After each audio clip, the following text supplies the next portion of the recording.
But hey everyone, this is Extralicious and I'm here to start the level 85 MSQ. So like after 85, I'm just gonna assume that technically we're halfway through, but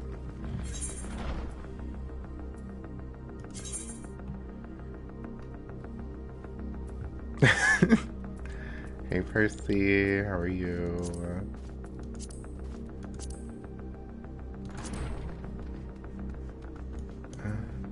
I don't know what I am. I kinda wanna change it up. No.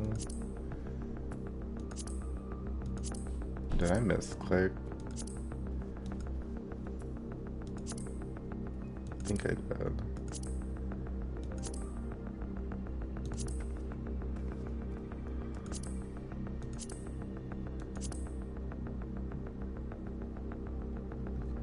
We love to hear it. It's good.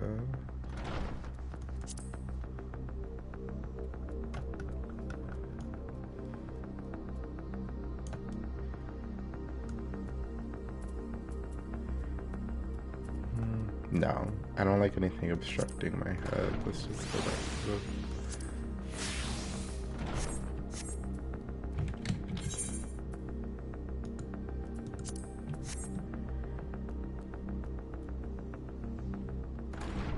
Not gotta bully.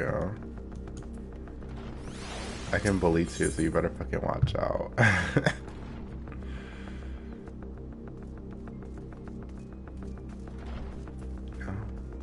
But I have my cut up fruit ready to go. I have like apples and pears, and then I have cereal. Oh, Dexter, I was just about to call for you. I'm afraid we've received another call for assistance. This one comes from Vezat Han. I was right. The others have assembled in the main hall to discuss the situation. You must join them at once.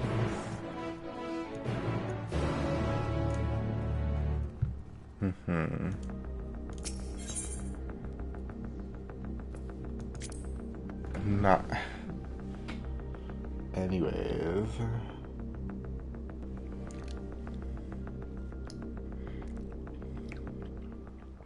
I've never like had like a whole on fruit, like a pear before.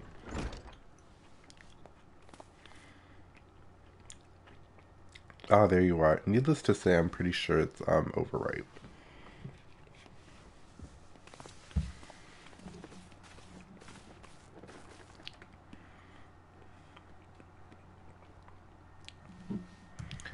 Our worst fears have kind of passed, but moments ago we received grim tidings from our contact in Razathan. Vile beasts have appeared as if out of nowhere, claiming one victim after the next. What's more, they say the very sky burns above them.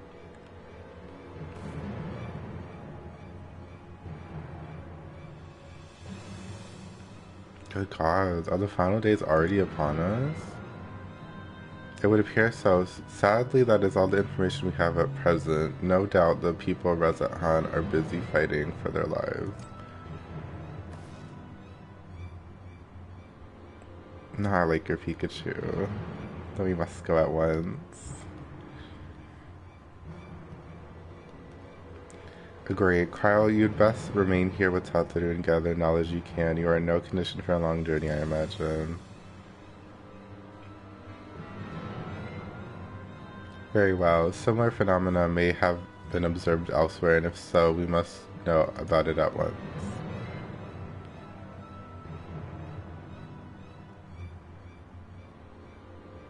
Be safe out there, yes. Let us make first for a Yeld Lamad. We must prepare ourselves for what may lie ahead.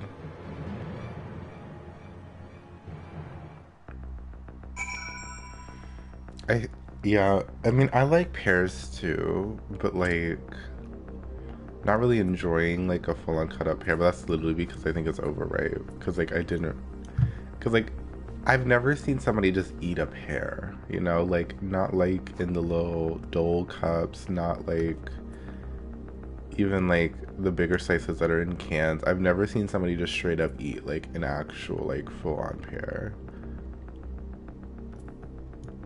Yeah. So I've always, I did look up some things about it because like I've just never done it before. But unfortunately, the pears have definitely overripe quicker than the apples would have, I'm assuming. So I should have ate the pears sooner because they're really mushy.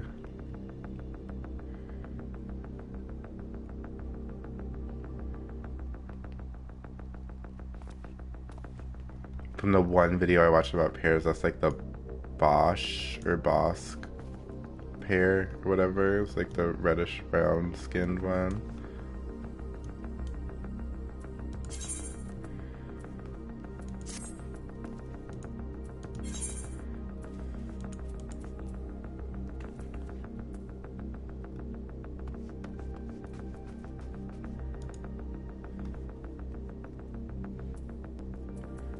How do I travel to that there?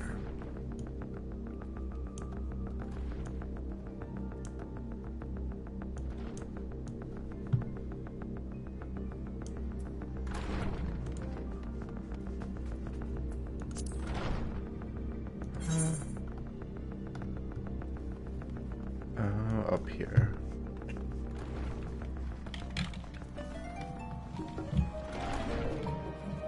Interesting, interesting. Oh. She said, let me strum every key.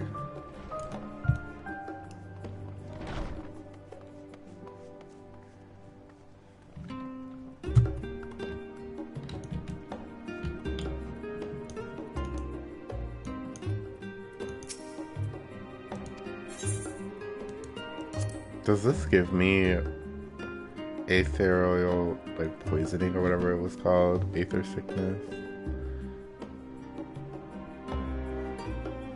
Not K-pop debut.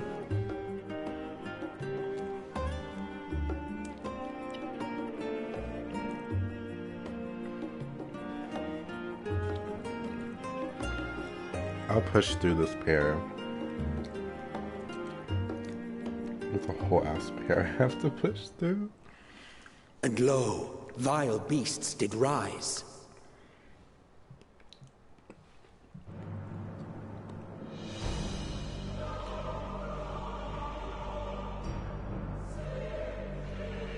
What the hell? I'll go get an apple and this is what it looks like. Leaving naught in their wake but blood and ash. What the hell? Sun scorches earth and boils seas. And our sins ascend unto the heavens. Yo. 3 dooms to unmake all we were.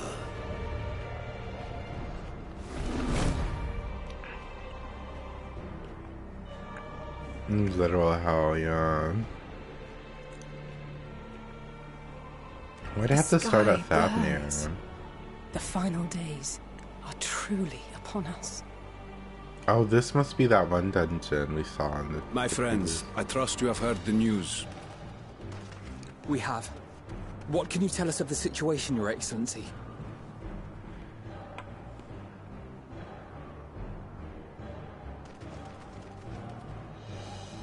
Last night, the isle was rocked by tremors, and the earth itself cried out. Aloft, the heavens began to burn. From all about, unholy beasts, the likes of which we had never seen, came forth in fury and rage. No. To say they came forth would be inexact. They materialize. The people of Radzatan themselves transformed into these baleful fiends. Oh. Huh? Though the phenomenon was observed throughout our lands, the first creature, the largest and most dreadful of the lot, wrought havoc upon us here in our fair city. So Though they they said y'all bear don't have superficial summoning magic, resemblance to so divinities of legend, we'll just take the they people are instead. ungodly abominations. The people decry them as blasphemies. The Large One's rampage has since taken it to the northern reaches of the island. I mean to dispatch our radiant host in an attempt to quell the threat. And what of Vritra? Vitra too makes for the north of his own accord, and yet... he knows the blasphemy and its minions were but yesterday his beloved people. I pray his boundless compassion and mercy does not deter him from taking unenviable but necessary action.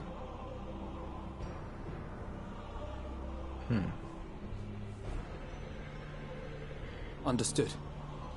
I ask that you allow us to aid you in quelling this threat.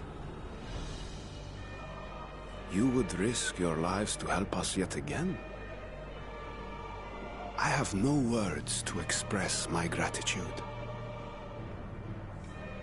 Our regiments approach the north from several directions, with a number of units set to depart from the docks of Jedlimand. They will make landfall in an area of dense jungle, where one can expect to encounter dangers even beyond the fell beasts we hunt. I leave you to your preparation. You will find me at the docks when you are ready to depart.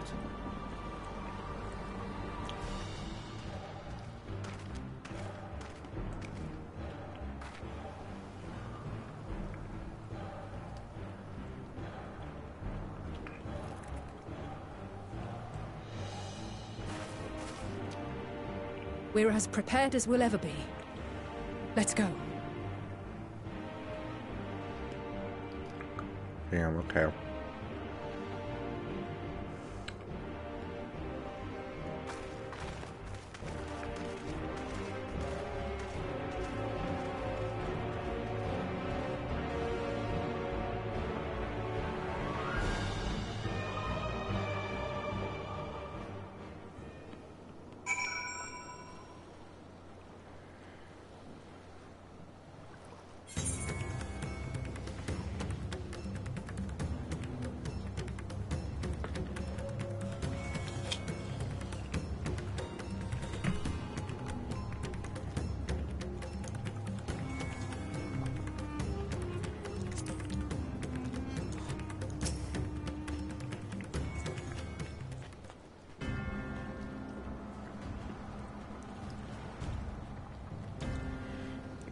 I thank you for lending us your aid in the battle against the blasphemy. Let us review our plan of attack. I would have you board this ship and circle around to the north side of the island. There you will find a dense jungle we call Advanced Battle. It is sacred wood, home to many temples and a number of villages. Vritra and the Radiant host have gone there ahead of us. I ask that you join them and do all in your power to destroy this blasphemy.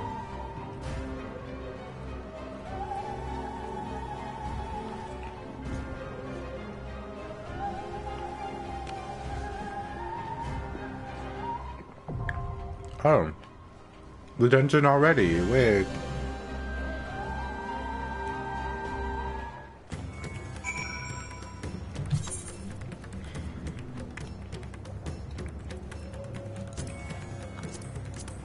I wasn't expecting it that quick.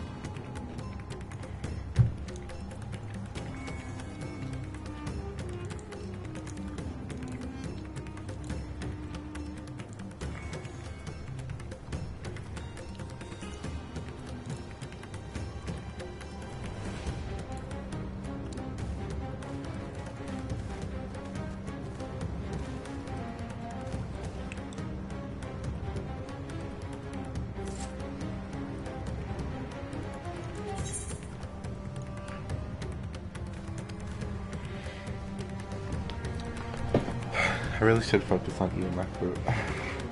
I literally hate food waste, so me fighting through these pears are going to be a time. So I'm sorry if I'm making faces. Like, they're not rotten or bad, but they're definitely like overripe and really mushy. And like the texture's kind of overriding like the alright taste.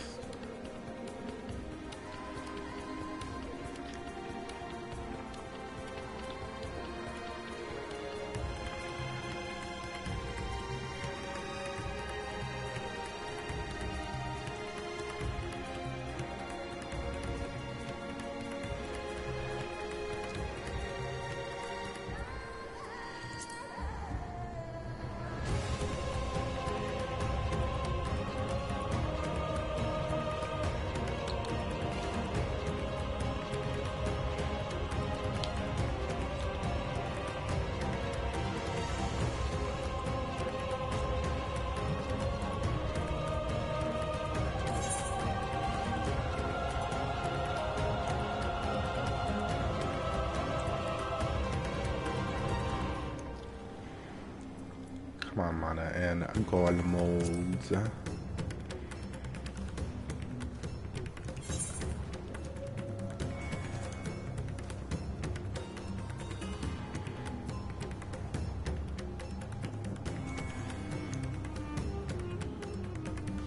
Bop.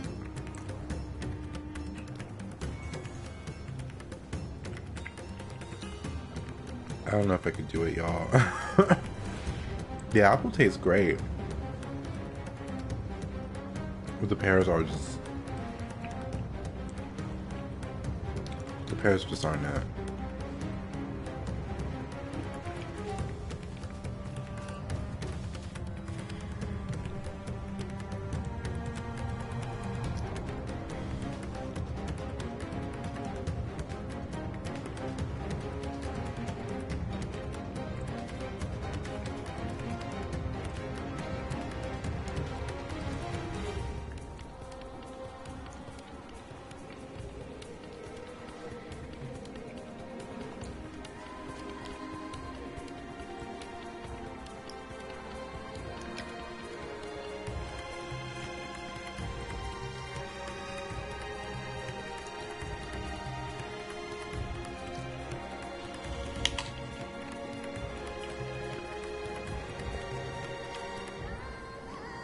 See, I'm never much of like an apple girl, but I do really like the golden apples, like the yellow ones.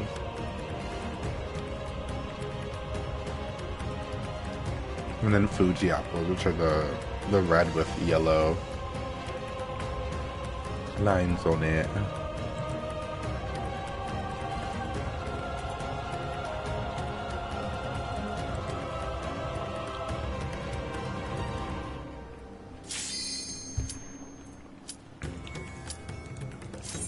And the spotty.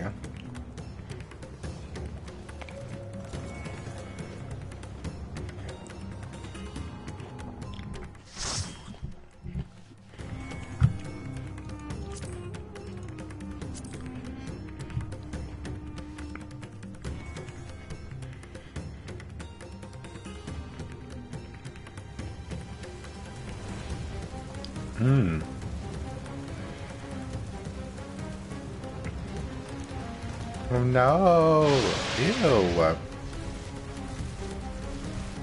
Because I know we saw those bitches before.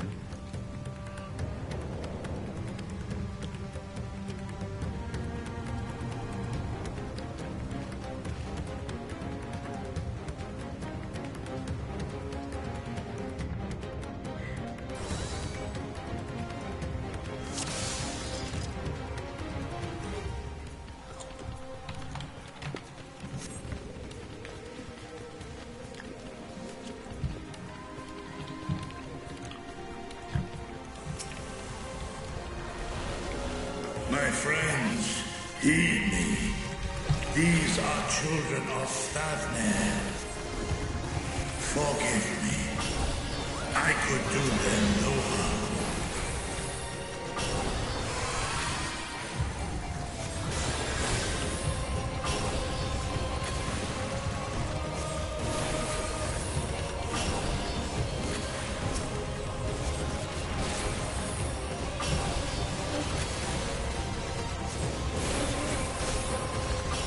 Are these wings Virtua? Oh, they are.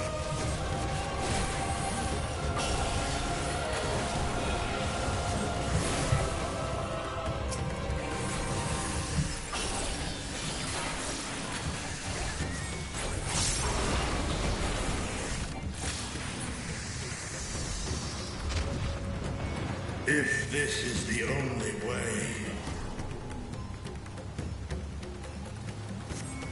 I shall silence the beasts of the air. Pray continue onward.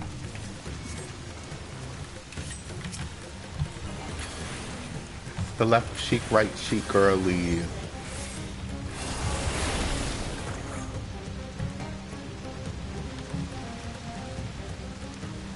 I vow to never sprint in a dungeon, but I do have gap closers.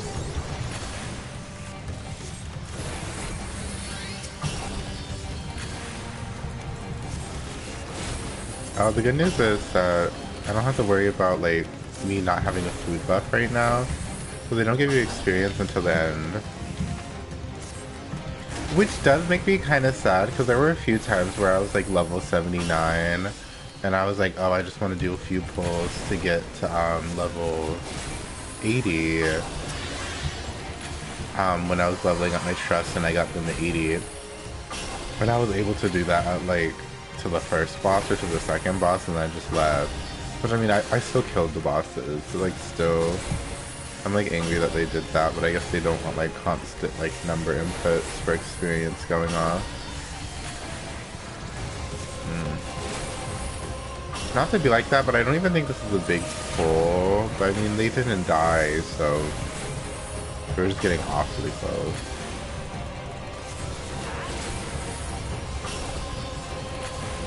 Ooh.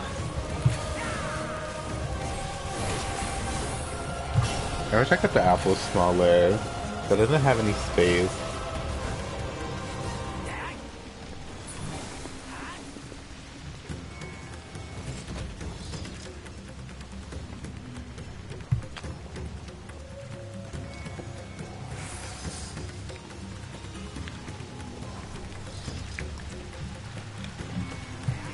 Huh?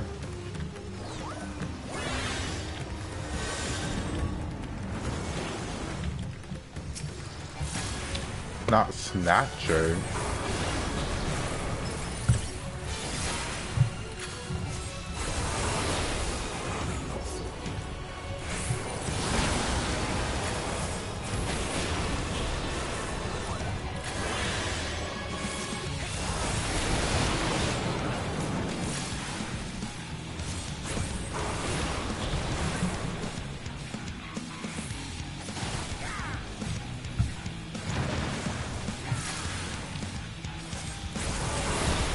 I might actually have to turn my brightness up. Because I literally can't see much.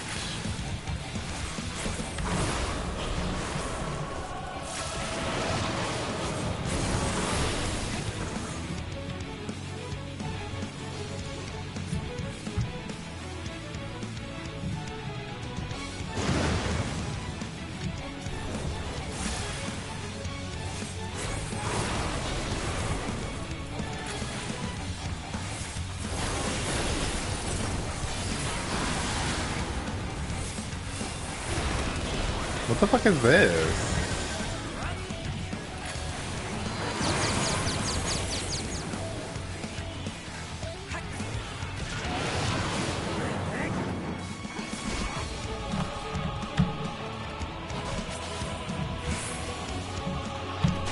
Please. I hate misdirection so much.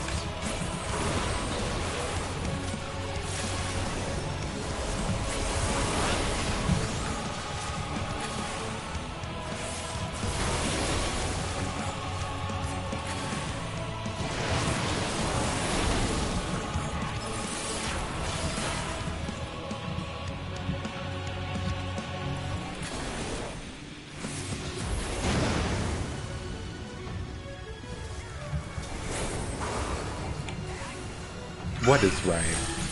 What is love? I might have to rearrange my hotbar. Or just move that next to Manification, maybe. That might be better.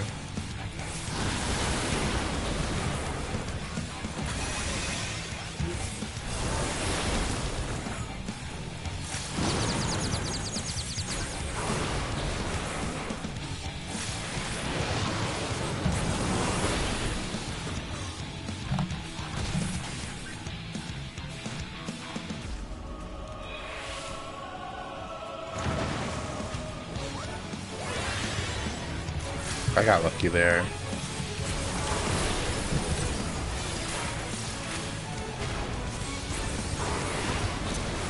I'm just gonna move that there for now.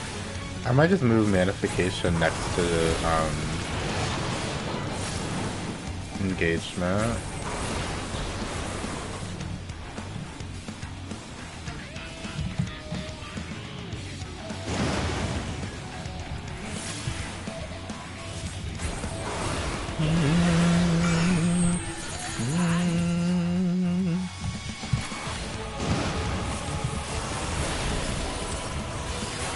Okay, we did a period.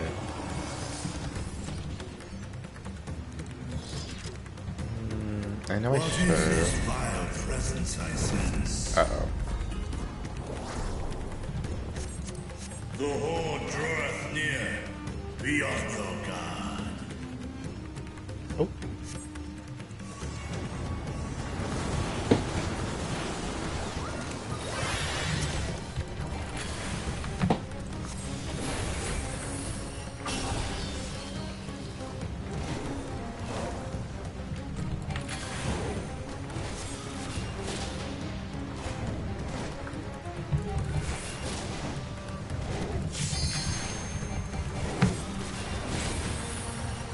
There, I changed my brightness.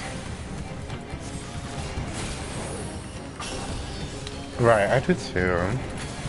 But hey Terry, how are you?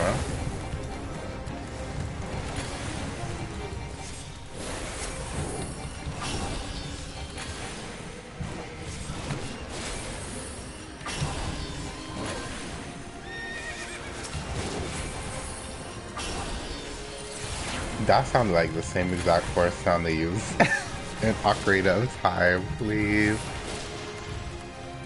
And probably numerous other games, let's be honest.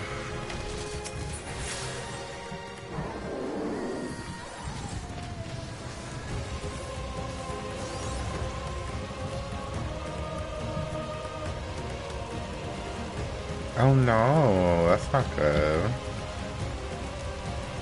I hope you can get in at some point.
Maximum stacks. Huh?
Meaningless destruction.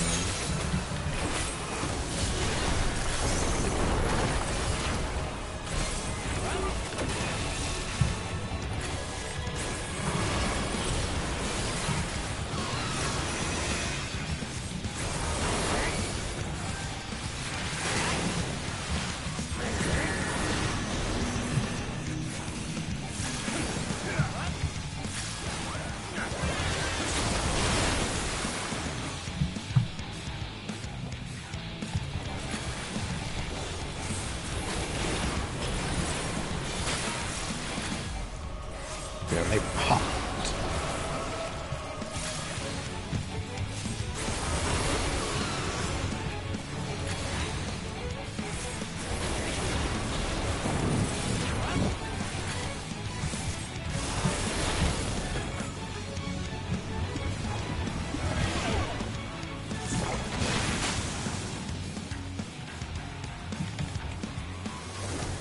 That burn is fat. Oh my god, that burn is heavy. It is eating away at that steak. And she's dead. Oh my god.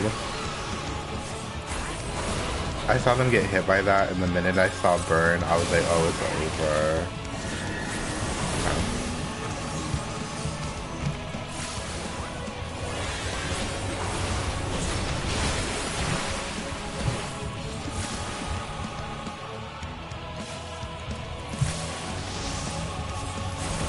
Not her getting in the bubble, please. Heal up, please.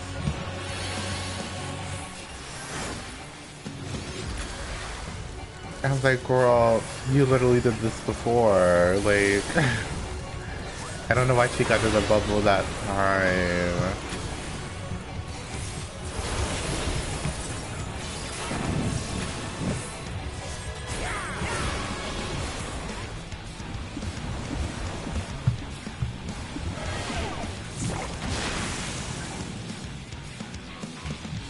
Here we go.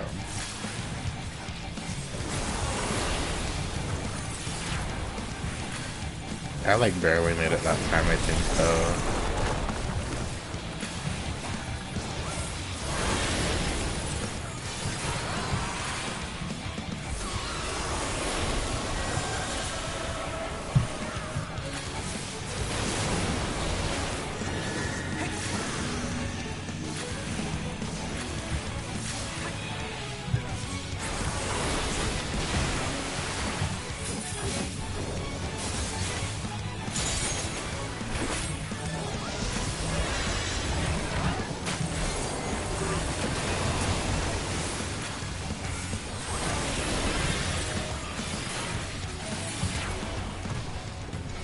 We did that. Okay. Bending. Bending. Girl, oh wait. They love dropping fending stuff here. Jeez. I didn't cut my apple pieces small enough.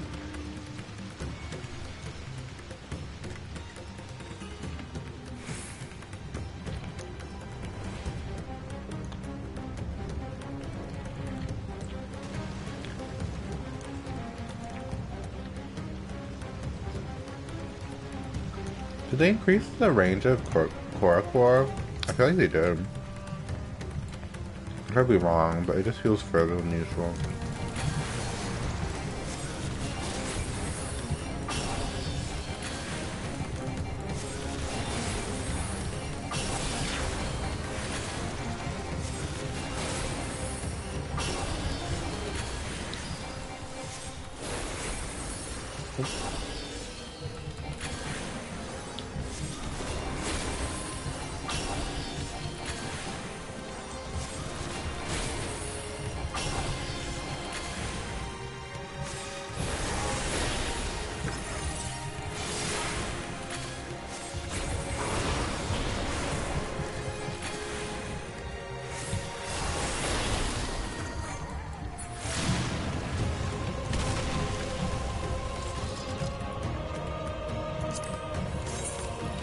Girl, it dropped the whole damn vending set at this point.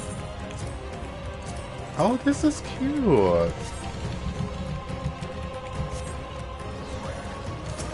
My FC dropped like most of the outfits from this dungeon in FC chat when I was trying to like do a quest and the moon. Morlatorum by the Laprit. And like I was like, I'm not gonna look at it because I still want to be surprised. Okay, I'm 99% sure it has dropped the whole sending set by now. That's so raw, dude.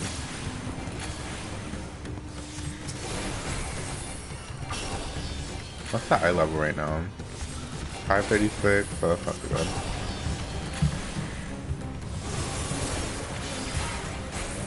Oh, me pulling aggro.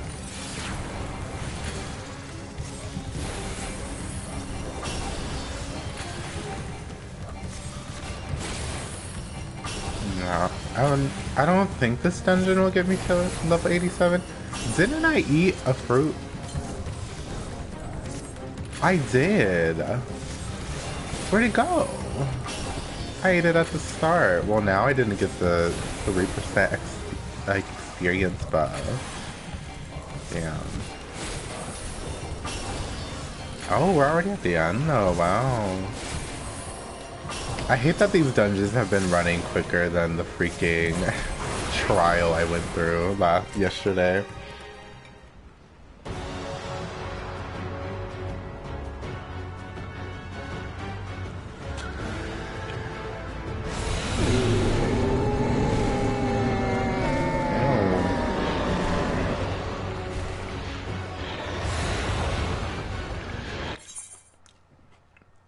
Please.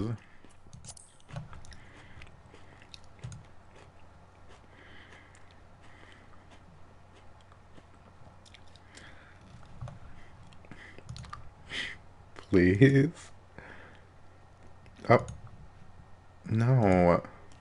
Just put me in.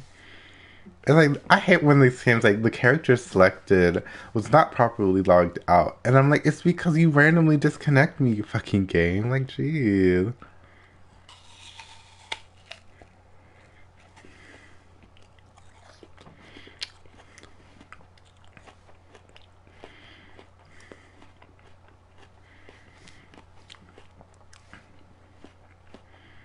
Oh, 38, we're good. Just as long as they don't kick me, though. That's still possible.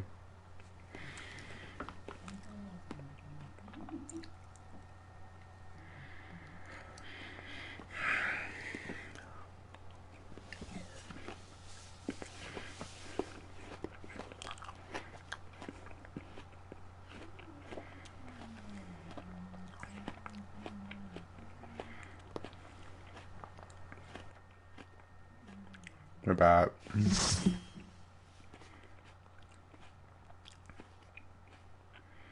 I don't think that sound was good. Oh, okay, we're good.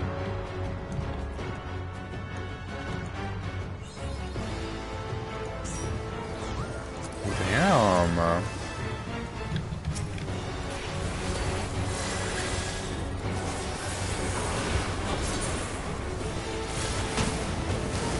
This being the same eye level as my relic weapon, period.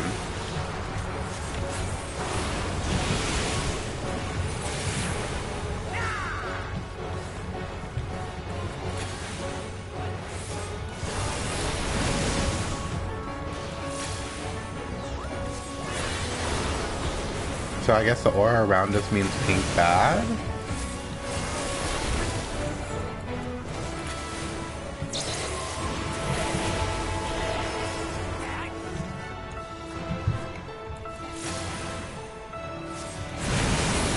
Yeah.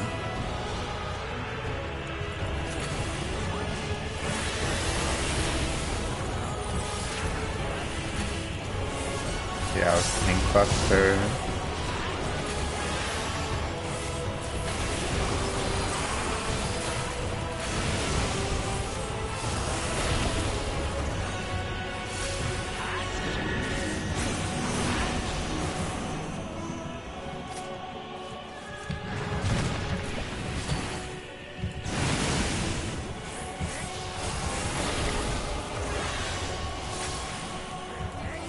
That knockback wasn't as hard as I thought it would be.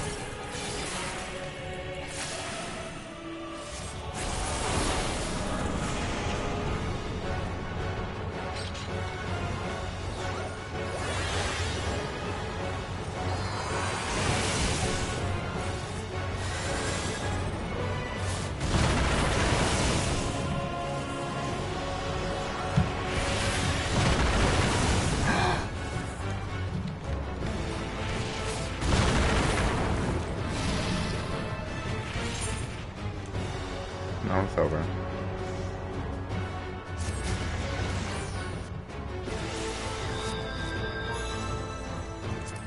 I could have saved it, but it was not gonna happen.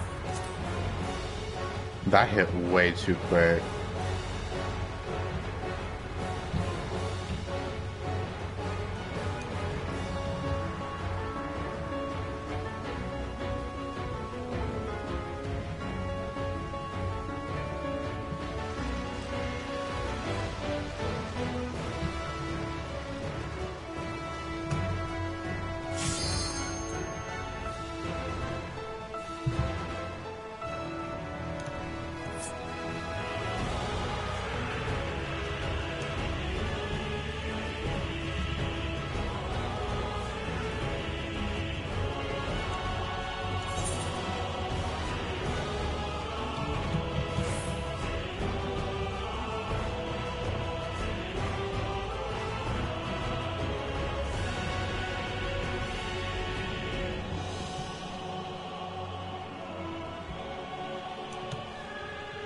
Alas, this was not a run I could say because that shit hit so goddamn quick.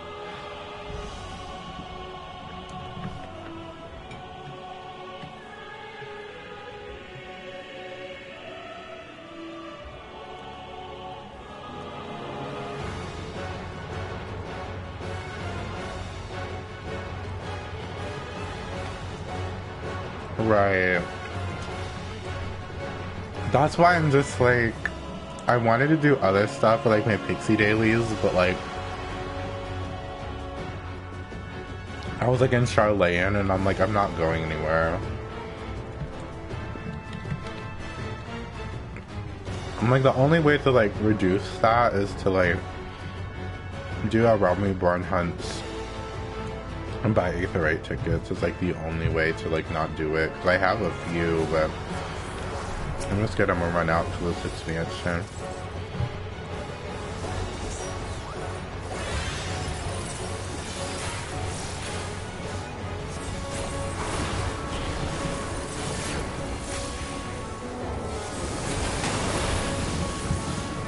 Wow. I would not like to hear it.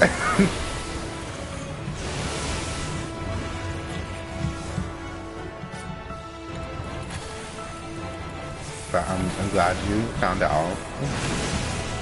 Oh, Nami getting ready to displace into the wall. Fletch is in such an inopportune space for me, I think.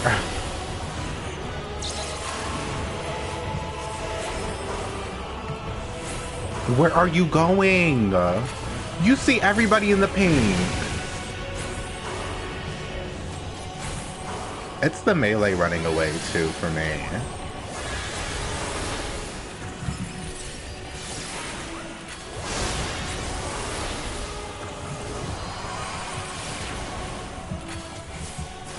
I don't like the healer being that close to the tank. Oh, now this is a better orientation for the knockback. Can we just have to do this? Why can't she do this shit before?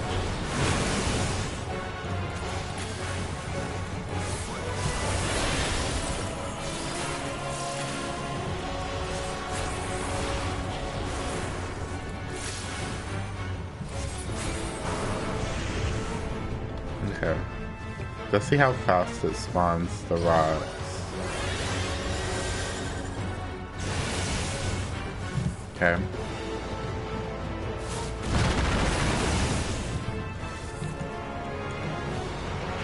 Suddenly it's easy? Girl.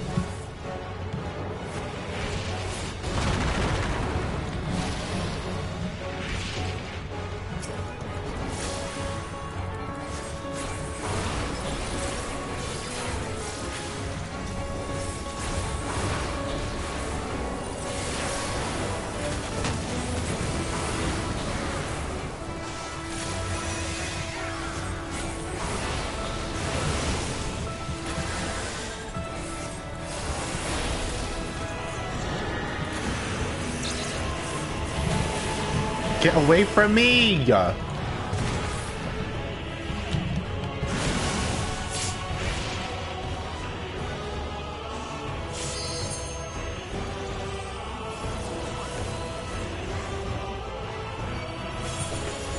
I'm not accepting those. I'm gonna get my apple and then I'll join in.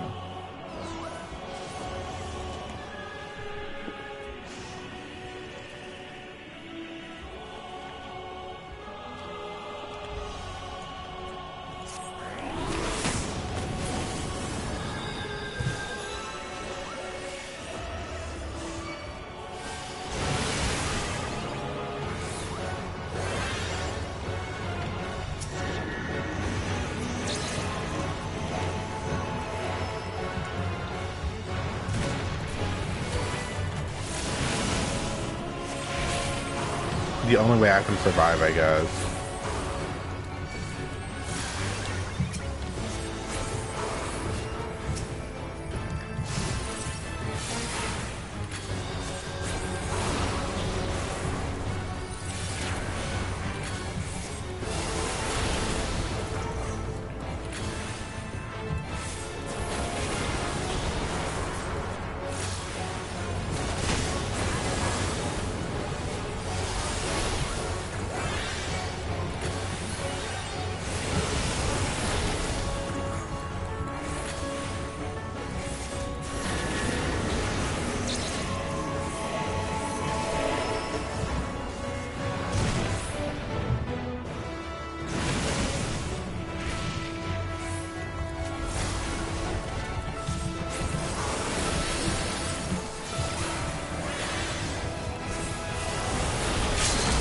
Thank you.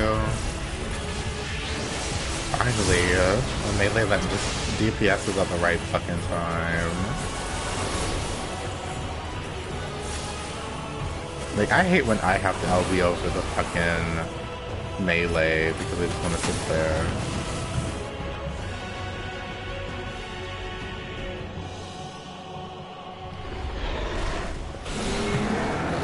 That's done.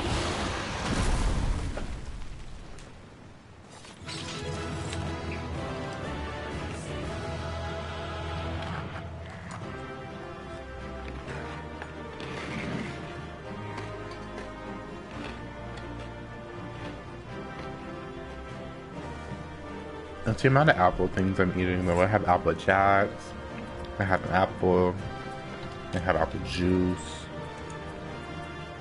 I want this shit. Bye, bitch.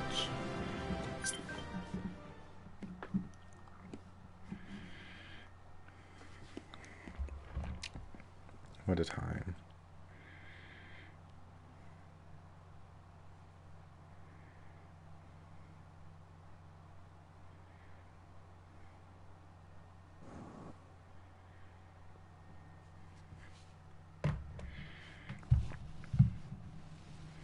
I'm getting tired of people bragging about how fast they went through this expansion. Girl, just say you rushed and move on.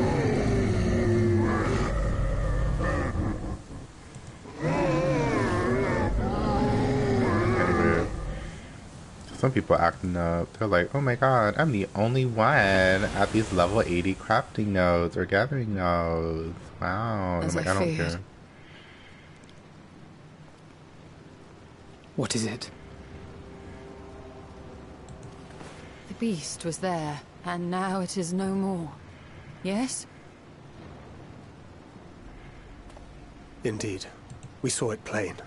But you didn't, did you? I saw nothing. Not the blasphemy that perished here, nor the other men turned beasts. And because of this, I now see all too well. There is no ether. Where the creatures should be, I saw naught but emptiness. Emptiness? But that would mean... Recall the words of the Watcher. 'Twas a stagnancy of ether, a cessation of flow, leading to decay and absence, that led the ancients to conclude their star was dying. This is the same phenomenon.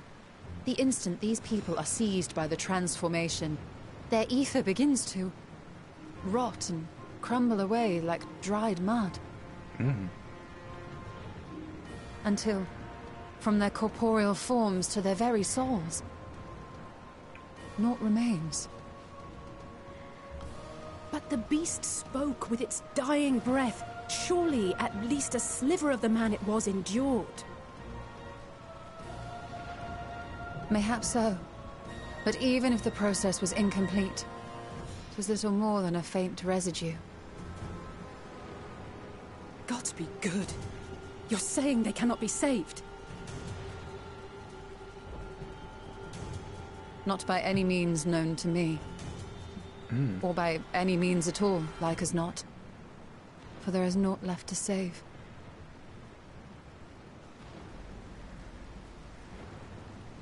They return not even to the ethereal sea.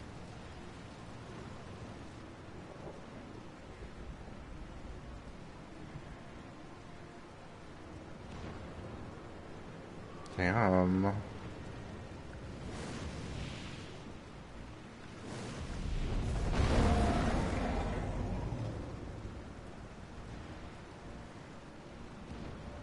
The beasts rage on, their hunger insatiable. Even deprived of their master, they perpetuate his legacy of hate.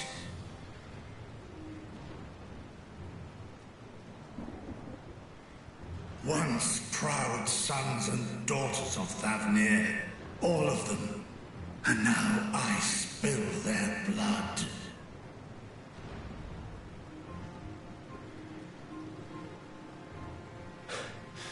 Vitra, my friends, I am heartened to see you safe.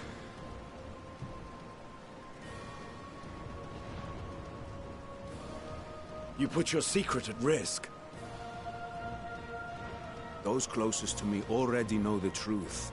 A truth I must now share with one and all.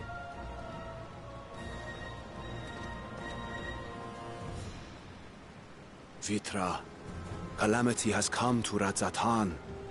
Our fair nation is rent by screams of pain and despair.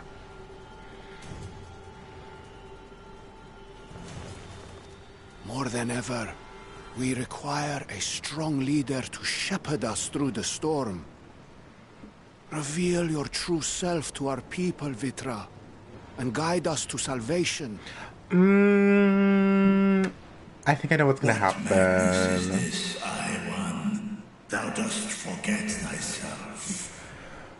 Because Were we to reveal our duplicity, it will do naught but foster confusion and chaos. Zeno said he was looking for more power, but I'm like, where else is he gonna get more power than a dragon? And do battle with the beasts. So I'm scared Xenos is gonna pull up, especially if they announce that there's a dragon.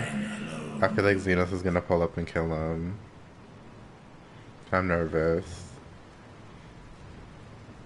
I ask that you remain at Ahewan's side, and render unto him what aid you may.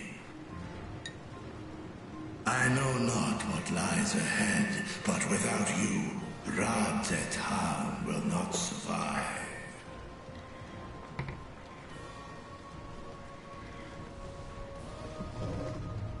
Take me with you. Oh, I I thought am that as was... at home fighting in the air as I am on land. Take me with you. Were my words unclear? I require no assistance. Thy place is at Ahewan's side. Girl, he is thirsty for them dragons, girl. Please. Estinian, here. What the fuck is this? It's the last thing you ever wanted. A link pearl. We'd gain much from knowing your elevated perspective. And it'll keep you from getting lonely, which I know you loathe.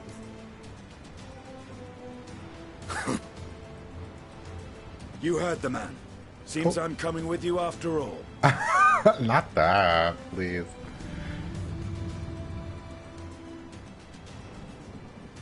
Then I pray thy grip is iron. Be it on thy head if thou dost chance to fall. Fair enough. Now, shall we? We shall.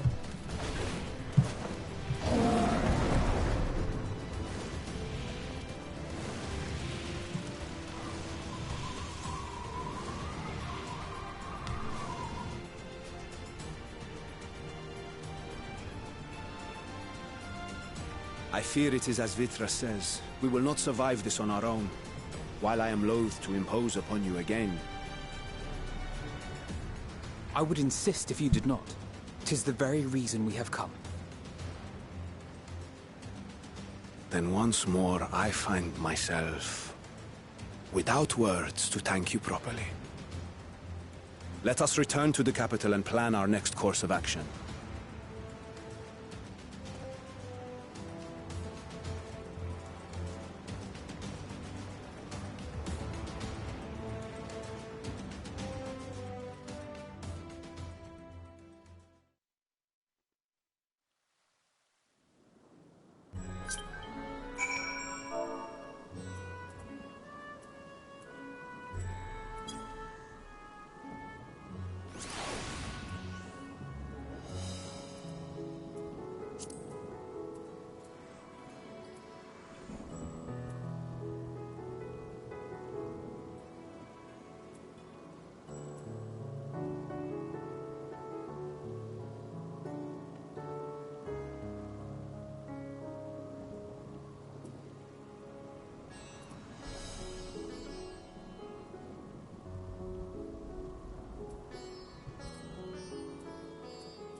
Not me being muted.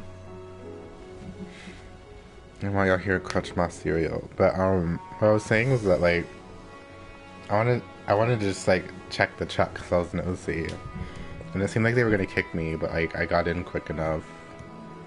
Because they were like, oh, he lives, so I'm assuming they thought I was gonna be like stuck in a queue, but thankfully I had like 38 people in front of me. But like I feel like this game really needs like crash queues, especially now. But like I don't think Square Enix could / like would ever do that.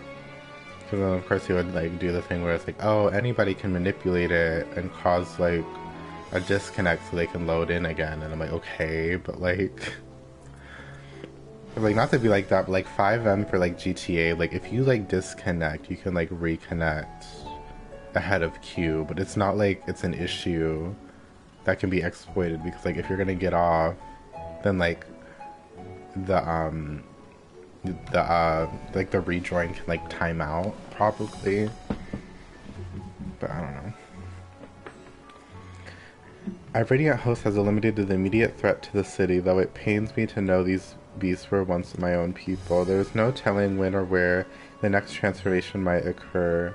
We must remain vigilant and steel ourselves for whatever is yet to come.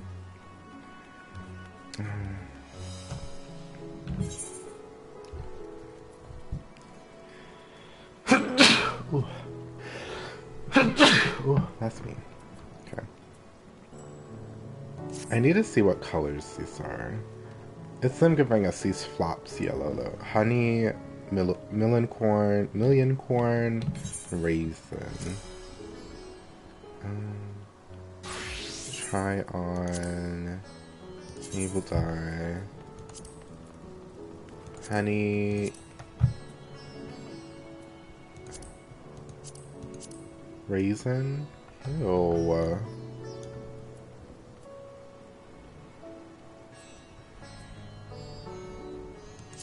Honey, million corn. I'll do honey.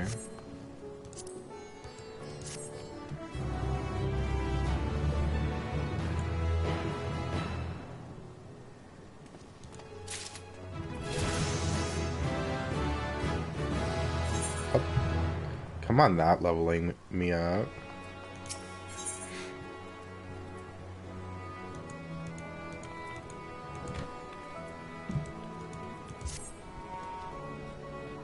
Forgive me, my friends, but I must return to Megaduta for the time being. There I can better manage the crisis and dispatch my troops as the situation stands. In that case, we shall carry out our investigation of our own here in the city. Maybe the residents can tell us more about the first of the transformations and the conditions under which it occurred. If we can ascertain what exactly triggered these tragic events, it may give us some insight as to a possible solution.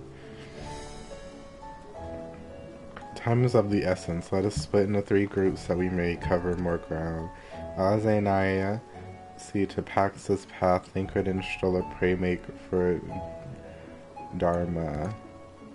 I leave Artha to Graha and you, Dexter. Any information you can gather on the first blasphemy or the manifestation of the final days here in the city would be most helpful. When we have completed our respective inquiries, let us reconvene in front of Megaduta, that we might share what we've learned with the group.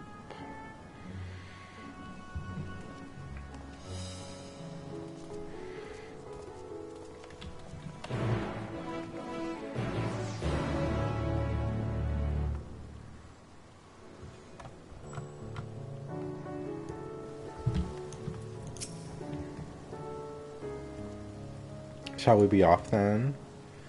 Artha is home to High Crucible of Alchemia, whose alchemists forged many of our warding skills. Not her name being Alchemia, when she's the alchemist, please. That seems as a good place as any to begin our investigation, don't you think? I spoke briefly with Nuhadin, the chief alchemist there, on our last visit. He should be happy to answer our queries.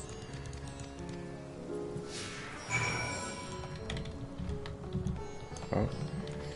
I'm gonna go to the Aetheryte, see if I can attune to it now or not, and if it doesn't let me, then I'll wait. But whether or not it lets me attune, I'm gonna go throw these pairs away. Because they aren't good anymore. Ah, hateful. But I'll be right back.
Yeah, so there's no more abilities, like new abilities for Red Mage, which I don't mind. Because it seems like resolution is like, because it's like grayed out with like a different kind of square that I can't drag. So obviously that means it replaces something. So come on, Red Mage, only getting one new ability, period. I remember those red eyes. You were with those scions who commissioned the scales from us, yes? I welcome you back to the High Crucible. What brings you here in these troubling times? We are assisting the satrap in investigating the crisis that plagues the city. Did you happen to catch sight of any of the creature? I did. As I was going about my work, I was disturbed by crashing footsteps so powerful that the very ground shook. I rushed outside and could not believe what I beheld. The night sky was burning. Suddenly I heard panicked screams coming from the direction of the Baoshan Bazaar. In the next instant, a monstrous beast poked its head out from amidst the stalls. A handful of the Radiants rushed to the scene, only to be sent sprawling as the fiend and its minions propelled themselves skyward. So the blasphemy came from the vicinity of the markets. This knowledge may prove useful. I thank you for sharing your tale. I do believe we now know where we should inquire next. To the bazaar, then. I don't think it's gonna let me attune until the end. Roll Ted.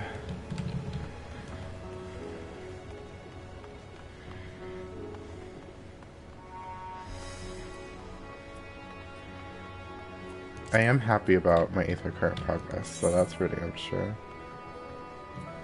I'll be ready until war. Yeah, because I think I got all the Thavnir quests and things that I could.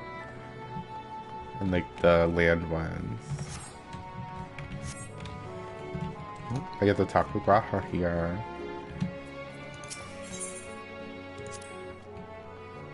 So this is Thavnirian weave. I must say, it bears a resemblance to the traditional fabrics of Corvos. Small wonder, really, given that it's just across the water.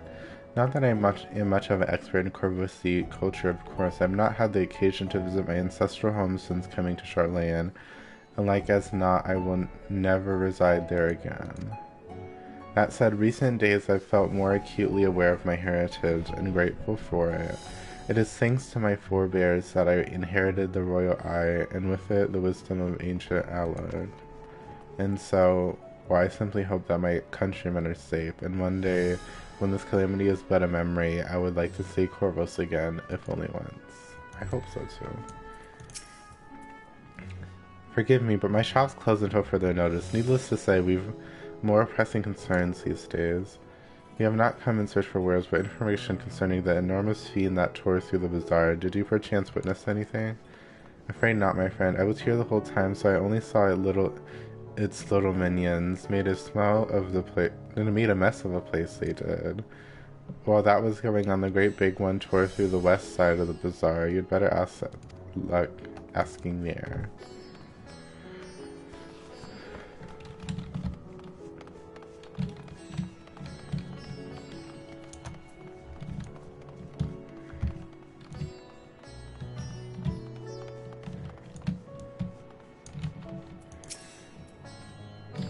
Is something the matter, traveler? If you're lost, perhaps I could be of assistance. Your offer is most appreciated. We are not lost, but we are in need of information. Might you know anything about the gargantuan beast that rampaged through the bazaar? I saw it all, though I wish I had not. I was going about my work when all of a sudden a piercing scream cut through the air. I turned around and there was a fiend, its massive body bursting through that entryway with the force of a tidal wave. Then it was gone, as quickly as it came.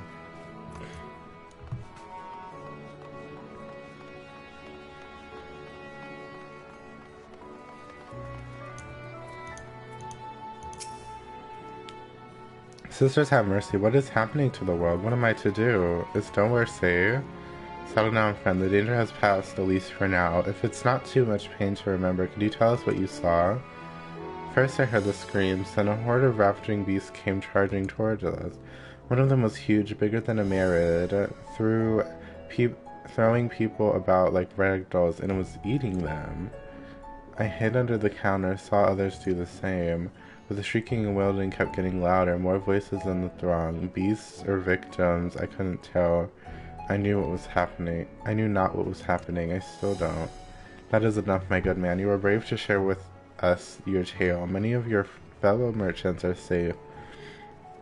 High Crucible too has survived, mostly unscathed. Pray stay close to your friends and loved ones, and rest your body and mind while you are able. I suspect that it's the most we can expect from the people here to tell us. I think it's best if we find a place outside of the bazaar where we might rest and review our findings.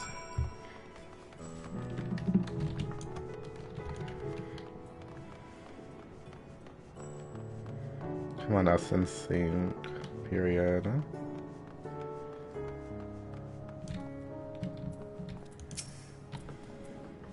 Judging by their accounts, the transformation had already occurred by the time the beasts reached the bazaar.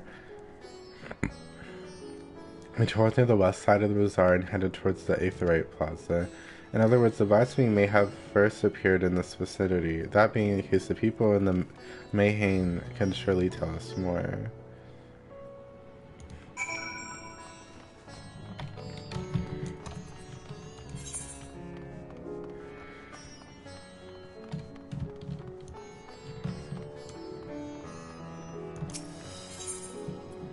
Oh, not me hitting an Aetheryte.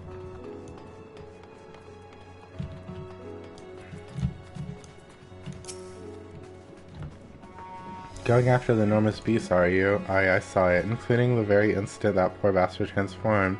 Damn the gods for putting me there. It standed over there by the window, a few men merchants probably, talking and drinking. Conversation must have taken a turn for the worse. Next thing I knew, their leader, I suppose he was, buried his head in his hands, and black mist was swirling about him. Then his whole body bursts apart. There stands a hideous, slavering beast, massive and foul, all gaping maws and bulging eyes. His friends started shrieking, then black mist comes again, until the change takes them too. The stuff of nightmares, I tell you. Nightmarish indeed. Incidentally, do you perchance know who those merchants were? No, I'm a decorator by trade, not much cause to mingle with their sort. Saw Milil, the barmaid, chatting with them though. She might know something. Oh. But I can't ask Milil. Look out. Look.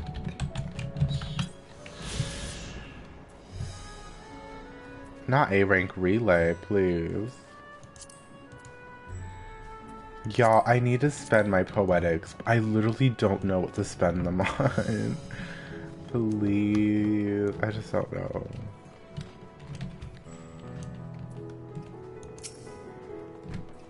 Even after repairing all that damage, it takes a good while for the business to pick up again. You mean the blasphemy? That's what the Radiants have been calling it anyways. I saw it too, we all did. I was standing here at the counter, Mary had poured me a drink, when suddenly there came this dreadful sound like a painful, angry groan. It was unlike anything I've ever heard. I turned around in shock. From the ominous cloud of black mist rose the creature, enormous and ghastly to behold. As for what happens next, Coeurl call it sends shivers down my spine. By a stroke of fortune, I was able to slip outside before the beast got its claws on me. But the sight of that greeted me offered no solace. The blue sky above turned red as blood. Mary and myself and the other survivors clung to each other for dear life until the Radiant host came to our aid. Did I hear you correctly? The beast manifested before the sky began to burn? I'm certain of it. The windows here offer a clear view of the sky, and I saw nothing out of the ordinary until the beast appeared and began to rage. So it's like people getting angry causes the final days. I'm obviously sure it's not that simple, but...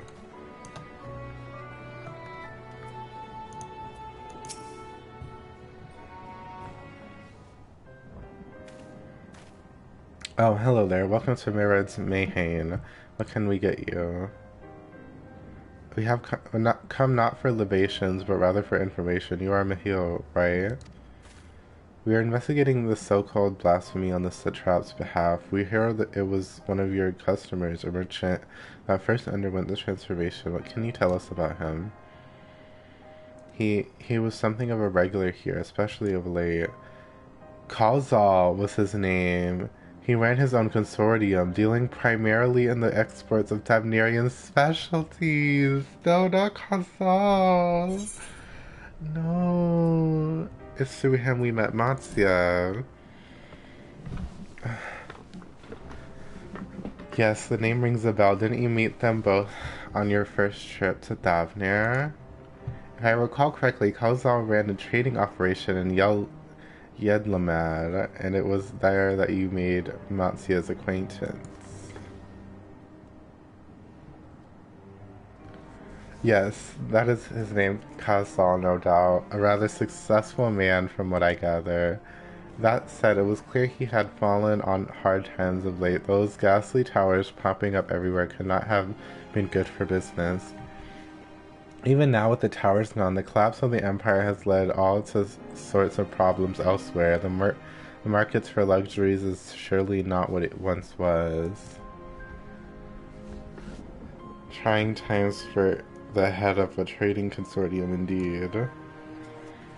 Coeurl was a passionate man. Even as his own business suffered, he did what he could to provide for artisans, fishermen, and many others who counted on him to sell their wares.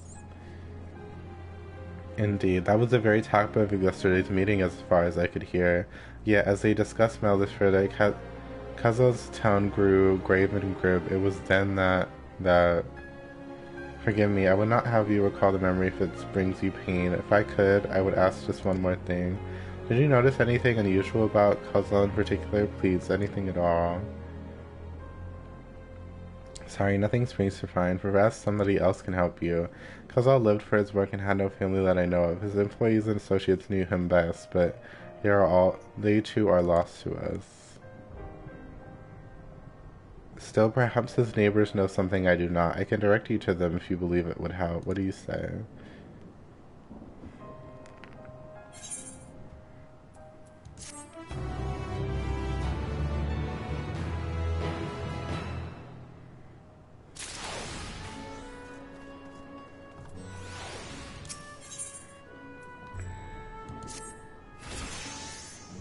Coeurl made his home in Kama, a nearby residential area.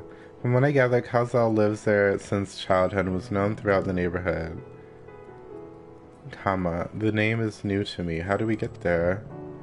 I'll write down some directions. I cannot promise that you will find what you seek there, but if anything else, it is a start. Come, let's see where this lead takes us.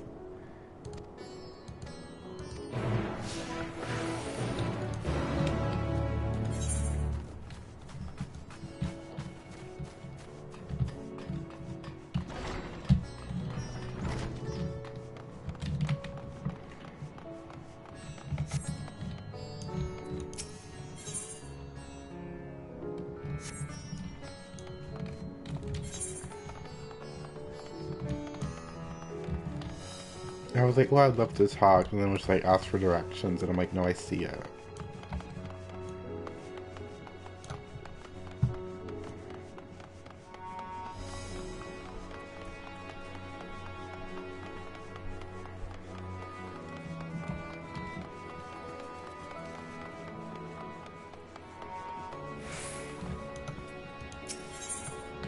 No.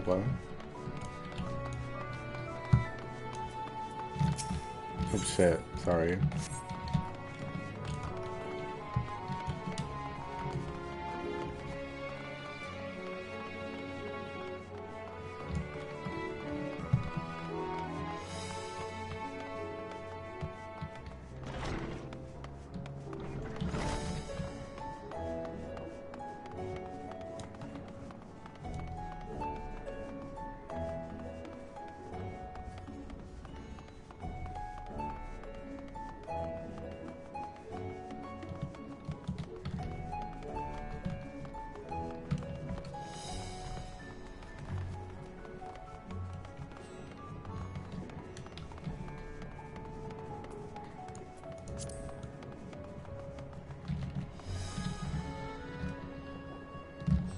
Did that just glitch, or did I see somebody named Kama? In this supposed to be Kama, we've arrived at last. Let us begin questioning the residents without delay. No doubt someone here can tell us more about Coeurl. Given recent event, I imagine many are taking shelter indoors.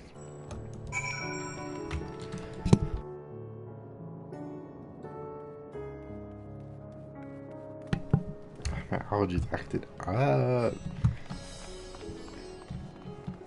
Like, I literally feel like I saw the name, like, Kama appear, like, through the wall over there, but...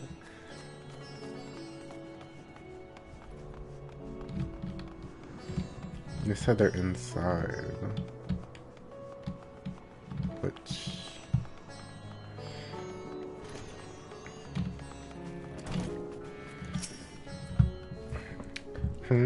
Could you come back another time? I just woke up and I'm not exactly in the mood for idle chit-chat.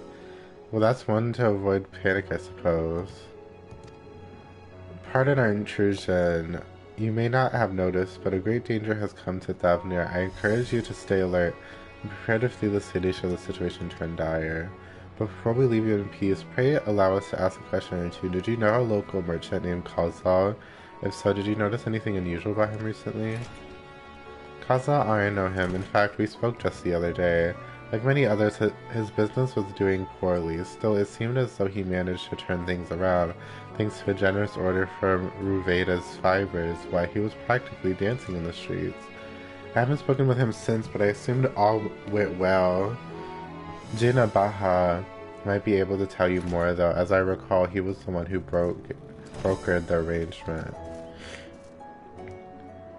Okay, let's make a point to visit him after we've spoken with our other locals.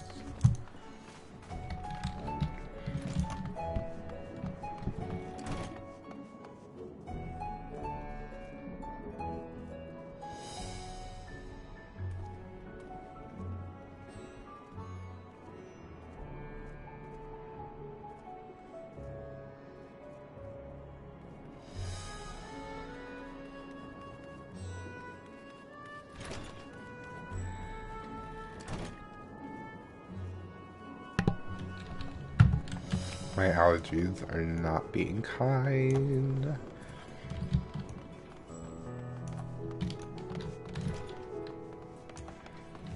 Mati. Coeurl, you say? I know him since he was a boy. If there was ever a man who was born to be a merchant, it was him. Always early to depart and late to return, he spends his days procuring the finest goods, seeking out willing customers. You can say it came to him as easily as breathing.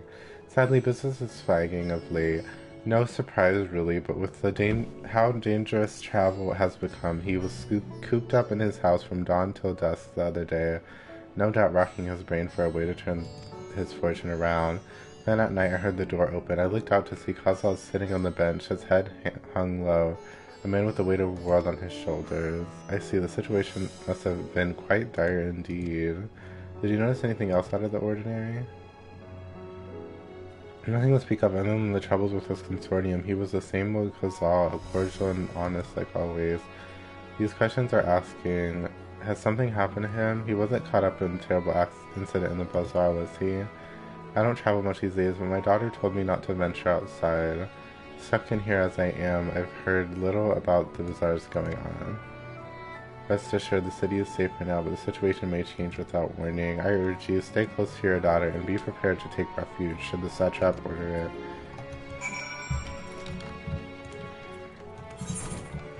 I have to go all the way over there.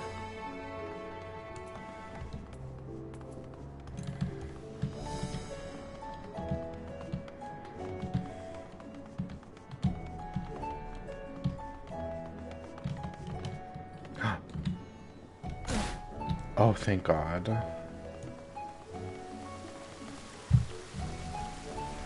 I hit that ground hard.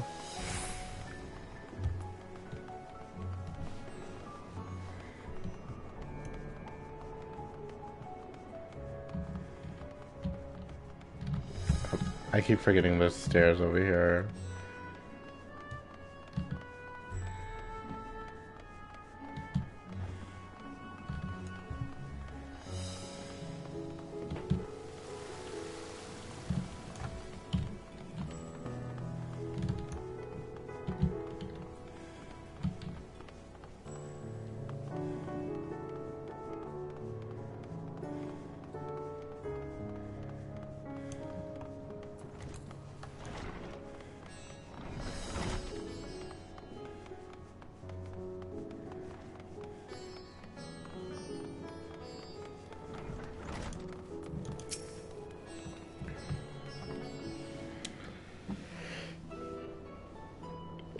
And hurry, I say. There's no time to waste.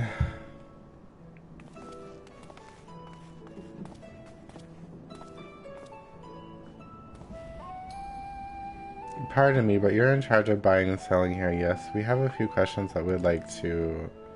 I'm sorry, but I simply don't have time to chat. If you haven't noticed, we have our hands full at the moment. We must carry all our wares and equipment to safety before those accursed beasts return. In that case, might we be of assistance? Perhaps we could speak when the job is done. Very well. I mean, it's important. That's why we're here. You can start by helping us move our equipment. Ask the others where to put where. Hate that. And you can carry our fabrics.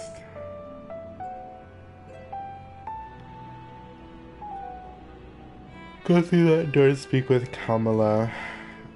She'll tell you the rest. Remember, these textiles are our livelihood. Handle them with care.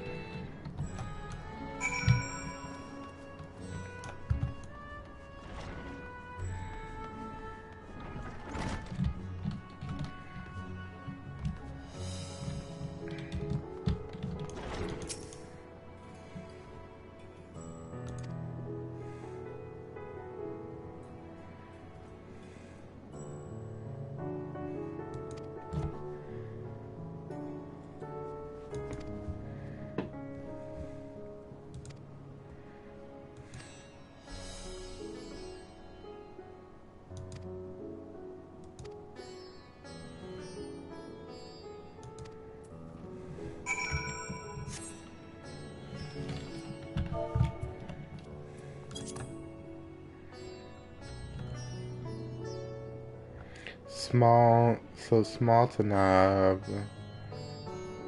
clothing to Manuha, and massive Zamara. So massive clothing Ma, and small crate Ma.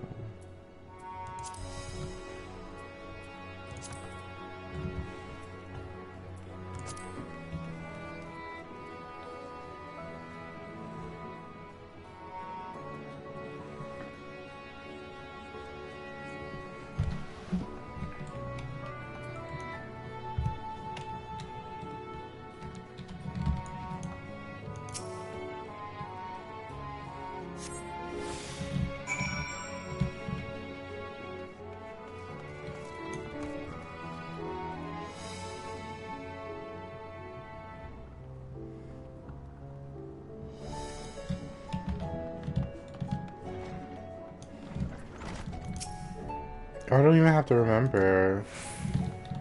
The way I don't even have to remember, it just puts the quest marker above their head. I'm yelling. I don't need this. They're already doing damn special fates? Oh my gosh.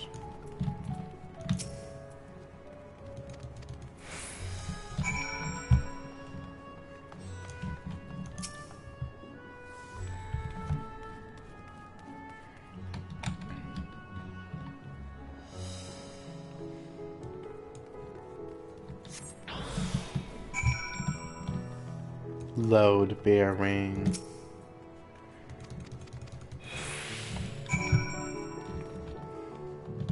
Man.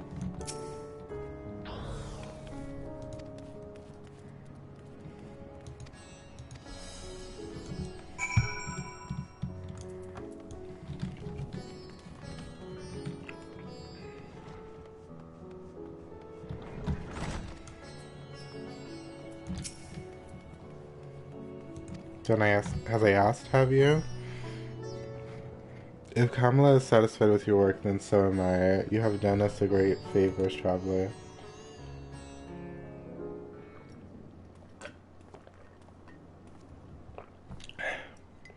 I too have delivered the instruments and apparatus entrusted to me. You both have my thanks. With the wares safely stored away, we'll not lose any more to those fiends. I take it that your establishment did not escape the attack unscathed? It did not. Thankfully, most of our workers had already left for the day, but those of us here saw it all. Oh. We looked to the burning skies in confusion, then before we could even begin to make sense of it, a hideous creature burst through the door, shrieking. We ran for our lives, but one of our colleagues was not so fortunate. He cried out, a scream of such agony, such terror. The next instant he too sprouted fearsome claws. The sight of it caused another flood of panic, and then he too transforms.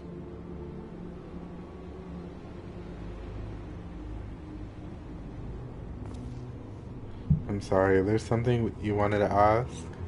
Indeed, you knew the merchant Coeurl, did you not? I believe he had some dealings with your establishment. Coeurl, I know him well. We arranged for his consortium to deliver a large shipment of fabrics, but in the end we received a better offer and had to turn him down. I understand his business is struggling, but so is ours. Another of our most reliable trading partners agreed to transport the goods for a much smaller commission, and we'd be fools to refuse. I felt terrible for withdrawing the offer, but you must understand we simply had no choice. He tried to put on a brave face when I delivered the news, but his dejection and despair were plain as day. He said he'd discuss it with his associates, but I could tell he'd all but given up hope.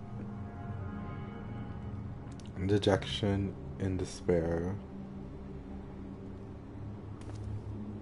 You remember when we saw Venuspatia, soldiers and jungle dwellers, pushed to very brink, turning into beasts one after the next? It would seem the same phenomenon occurred here. The poor craftsmen attacked by the fiends, as well as those that witnessed it, all undergoing the change. I suspect that everything began with Coeurl, but all accounts it was he who suffered from the most profound and piercing despair. Wait, could that be it? That such intense emotions were what triggered his transformation? Much remains unclear, but I believe we are drawing closer to an answer. At any rate, we must discuss our findings with the others. Work.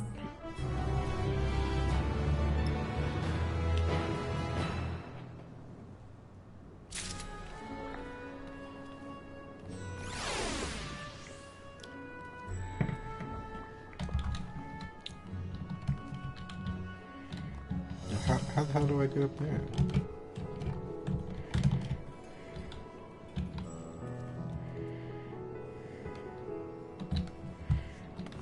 Me trying to jump up there when there's literally stairs.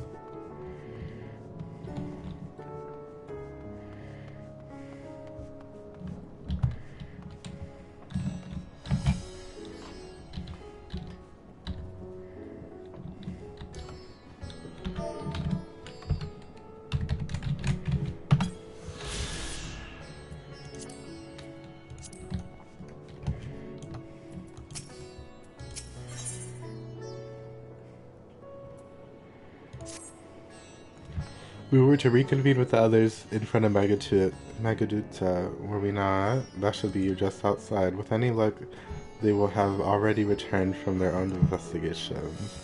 My friend, we must take our leave. I pray that your establishment is spared further tragedy, but remember, your lives are far more precious than any wares. If you are ordered to flee, do so without hesitation. Indeed. I thank you for your concern and pray you to take care as well.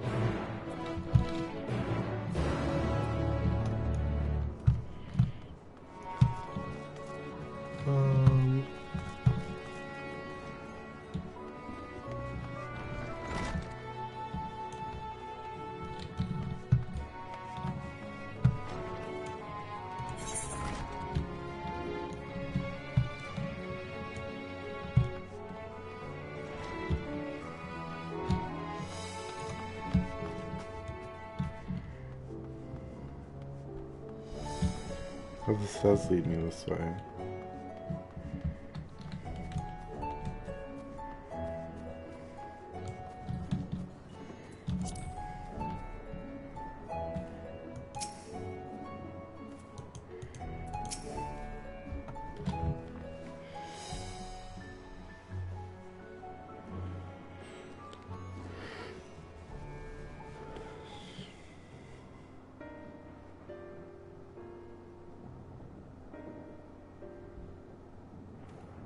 Ugh, I think this is another reading cutscene.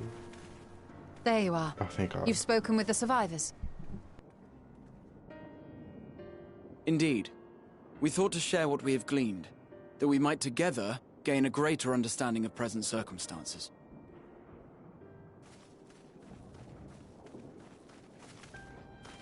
Fortuitous timing. Alize and I completed our own investigations not long ago. Then we should take a moment to compare notes. Shall we begin with the two of you?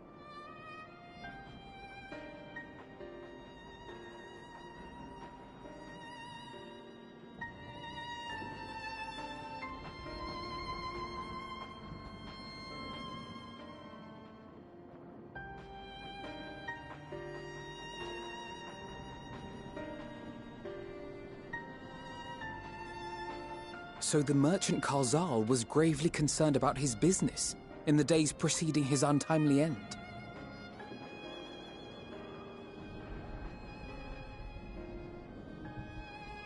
The tales we heard were much the same. The first victims to be changed into blasphemies were all overcome with anguish of one manner or another. Then those who saw their loved ones stolen before their eyes succumbed to a similar panic, setting in motion a chain of transformations. Fear, unease, despair. These negative feelings serve as a catalyst. If so, then it is not unlike the calamity that befell the ancients. With their creation magics, they unwittingly gave form to untold horrors. Surely it would have manifested in many forms, not all of them monstrous. Yet somehow, this phenomenon is triggered solely by the darkness in their hearts, a common thread with what we now witness. Common, but not identical. While the beasts the ancients faced were forged with magic alone, those of today are born of sentient beings. Why remains to be seen, but there is one fundamental difference between us and our predecessors. Our souls are sundered, whereas theirs were not. Perhaps that single variable makes all the difference. If I may, there was another detail that troubled me. We have it on good authority that Coeurl's transformation took place before the skies began to burn. What? If that's true, then the situation's more dire than we realized. It means even if there's no ominous sign presaging the final days, anyone, anywhere, has the potential to become a beast. Even in lands we thought safe, even as we speak.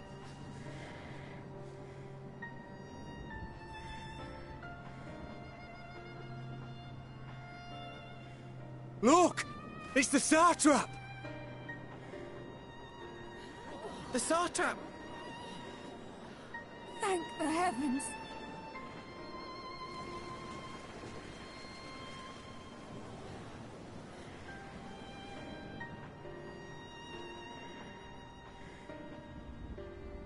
My countrymen, I am relieved and heartened to see you strong and safe. While the danger has not yet passed, far from it, allow me to assure you that the beasts that raged within the city walls have been exterminated to the last. Outside this sanctuary, the brave men and women of the Radiant Host and our dragon ally continue to battle our unholy foes. I pray these tidings put your minds at ease and help you calm your hearts. Have faith that we shall soon conquer this terrible trial. Your Excellency, is there any word from Balaga's stand? My grandson was bound for there yesterday, and I worry for his life. We are still awaiting a report, but I promise you, as soon as I have aught to share...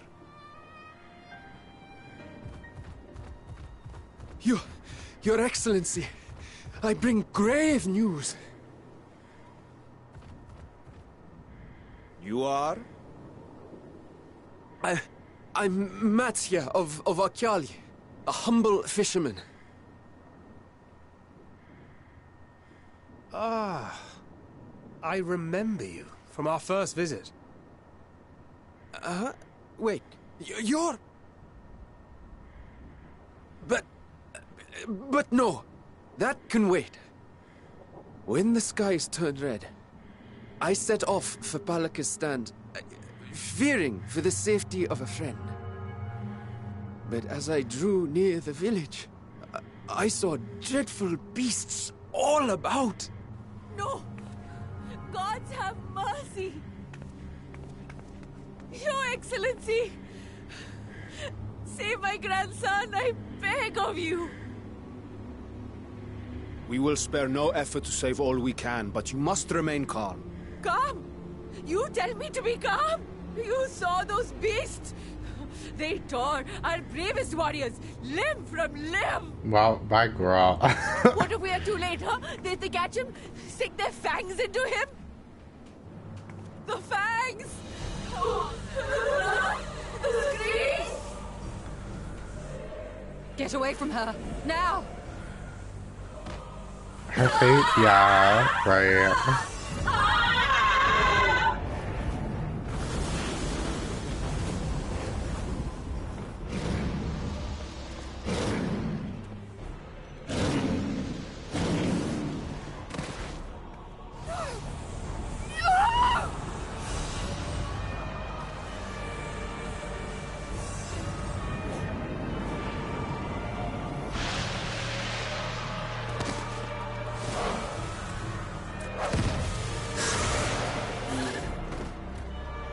Damn it! We've got to kill them before it spreads. We'll handle this. See the townspeople to safety. Damn. Run! As fast as you can!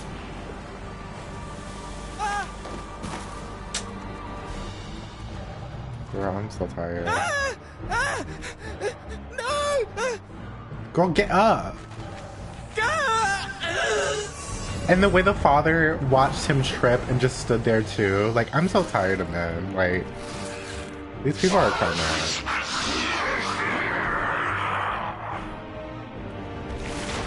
Oh.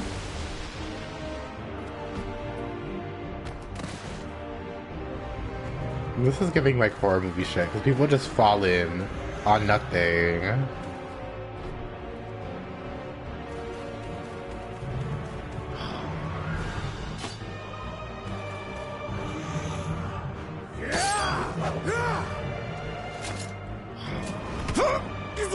Not him looking over at us. Vitra, our people, you must save them. Girl, I'm a red mage. I'm ranged. Girl.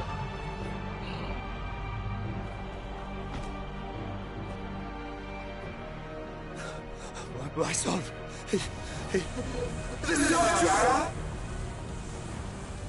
Enough! You must run. For their sake and your own.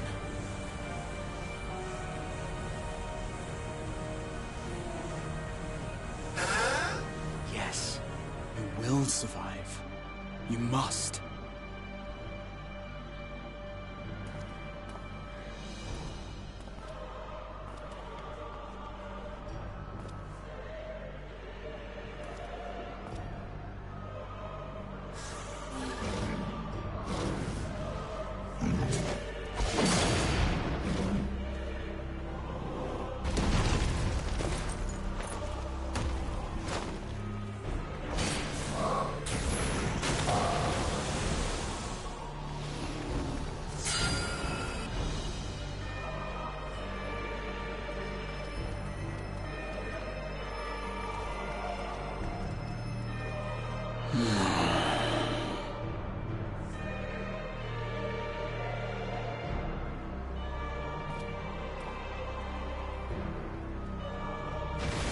What are you about to do?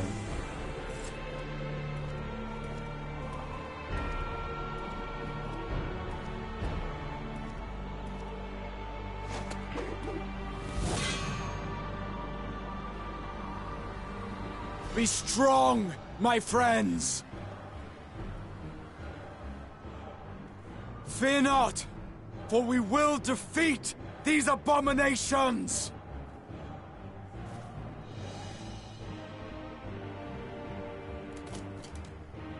Brave men and women of the Radiant Host, lend your Stola and Thancred your aid. Let not a single beast escape. The rest of you, flee this place. Carry the wounded if you must. Head indoors or underground. Above all, stay calm. No beast will follow you. We will see to that. Right. Alphino! Alize! Leave the city to us, and make for Palaka's stand at once! Matya, show my friends to the village! I promise you, they're more capable than the host's finest! Right! Go with them, will you? We will save these people. As many as we can. It's gonna be me going to a new area that I'm like, let me look for Aether Currents.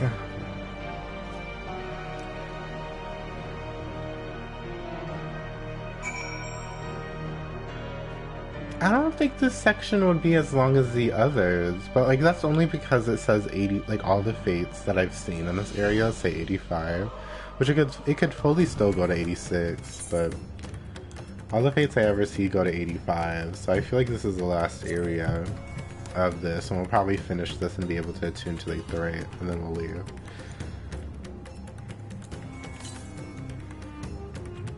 For West.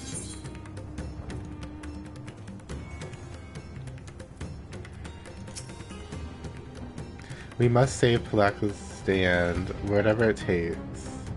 Matya, it pains me to put you in harm's way, but I would ask for your aid as well. Of course, Palaka's stand is not far, just down that hill. But as I told His Excellency before, the path was blocked by terrible creatures. I have no choice but to turn back. In that case, this is what we shall do. Dexter, I ask that you take the lead and dispatch any beast you encounter. Alze and I will keep inside the trees and follow them in the path is clear. There's no telling what dangers await us. Keep your eyes peeled. Okay, good. Well, detour for Aether Current.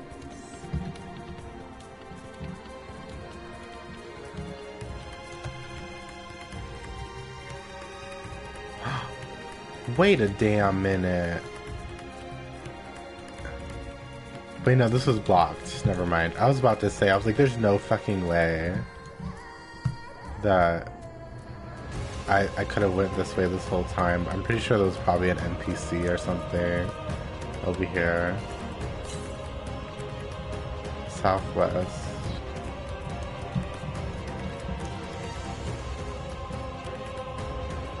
Wait, I think it's down there, right?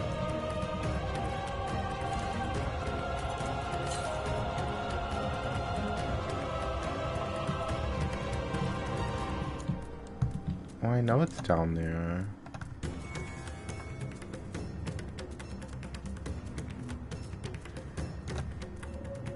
Because I saw it when I was up here.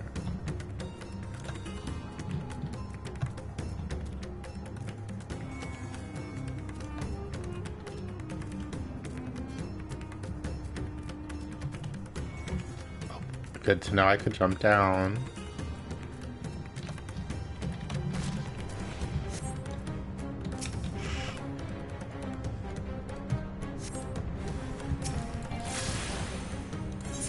I feel like my Chocobo despawns really quick. Then again, I haven't played for a while, but still.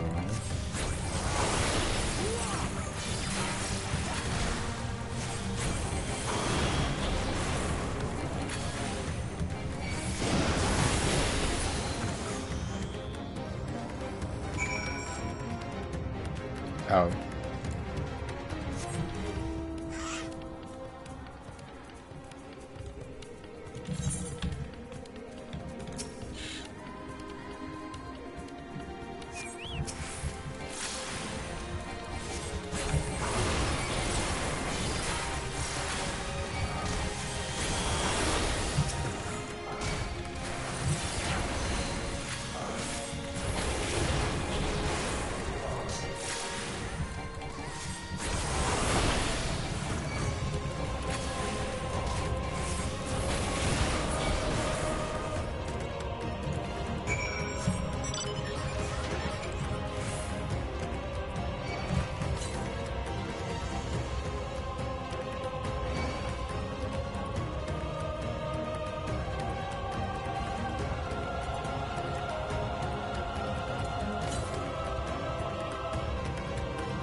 4 more.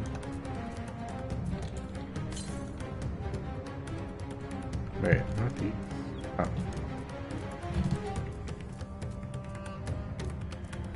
I'm misreading their names as asthma, please.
What, 2 more?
No.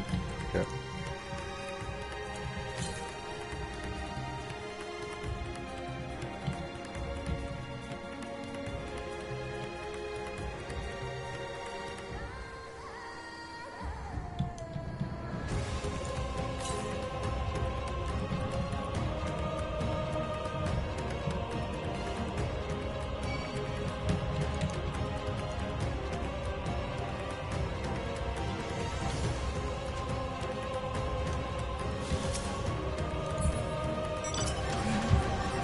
I think I missed one somewhere.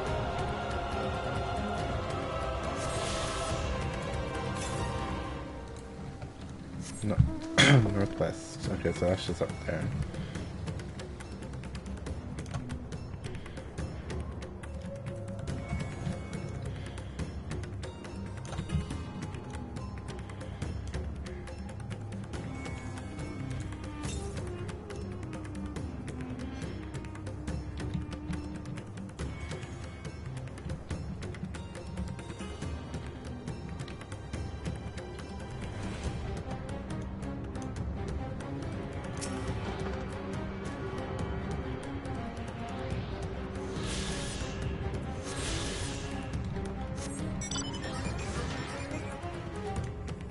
Cute. So we have all the Aether Currents in this area, I think. So I just need the quest ones.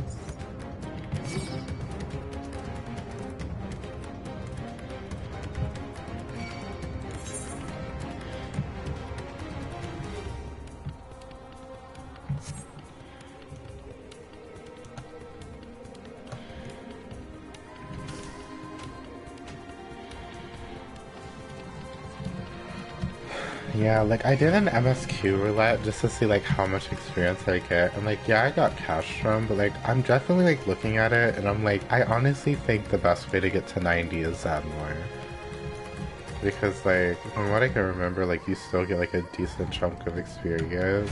So I'm just like I'm just gonna be living in Zadmor when I'm leveling up most of it. I still have to level up my trust and do the fates, but apart from that, I'll probably be in Zadnor to level up everything. Empty. It cannot be.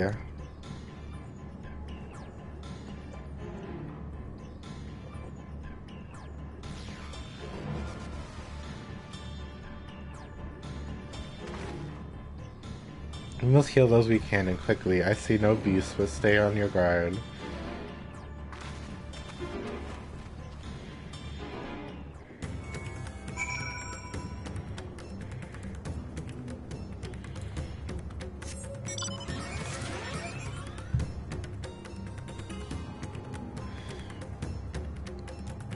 Not horizontal Hure.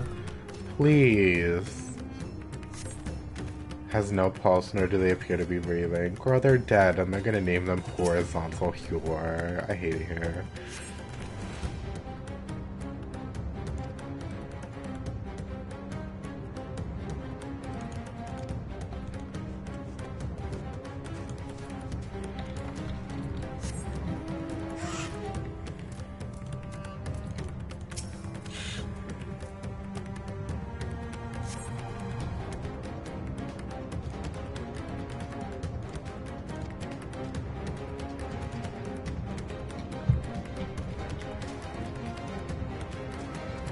Not vertical.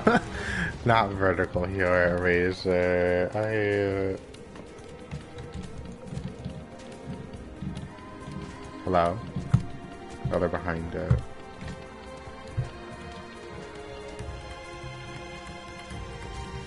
Frightened at war. I'm kind of sitting here like, damn, the stat trap really died. It's not like registering.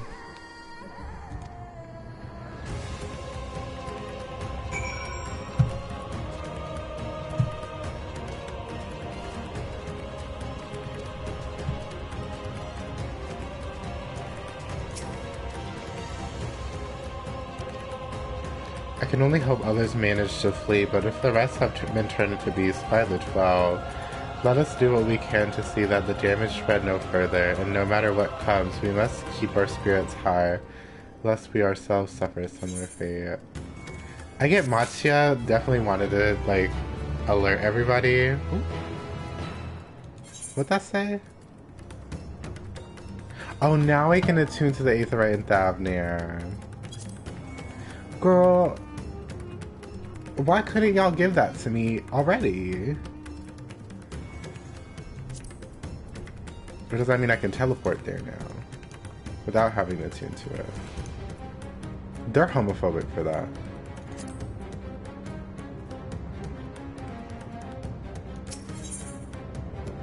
That we might live. I can tend to the rest. Please look after Matsuya. No doubt what we have been here... No doubt what we have seen here weighs even heavier on his heart than ours.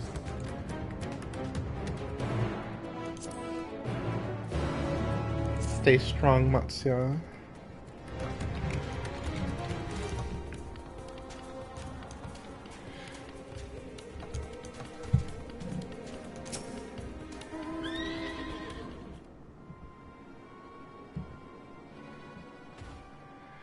Oh, Dexter. This is Yurvaret, the elder here. He is hurt, but praise be to the sister, he still lives.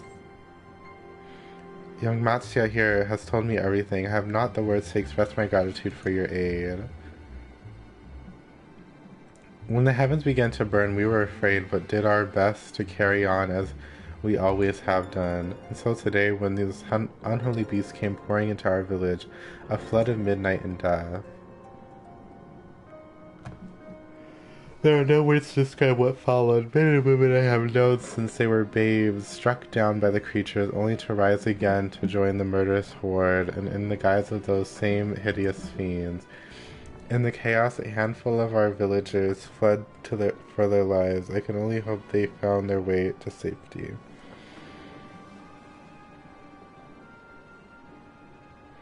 Matsya, do you perchance remember Coeurl and Mavon, the young couple who always bought your freshest catches? How could I forget, Elder? When I first came to peddle my wares, desperate to eke out a living, they showed me such kindness. Others shunned me as an outsider, as is their way, but Coeurl and Mavon bought my fish and sung its praises. They turned my fortune around. They're dead. I fear they are in terrible danger. I saw them running towards Agama Temple, one of those beasts in close pursuit. They had their child, still but a tiny babe, to elude these fiends while caring for the one young is an impossible task, surely. I beg you, go to their aid.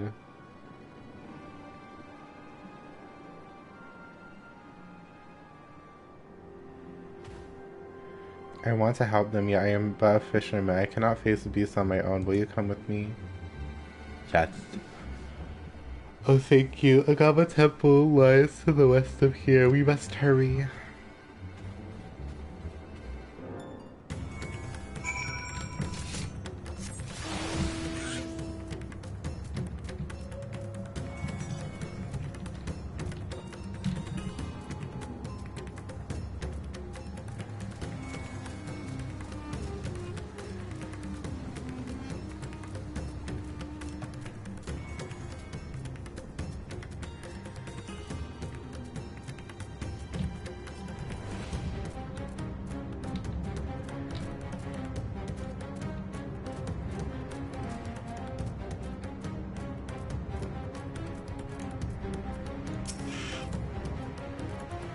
The temple is just ahead.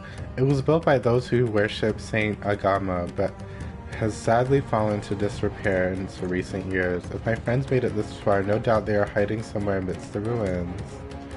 No, please stay back. Ooh, that was Coeurl. Oh no, this is not good. Oh, please tell me we're not too late.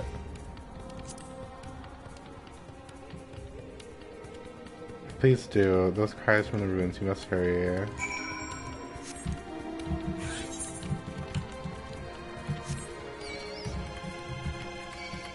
These ugly ass rats! Get out the way! Try to do a quest.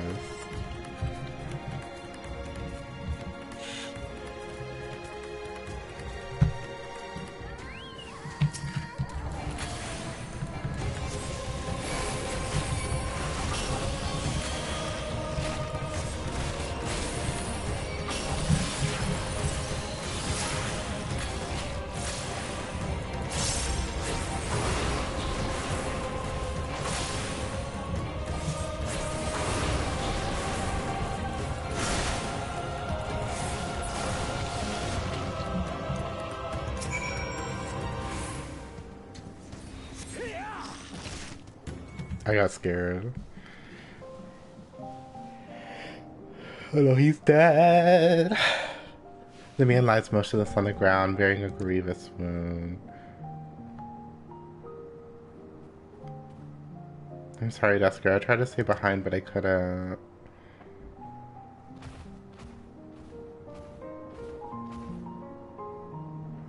No, it cannot be. Is someone, anyone... Oh. My arms so heavy in my legs, I cannot feel my... Ooh. My wife fled with our daughter. I need to find them, need to be with them. I need... Oh. You must stay strong. More time I thought I had. I don't want to die.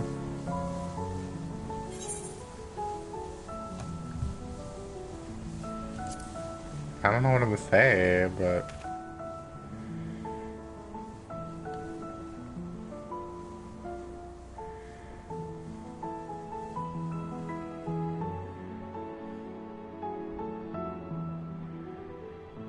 Thank you.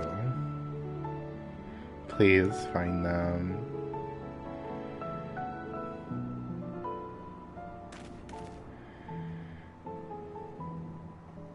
Not Harlot. Mavon still lives and she has her child. We must search the jungle between here and Palakistan. There is nowhere else she could have gone, I think.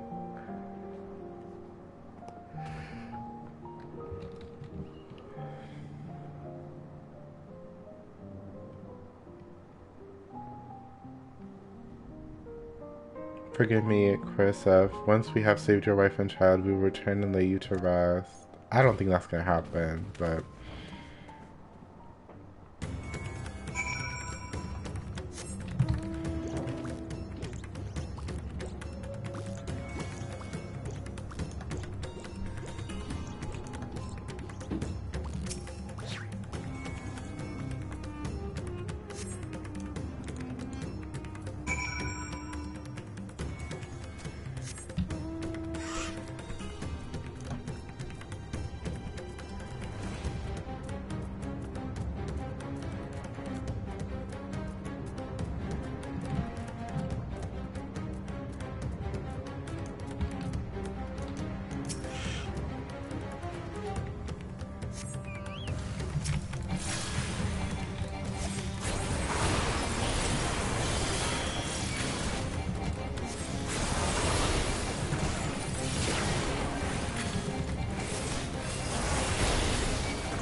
Did you see any sign of them? I found nothing.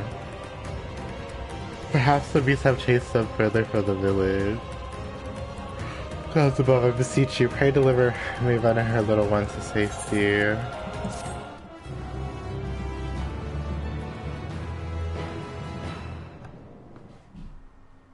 Stay strong, Matsya. Meanwhile, in the skies above Davnir.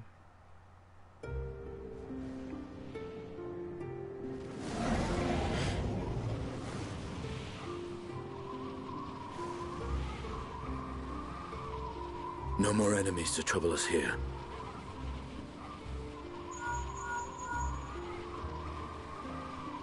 It's me. How fare you below?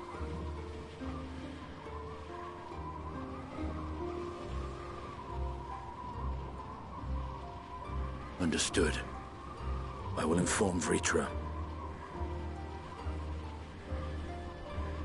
Chaos and panic sweep Raz-at-Han, and many more have succumbed to the transformations. Amidst the fray, Ahoan fell, protecting a grief-stricken father.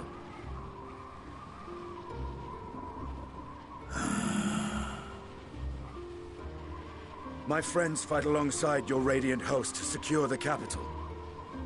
Beasts have been sighted in Palakistan as well. We have divided our forces in hopes of quelling the threat there. Of small solace is that we now know what triggers the transformation. As my companions tell it,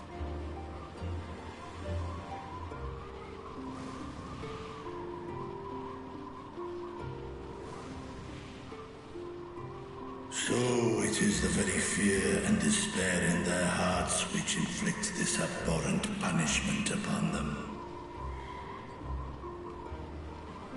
A nightmare from which my children will never awake. O capricious and cruel fate, they are undeserving of such condemnation. will you wallow in sorrow or rise to the occasion? Raz-at-Han is leaderless. Before he passed, Ahawan sought to reveal the truth to his people. Honor his wishes. I don't think that's a good idea, because I know Xenos is gonna chop him. To breed a new conflict between dragon and man. These claws could reduce thee to shreds with a touch. These jaws crush thy bones to dust. I feel like they're gonna announce Vertra, and then Xenos is gonna be like, oh, power? Oh, Dragon Eyes? I am a bringer of fear, no different from the beasts which beleaguer them.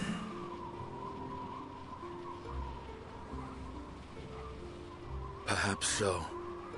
Yeah, Astinian. Only in death were Hraesvelgr and Shiva united. Indeed, whenever man and dragon have come together, death has ever been the inevitable result. It was our fear of your kind that sparked a nigh-endless war. Fear and hate of which Nidhogg drank deep as he laid waste to my homeland. And in turn, I took my revenge on his brood. Blood for blood, pain for pain. I thought nothing of theirs, only of mine. And yet, were the chasm between us too vast and too deep, Hraesvelgr would not have borne Isael to battle and our rescue. He would never have entrusted a mortal champion with one of his eyes, and the Dragonsong War would still rage on. And I would still wage a never-ending war of violence and vengeance. The future of our star be damned. I cannot speak for Ahawan's greater goals.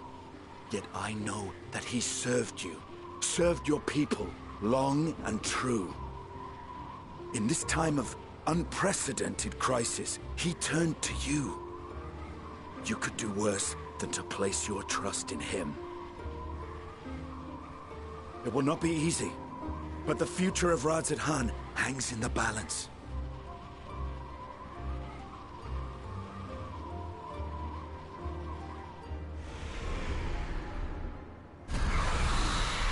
We have company.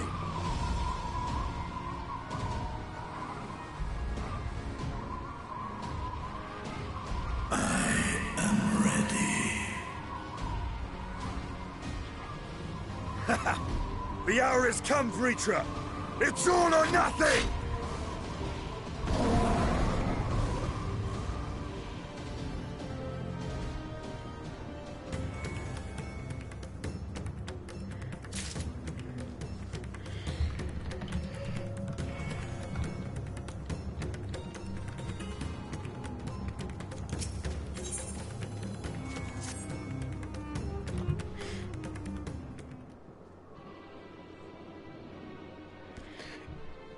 God have mercy.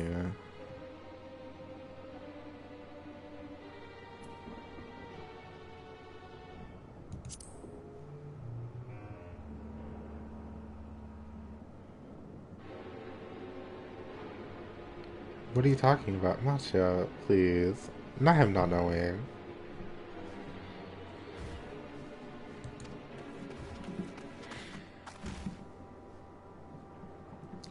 I've seen to the wounded. How did the two of you fare? Did you find your friends?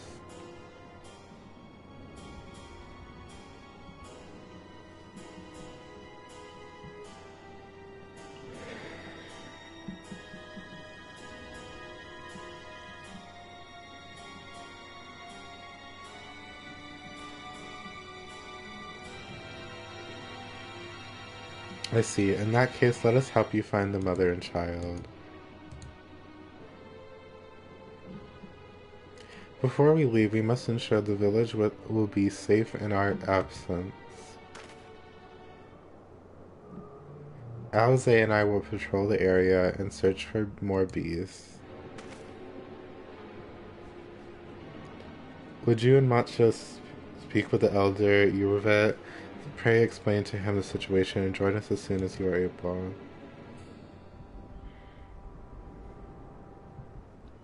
We will save Mevan and her child. We can do that much for Carissa.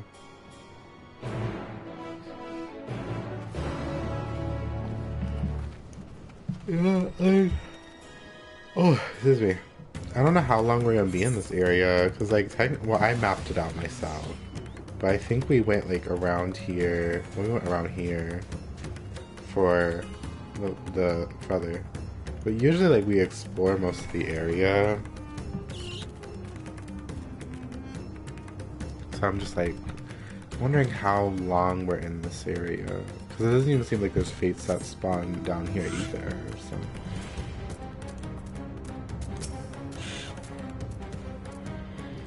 I'm heartened to see you both safe, but what of the family? We found Karasov, but he... Say more, understand. We have lost another of our dear friends. Karasov may be gone, but there is still hope for Maeva and her child. Please find them, I beg you. And if in your search you come across anyone else who escaped the slaughter, pray tell them what has happened. I will do my best to keep the villagers safe and their spirits high. Come, let us rejoin your friends at once.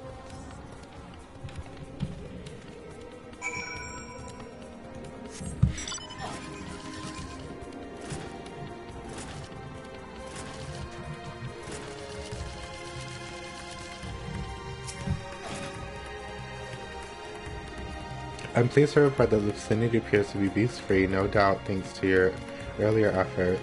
And with that, let us resume our search for your friend and her child. Where shall we begin, Matcha? If we follow Sirota south, we will arrive at Perusa, a temple.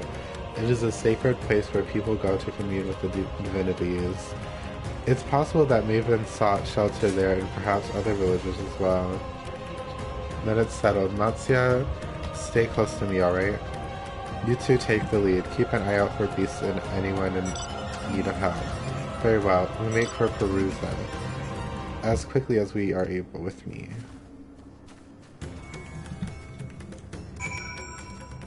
I'm assuming it's this. Yep. Okay, so we may go to the front of Maya, and that might be the last area. Yeah, it's still, that fate's even 85, so I think we're only in here for 85. So then that means the next area will probably be 86 to 87, and the last area will be 89 to 90. Cute, cute.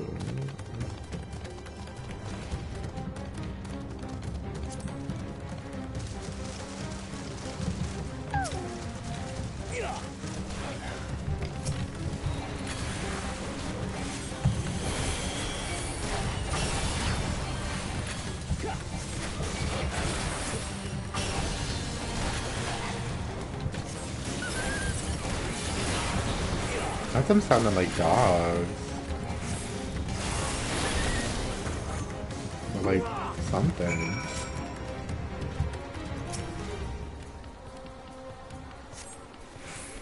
Thank you. I thought it was done for...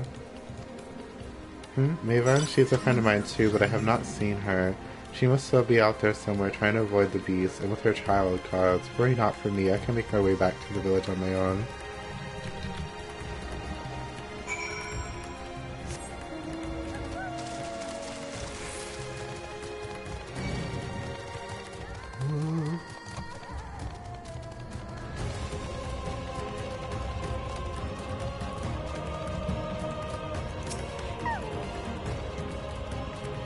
Dexter, wait. Perusa lies just ahead, but something terrible has happened. The beasts have come and many have been killed. Alphino and Alze have gone to do what they can, but there are so many. More than I could count. You must be ready. Oh, this is an instance? Oh, just kidding.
I see. You've seen to all the beasts in sight. In that case, let's have everyone gather in the front of the temple. This is probably going to be instance, isn't it?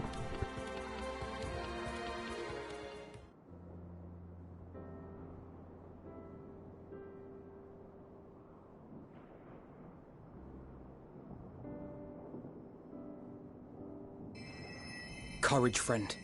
The pain will pass. Has anyone seen Mevan?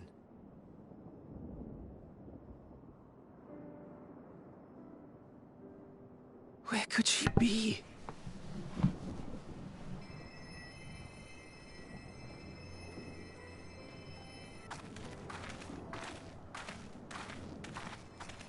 We've dealt with all the blasphemies, and made certain no villagers are still in hiding.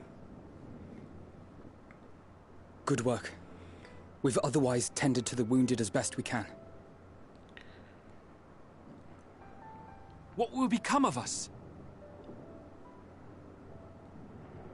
Help is on the way, surely. We may have to abandon our homes now, but we will return, someday. But where can we go? Is anywhere even safe? That I cannot say. Well, I can. Nowhere's safe. Run all you like, but there's no escaping these things. I mean, stay strong. And even if I could, it's too late for my family.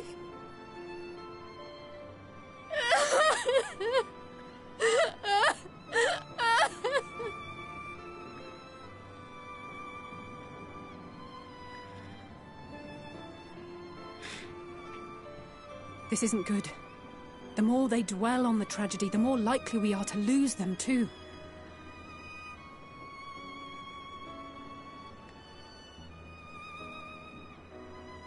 My friends! This is a place of worship. Should your heart quake with sadness, cast your mind to the heavens and remember. Remember the teachings of the old gods. Did they not implore us to stand fast when waves of sorrow break against our shores?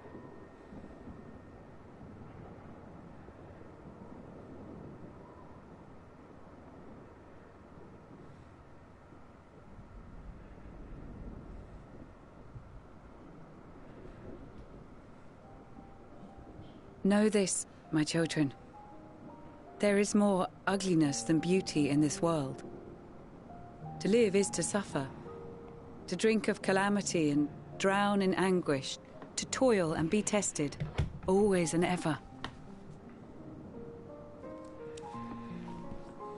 'Tis a perilous path you walk. Death lurks in the dark, and is the sole promise that awaits at journey's end. You will tremble with terror. You will weep tears of anger and despair.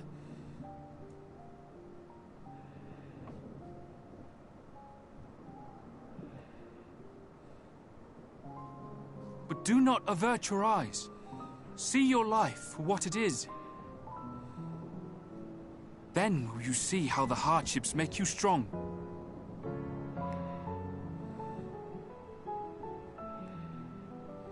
Every doubt reforged as scales for your armor. Every agony to temper your blade.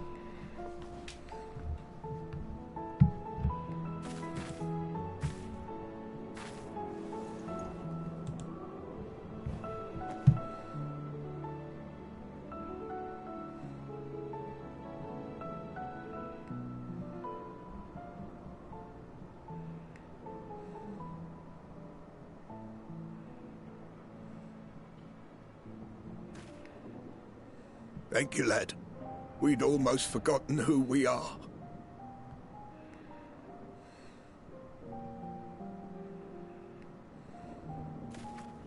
My undying gratitude to you as well, my friends.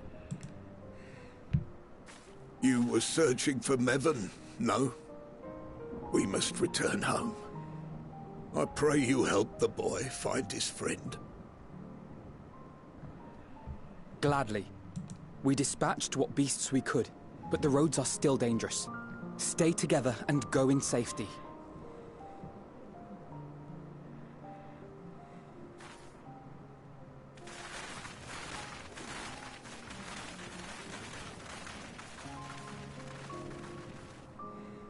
That was very impressive, what you did back there. Those words seem to resonate with your people. They should.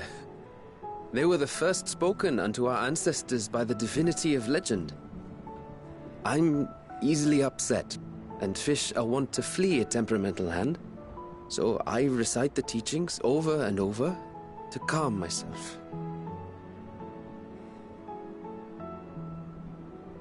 They're lovely and inspiring to hear, though I imagine they were born of great misfortune. They are born of life. There's as much bad as good in it. More, many would attest. All the more reason to appreciate the good when you can. I won't argue with that.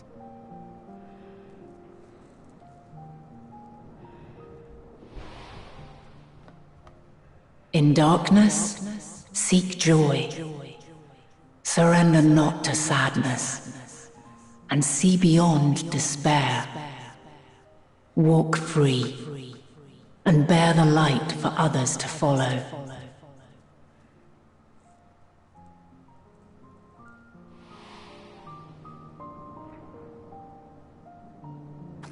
And with that, let us see if we can't find Mervyn.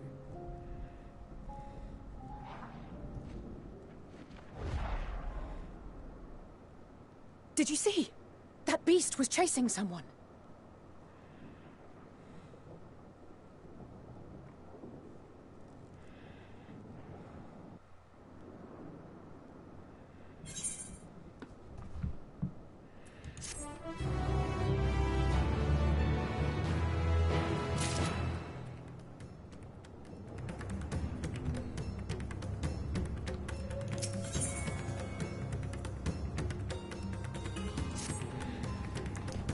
Over there. My view was blocked by the trees, but I'm sure I saw someone being chased by a beast. Dexter, go with Patria and search along the river.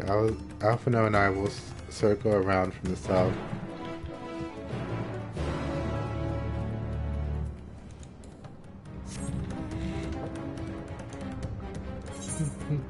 Yeah, okay, we're going over here. So this little quest line might not be too long, which is good. So maybe we'll get to another area soon.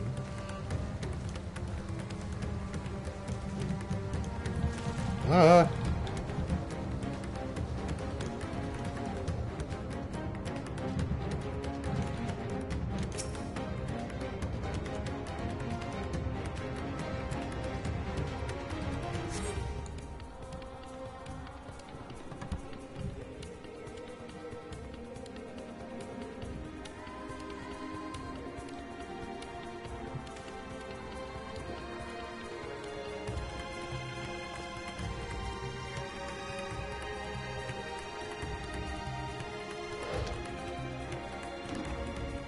That's her! No, I'm sure of it! Mervyn! Don't! Please!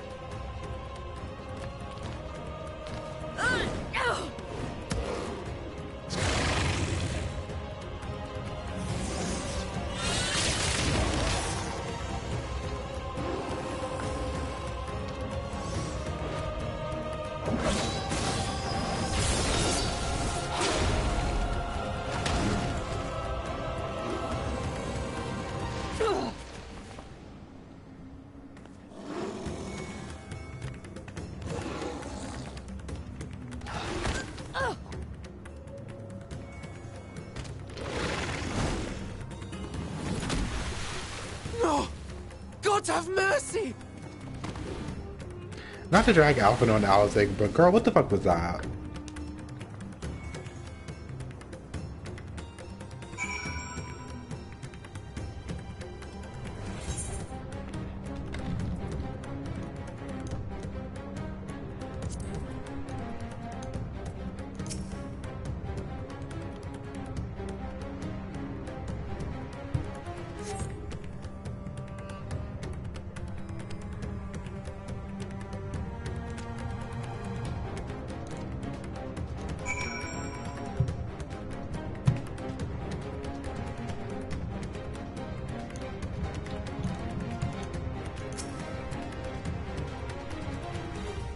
not to be like that, but like, I don't think she would have like died from that big of a fall into water.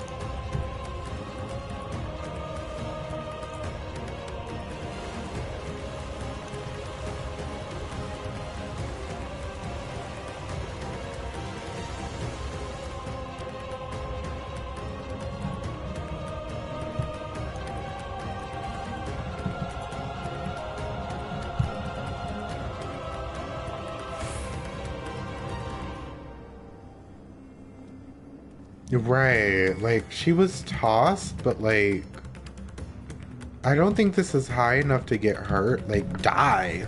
I don't think it's high enough to die from, like, water impact. Like, that's what I'm not understanding. Because, like, this is, like, diving height, I think. Like, it's, like, not even, like, probably, like, what, like, 10 feet? Maybe 15? Like, if it was, like, 100, yeah. Maybe even 50, yeah, but like, that's not that far. But you know what? Whatever. And if this baby's alive, makes zero sense, because if she would have died, then the baby would be dead. Like, I'm like, babies are a lot less strong compared to like a full-grown person, so... But also, what the hell was Alize and Alphino doing? Because they were taking out big monsters earlier, and now they suddenly just couldn't take this one out.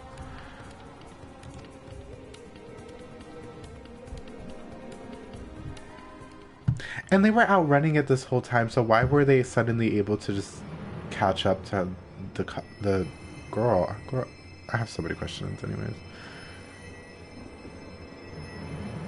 Right. She's so cold. Alphino. The child is alert, and I see no wounds, and yet... she grows weaker. Alert. My spells can do no more. What she needs is a change of clothes and a warm bed. We must hurry back.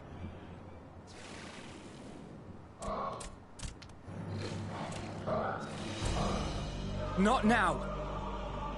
Matsia, take the child.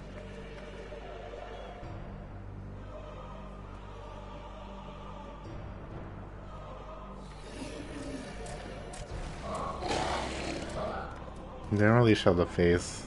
Damn it. I was like, what? It appears we've made enough noise to be heard for miles around. More will be upon us ere long. Girl. We make our stand here. Matsia, can you take her back to the village? But the child, all by myself. You can't be serious. You got it, Matcha. Girl. The beasts will follow you home unless we stop them here. And so we shall. Be strong, Matsia. Her life is in your hands. Right. I can do it. I know you can. We'll keep them busy, Matsia. Go! Quickly!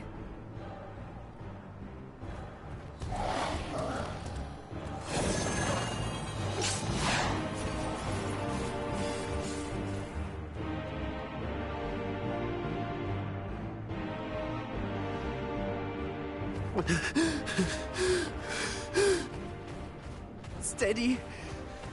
You know the way.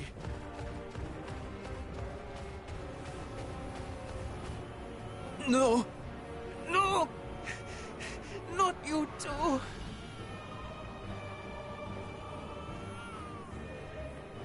Sing to it, something. Don't be afraid.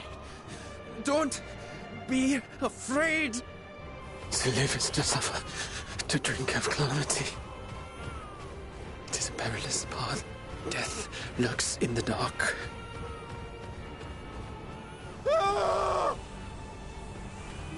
No! I'm not afraid! I'm not afraid! Ah! Do not avert your eyes. See your life for what it is. See how the hardships make you strong. Every doubt reforged.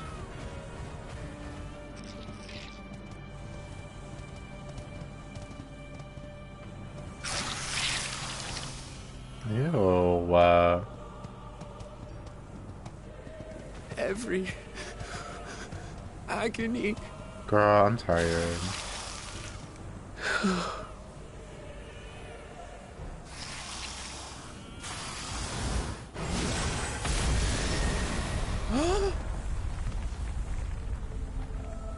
I was about to say, girl.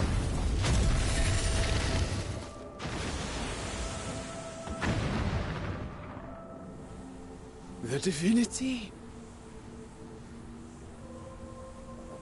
Nay, but one who would deliver thee just the same.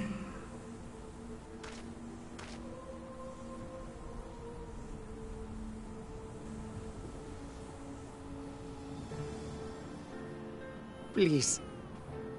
You must save the child. What's this dragon gonna do to save a child? She is all that remains of Mevan and Grasef.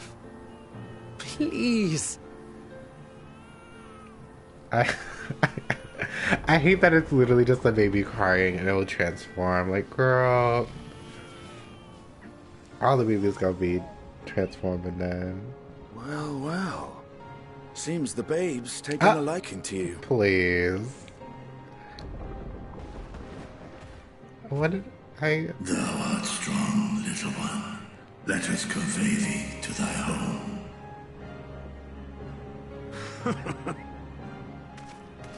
I spied our friends as we flew in. They appeared to be holding their own against the Horde.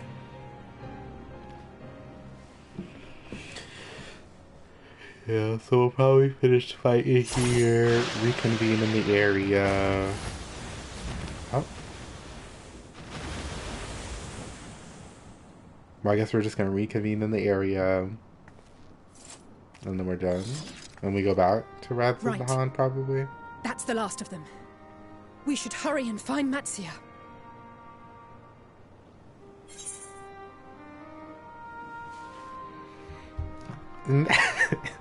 Now we knowing.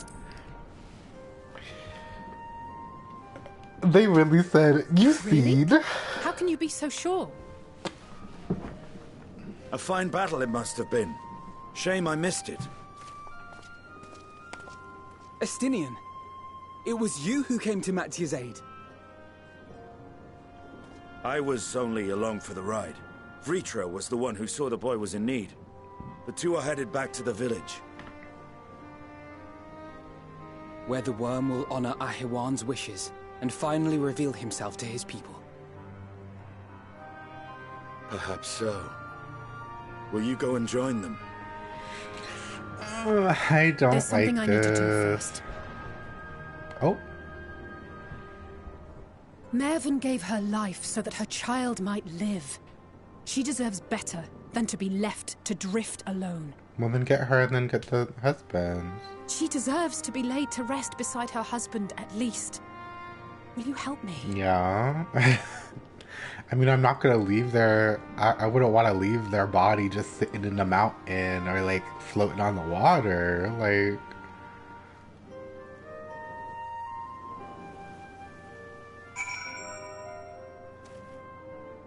I'm scared the guy's body's gonna be gone. That's what I'm worried about.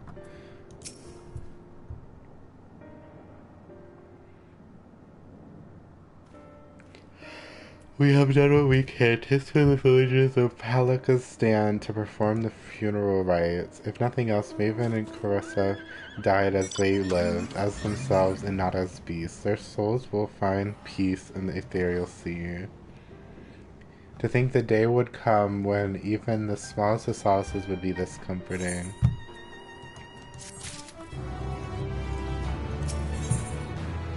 Aether current. I'm about to be able to fly, so I'm assuming we're going back to Razat Han because I'm barely even going to be able to use the fly.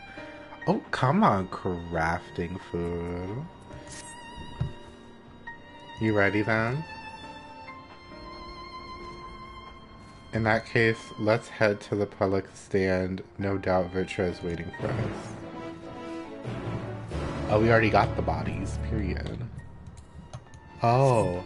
Oh. Oh, okay. Work.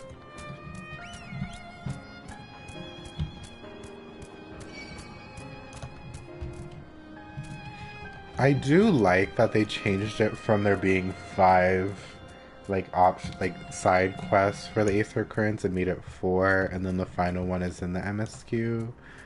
Because like the last quest always spawned when you finish the area anyway. So like I'm glad that they just like took that out. It was just like just do 4 quests.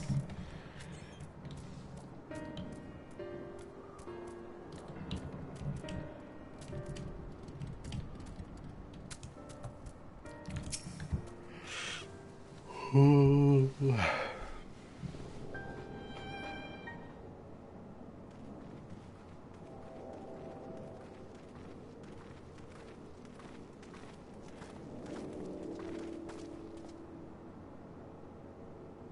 Rest easy, for all is well here. Young Matsya returned with the babe safe in his arms, clinging to a warm bed. The girl hath already begun to regain her strength. Less joyously received was word of the mother and father's fate, as well as that of their transformed neighbors. How many children of Thavnair must we lose to this calamity? Mothers and fathers, brothers and sisters, sons and daughters, every death another void that can never be filled. We who survived then must carry the weight of their memory as we strive to regain a semblance of what we have lost. Karisev and Mavon's babe is a child of Thavnair as well. I thank you for returning her to us safe.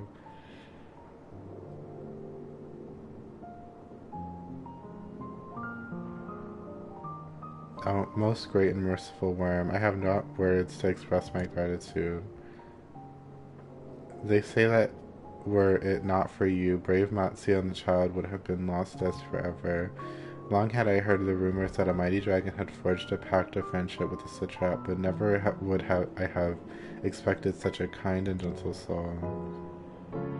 Truth in part, but not in whole.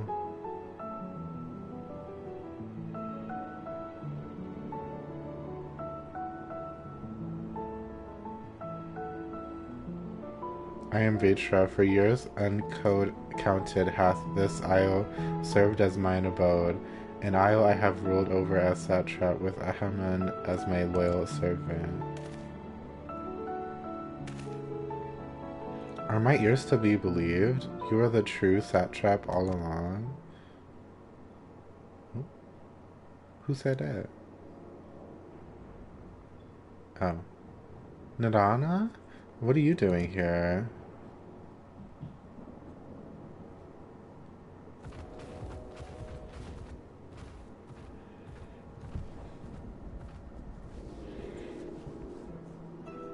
I heard from the Radiant that you had gone to help the people of Palakistan in their time of need, and so I and several of my colleagues from the Great Work came over to offer our services. The alchemists have already brewed up some potions for Maven's daughter. But enough about us. You and your role as the far greater enigma. If you were the true satrap all along, would it be that young Varshan was created to serve you as your emissary? Thou didst suspect the boy was but a simulacrum. A rumor had circulated for many years around the High Crucible that our most skilled alchemists were once commissioned by the satrap's family to fashion a mammoth indistinguishable from a living boy. Looking at Varshan with that knowledge, I simply put 2 and 2 together. I was not alone in drawing this conclusion, but like me, they no doubt recognized that the satrap was using the simulacrum to work more closely with his people and decide not to press the issue. I had always assumed one of Ahaman's associates was manipulating it from afar, although the truth is indeed far more surprising. It's an honor to meet you in the flesh, Master Vertra. Pray allow me to express my gratitude. If you had not believed in and given unto us your skills, I do not know where we would be. Thank you from the bottom of my heart. Twist thou and thy fellow alchemists that fashion the means to unmake the towers. You are the saviors not only of Razathan, but the Sar. Far too kind you are, Master Vertra, but the star yet wants for salvation. Once more, with my colleagues, I commit the knowledge and resources at our disposal to the mission of aiding the people in this their darkest hour.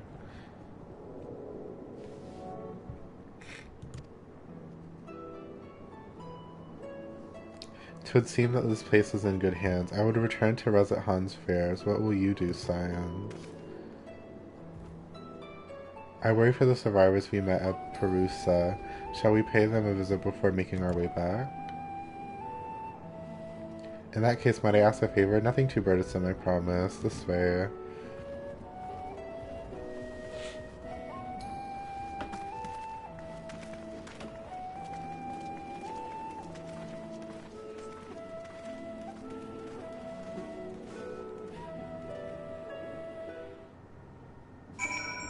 Ugh. My allergies are just kicking my ass today.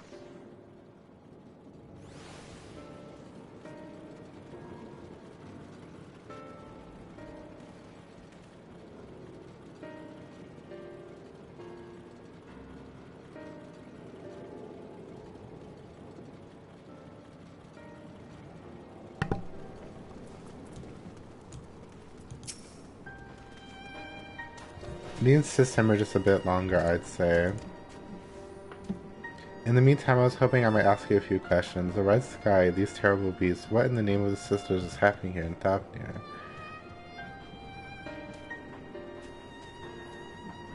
Oh my, that's rather a lot to take in. It would seem the situation is even more grave than we expected. Thank you, friend. My colleagues and I will use your knowledge to see if it can further our research. And with that, here we are, a pot piping hot chai, brewing from my own secret recipe of spices and tea leaves, together with hearty helpings of rich milk and pure sugar. I've made enough for everyone in the village. Might I trouble you to deliver a few cups? The drinks have medicinal properties then? Not in the least. The ingredients are quite ordinary. It was very tasty though, and has a way of lifting the spirits. The spicy aroma and distinctive sweetness of chai is a simple, everyday pleasure on our island. Sometimes the best medicine is the simplest.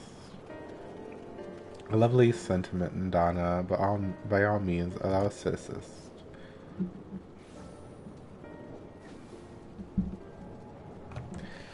We're living our barista teas.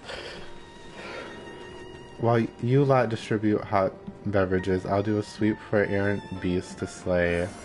A far less arduous task, no doubt. When you finish, look for me at the wakeful Tirana. What the fuck is that?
Did it help lift the villagers' spirits?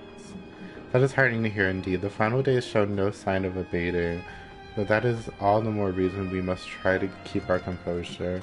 Our lives have been forever changed. The people we have lost will never return to us. These tragedies will long await on our hearts, but we have the capacity to live with our suffering, to carry the agony till we too join the fallen in death.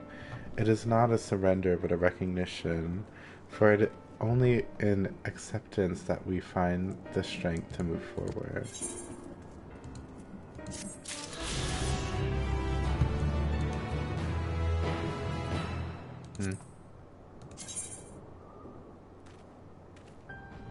Oh, there's quests. I was like, why can't I fly? The way they just unlocked when I finished that one. Okay, that's hateful. My inventory is absolutely crying. I was really like, yeah, I have enough space. And then this shit happened. Wait a minute.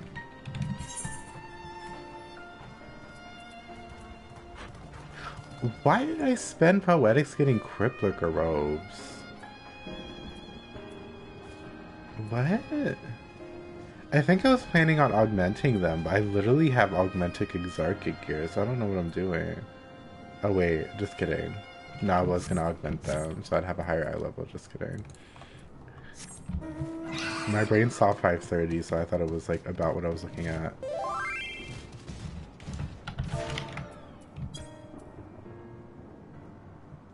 Oh. Now my Makote is dripping for real, please.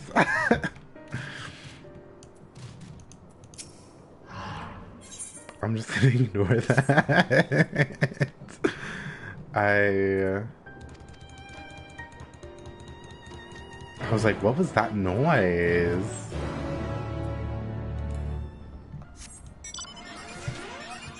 I know. I play with my chat closed, so when I heard that noise, I was like, what's happening? Now, let me just do this one. It's right here. Oh, I was like, where did that lead me? I'm shook. I remember I was AFK in my, like, my healer outfit, like, and somebody just... I was, like, AFK, by Palace of the Dead, and they were just like, you're giving, Dr. Doom. And then I immediately logged out. I was like, I'm not doing this.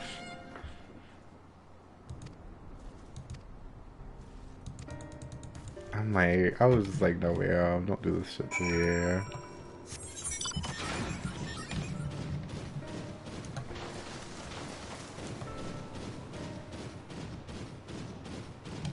I'm crying now.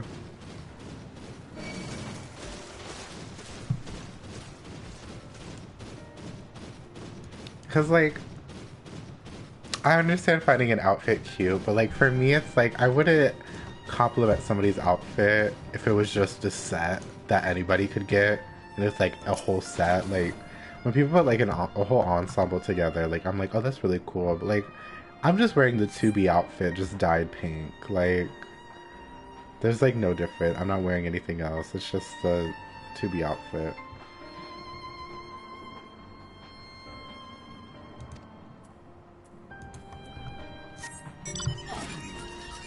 What the hell? They're hateful for that.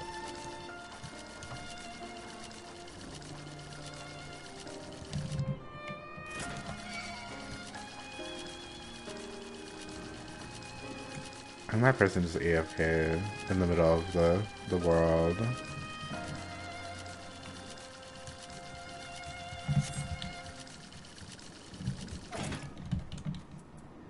My Chocobo, it just despawns just so quick. But I guess it's because obviously I'm like playing so much.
bam. Now I have to do this other one. And then I'll turn them in. And then I can hit the MSQ thing, which is probably just going to teleport me to Razat-Han. I don't think it's going to have me go all the way up. But if it does, I can fly there.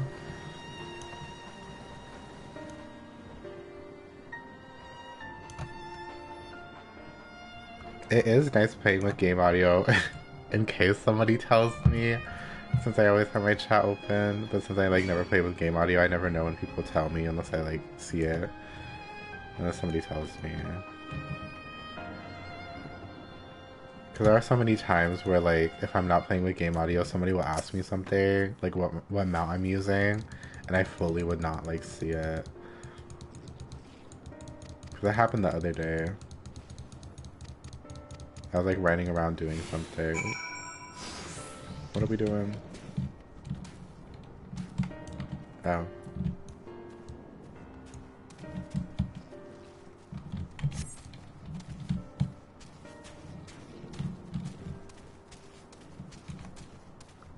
Can you keep up?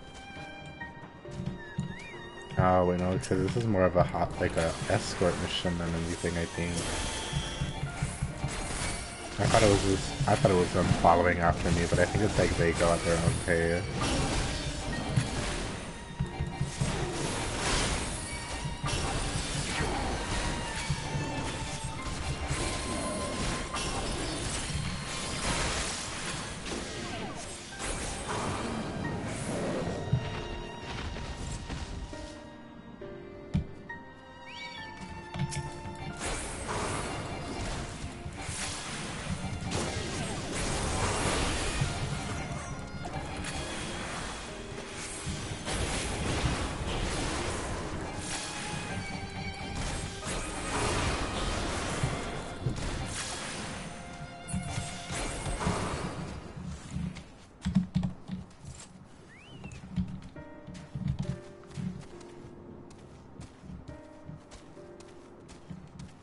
Why'd I get aggro on them?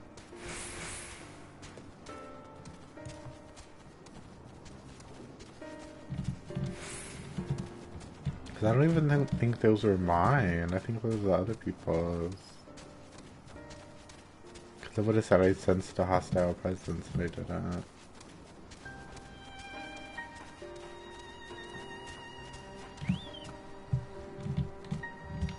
Oh, can I really just keep running?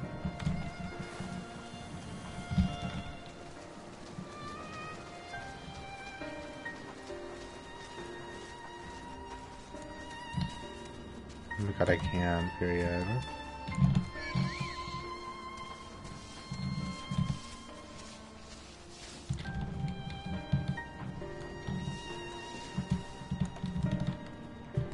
I didn't even have to actually fight for that iconic.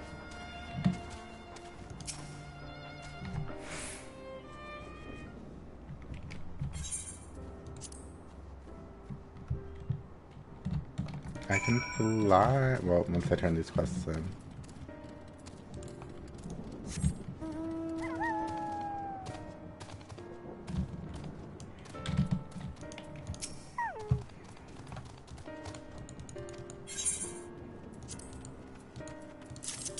Oh.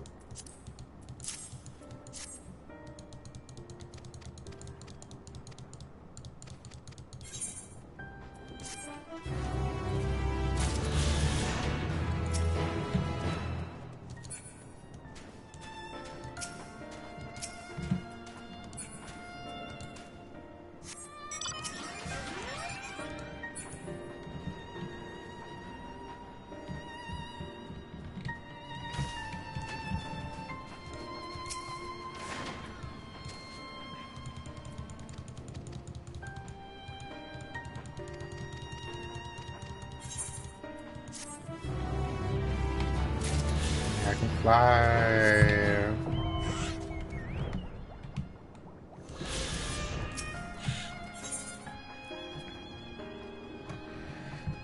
Matsuya is eyeing you as if there is something else he wants to say.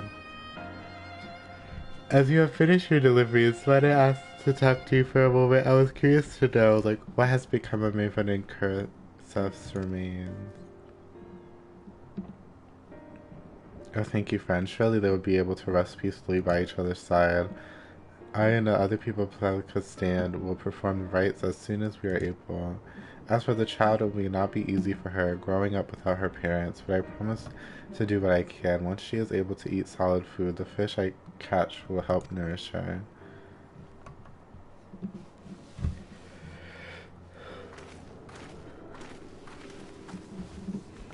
While we finish delivering the chai, I do believe everyone has a piping hot cup.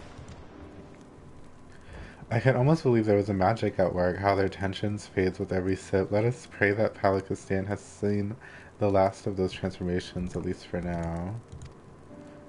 They are still at risk, as of every village in Thavnir like as not. Still, I trust we can leave this place in care of our friends from the Radiant and the High Crucible. Shall we return to Razathan? By all means, do not let us keep you further. There are still many who have need of your wisdom and strength to deliver them from this terrible calamity. And I will do what I can as well. I will bring rations and supplies from Akali, and will something spare. Then let us find a city and be on our way. Where did he wander off to again? Somewhere. The Lakeful Tirana, near the bridge to the Razathan, as I recall. Very well then. Y'all can't just teleport me to Razathan. Bye, y'all. Ooh. Then I fly there. On my bed. Oh, come on, new location. Well, since I'm here.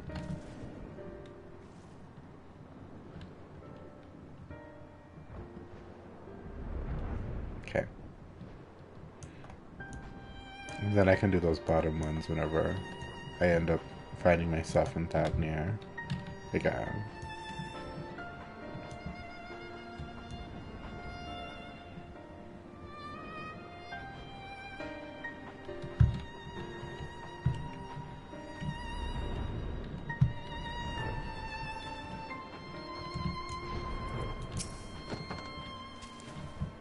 Apollo told me everything. Full glad am I to hear the people are safe. Likewise, you'll be pleased to know I found no evidence of lingering beasts in the jungle and ruins. 'Twould seem you finished off the last of them. Trying times yet lie ahead for the people of Thavnir. Fortunately, they have a wise and benevolent satrap to shepherd them through. Speaking of which, I received word from Thancred not long ago. He awaits our return to the city at Azadal's path. Come.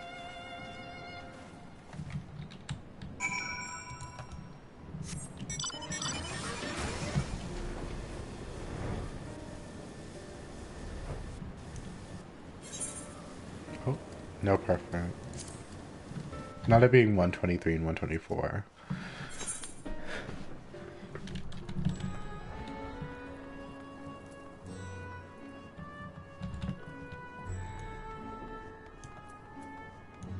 They said I could attune, right? I'm gonna like run by them just to attune if it lets me. But if it doesn't, I'm gonna fight someone. Like, I'm sure they're gonna lead me to the Aetheryte, but like, I don't trust them. Sometimes they be kinda.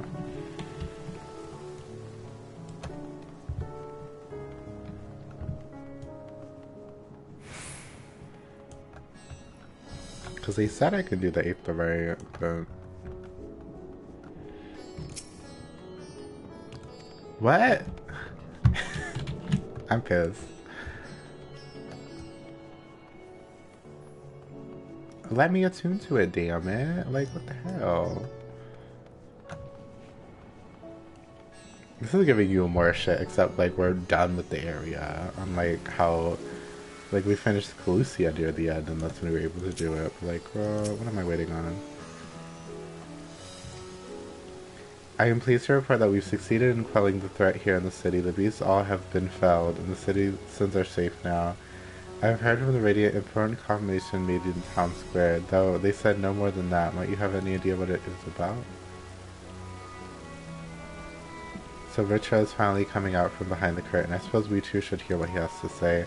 To Megaduta then. Before that, it appears the word assembly has not reached all the citizens. If anyone along the way seems unaware, we best enlighten them.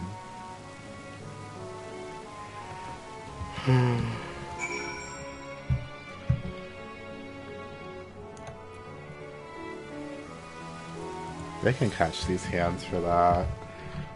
I still can't attune to this day I ate the right. We're almost done with fucking Thavnir.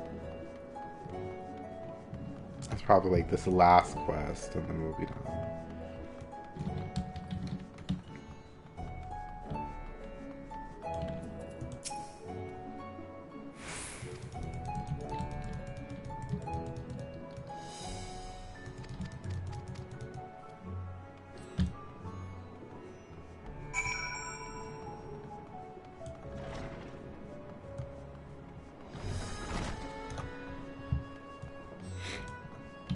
Come on, spooked youth.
Look!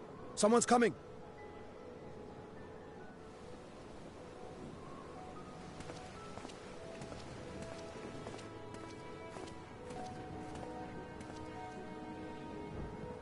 People of Razathan, it warms my heart to see so many brave, resilient souls before me.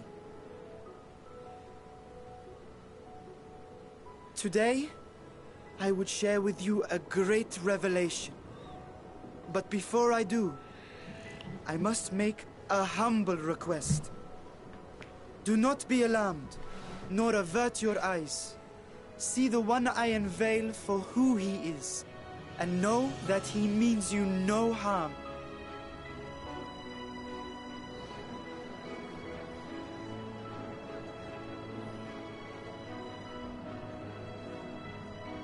Very well. I dare say it can't be worse than the horrors we've already seen. Many thanks.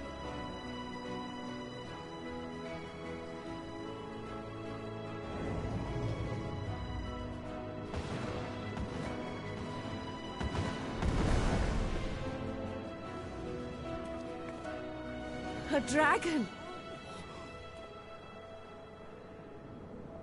He said, I'm here for theatrics. Wow!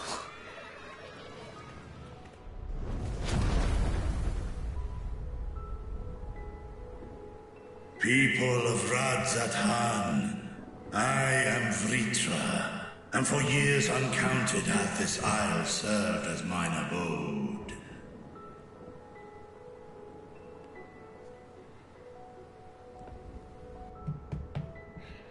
'Tis as the Satrap's ally I am known. Today, I would reveal the truth unto you.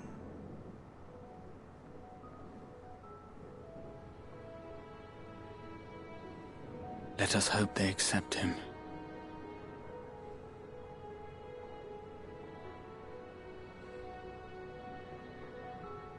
He's coming out, guys. Yay, coming out.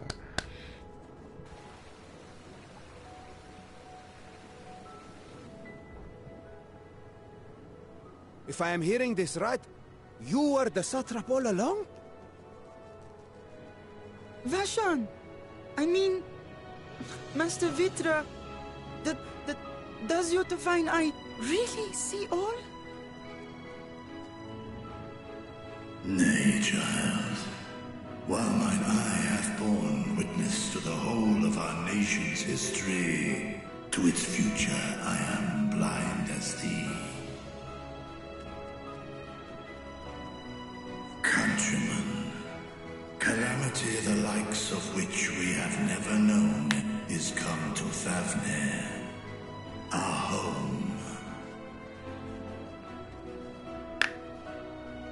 Friends and loved ones have been taken from us. I, too, have lost my closest confidant.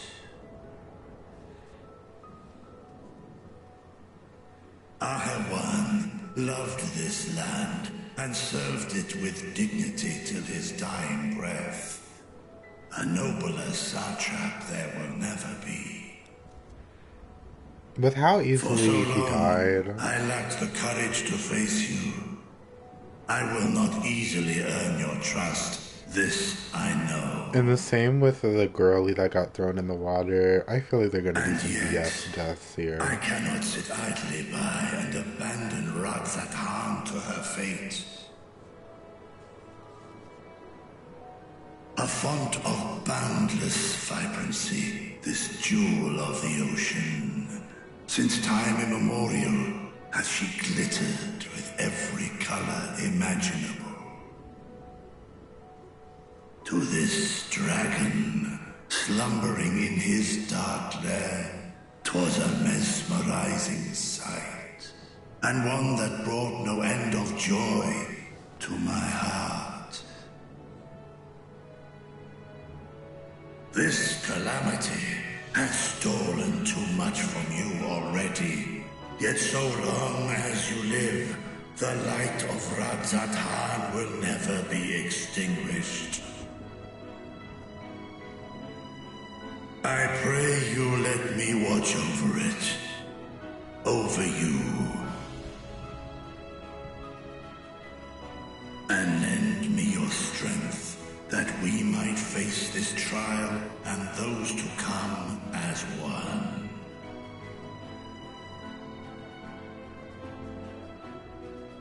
I do not know you, dragon, but I thank you for speaking the truth to us.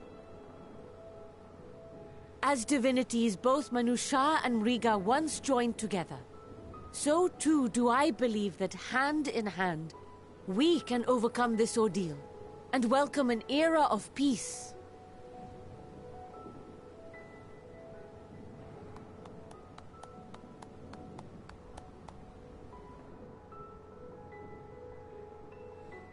A sight that would have surely brought a smile to Azael's face.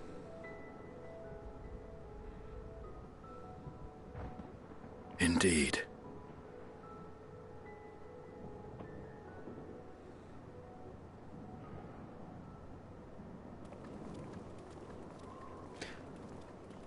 Now, why are they here?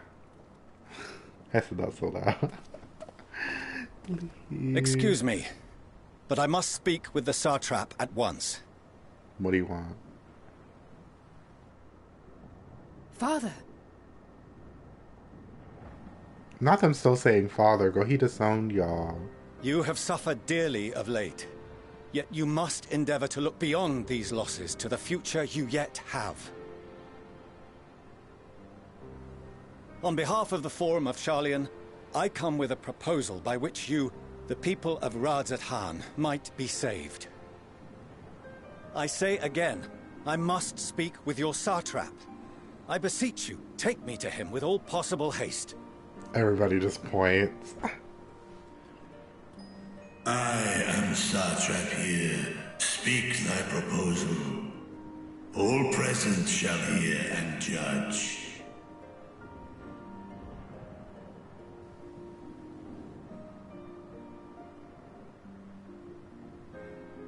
If I have given offense, then I apologize. First, allow me to share with you what knowledge we have of the phenomenon responsible for your woes. The final days. 'Tis an affliction of stagnancy and rot, sewn into the currents of the star. Though the first prominent manifestation was here, in Thavnair, it will invariably spread to every corner of the world. The Forum was forewarned of this apocalypse several centuries ago. Thenceforth, my predecessors sought to prepare for the end times in the only conceivable fashion, by securing a means of escape.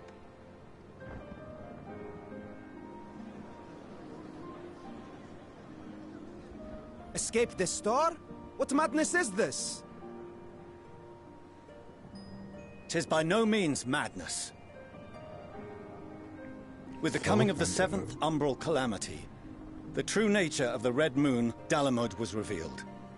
That it was an artificial construct of ancient Alag.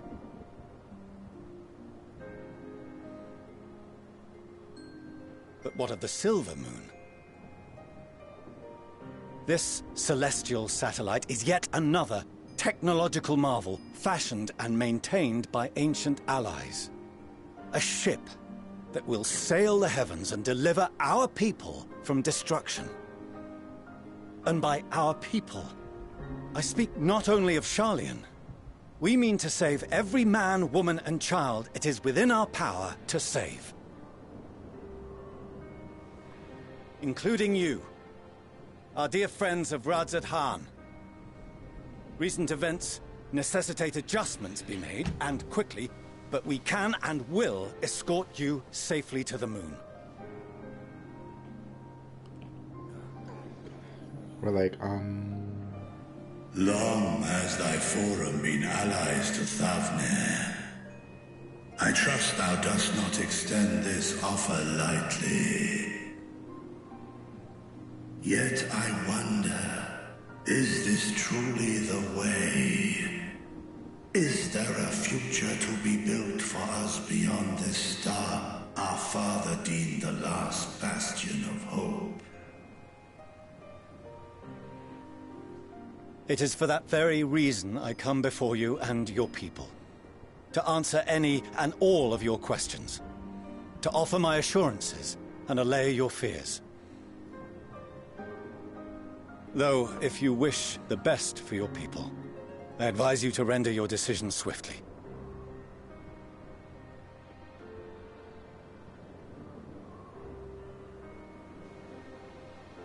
Show our friends to Megaduta.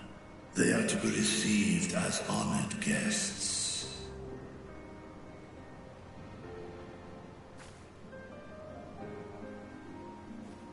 Worry not. Whatever decision is reached, your paths shall be yours to decide. Until then, heed the warning of these brave heroes. Guard your hearts against fear and despair, for it is within such fertile soil that the seeds of blasphemy find purchase. Remain calm and attend to your daily tasks. I shall return anon.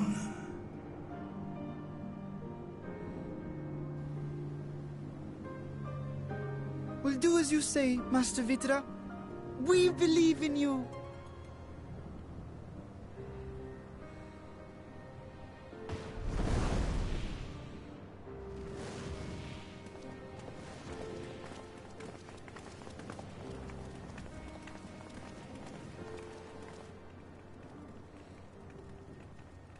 Uh-oh. What's up? What's wrong? What's going on? Oh, you're still here. What a relief. No, she seems positive. Nidana, what's the matter? Has something happened at Palika's stand? Oh, no, not that I know of. I just hope to hear your thoughts on a theory of mine.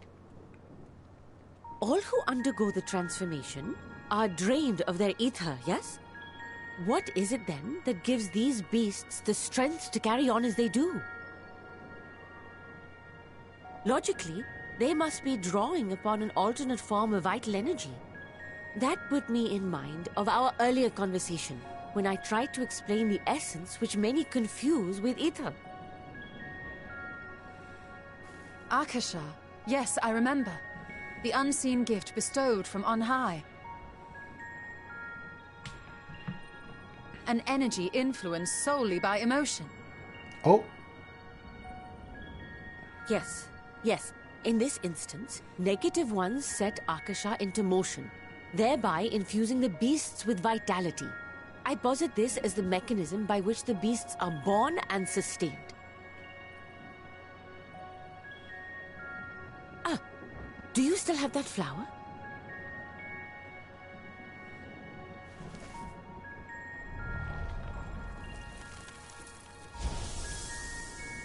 Oh.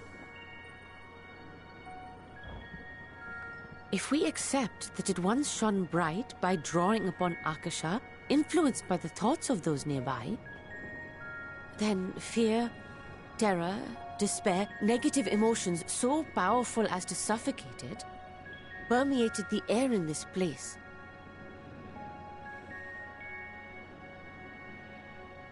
You must be very careful. The forces which drive the final days may be beyond our ability to perceive.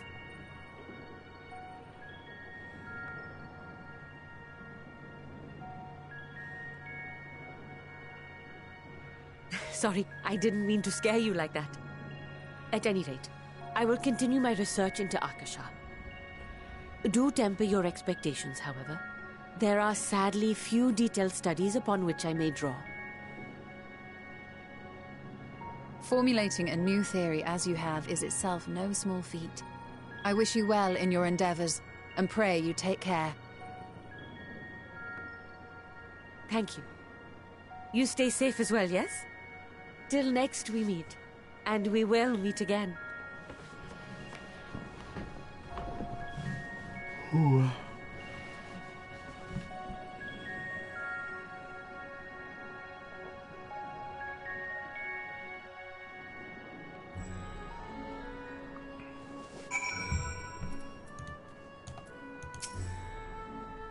As far as we have come, and after all the horrors we have seen, there is still so much we do not know about the final days.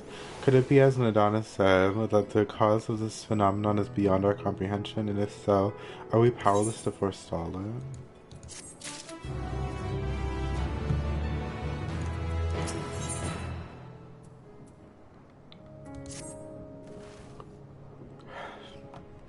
I have a message for the Excellency of the Satrap.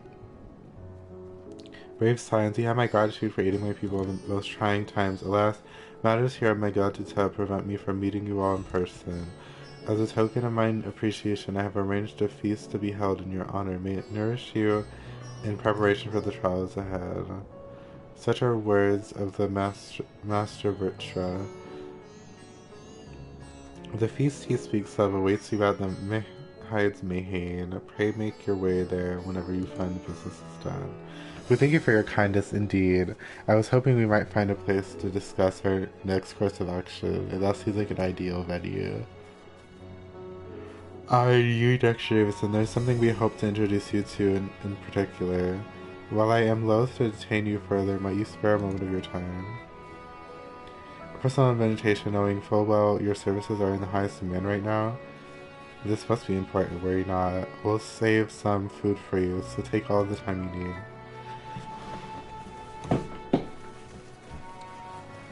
Thank you, Fed. Whenever you're ready, please join me in the Aetheryte Plaza. I shall go on ahead. Y'all gonna finally let me attune? God damn.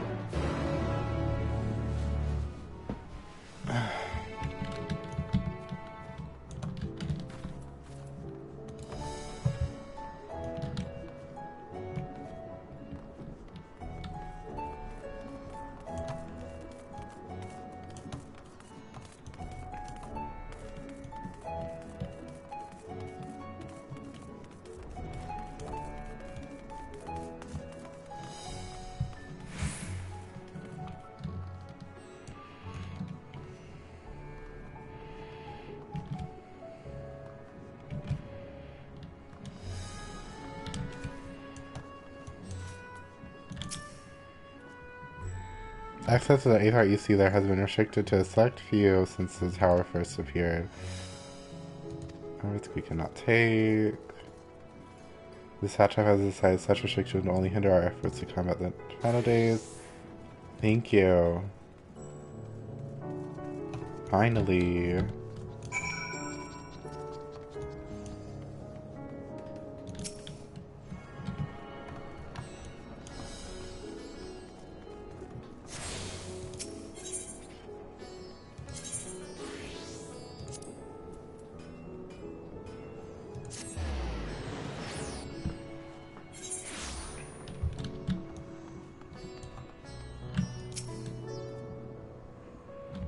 You must be wondering what this place is. Oh wait, this place is new. Because they said... Okay, so this was what unlocked randomly during doing the quest. You stand in the hall of the Radiant House for where our leadership oversees all of Razat Han's military operations. Sundrop, our destination, lies just ahead.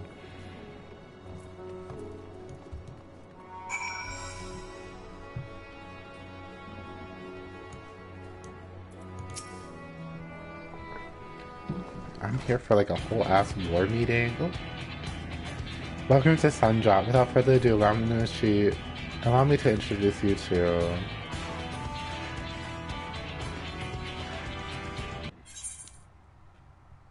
Please. Please. I was fully in the middle of a fucking cutscene too.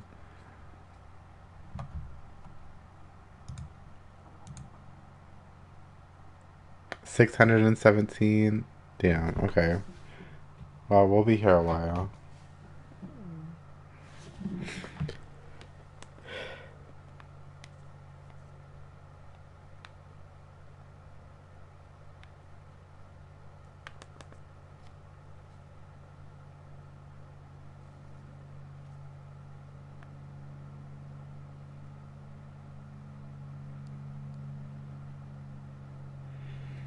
I'm having 4 voicemails. What the hell?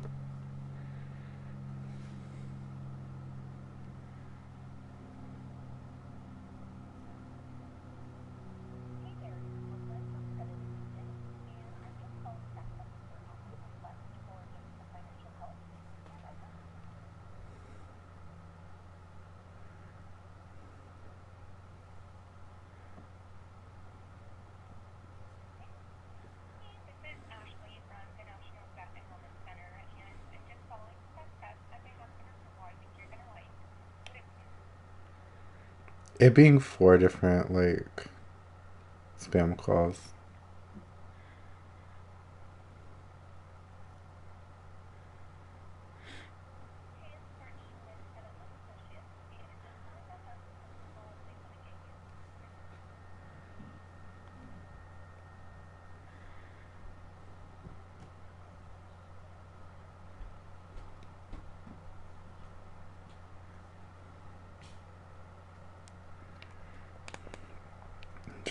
Interesting. Okay.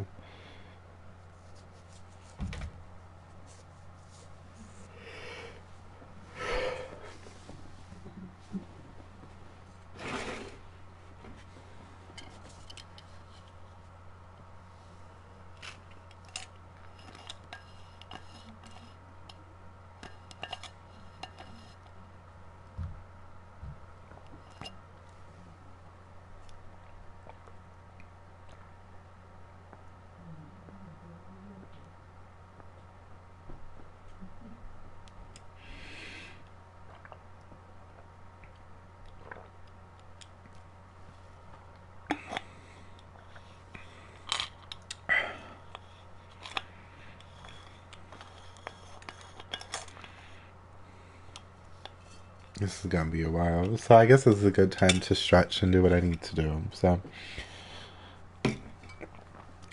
hopefully see y'all in a couple minutes.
247.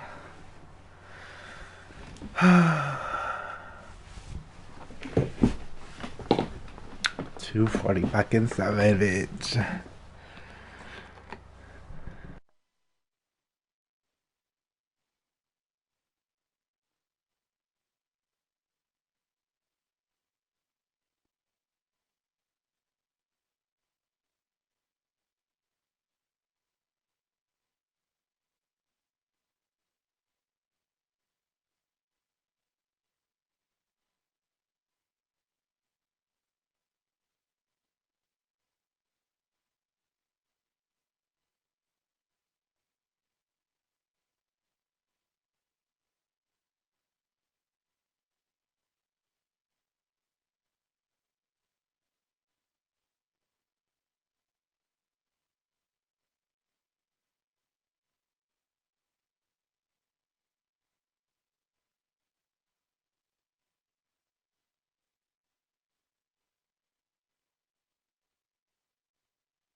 It's refreshed 4 times at 172, maybe even 5. Like, what the hell?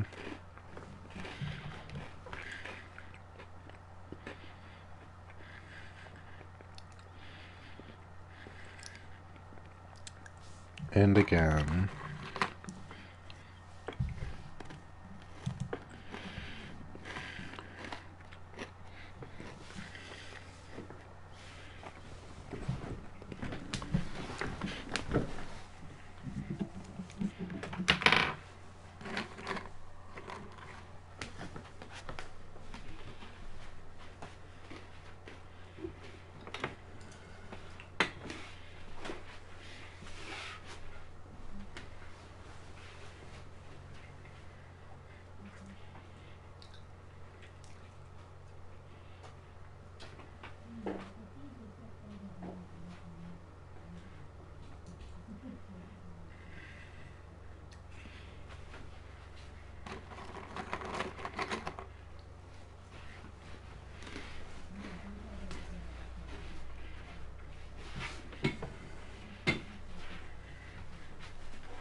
97.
I'm exhausted.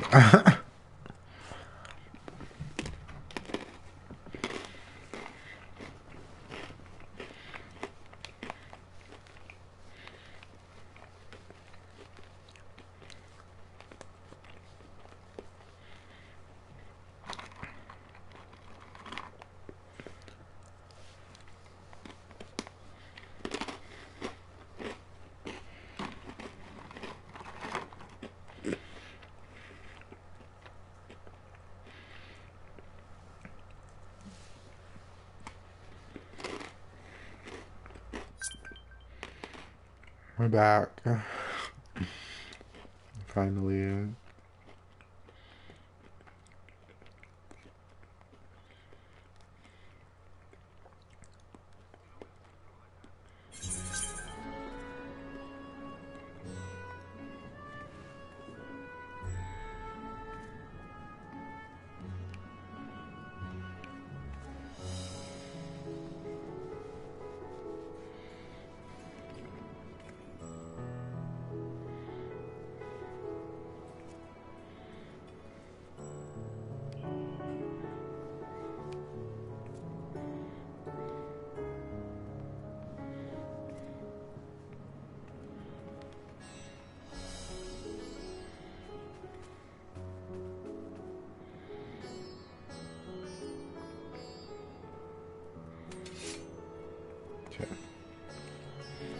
Let's try this again, take 2.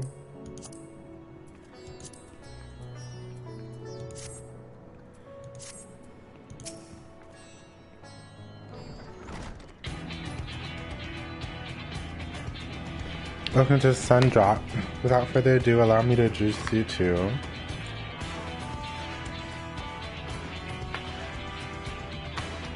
Oh, so you're the famous Dexter Jameson, eh? I knew it would be a moment we stepped through the door. You look like the one who's walked through hell.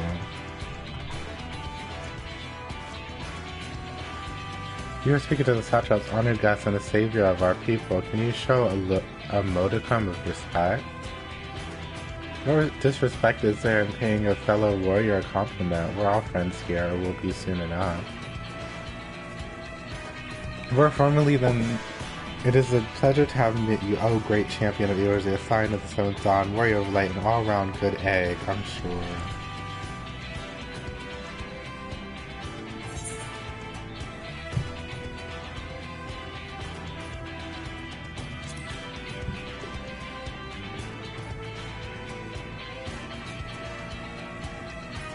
I hear you've been to Kugane, where you'll have seen all sorts of foreign embassies and whatnot. Well, we've got them here in Razat-Han too, other lands and delegates to oversee trade and diplomatic dealing. And then there are the military matters to discuss, which is why all these officers are stationed here in Sundrop. I imagine you're more than familiar with each of the nations they represent, yes?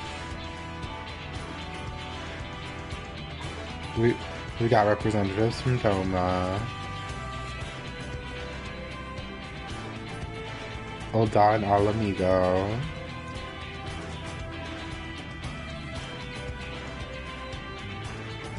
Salaminsa,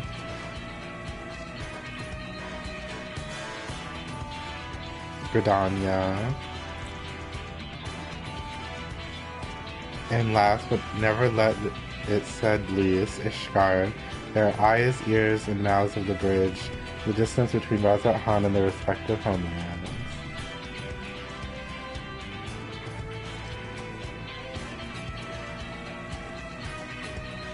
We have this great respite to share the details of our plight with our overseas counterparts. And wouldn't you know it, all of their leaders request a few words from you specifically. You're a man in high demand, eh? And so, would you mind regaling us with your own account? Indulge us before you indulge yourself.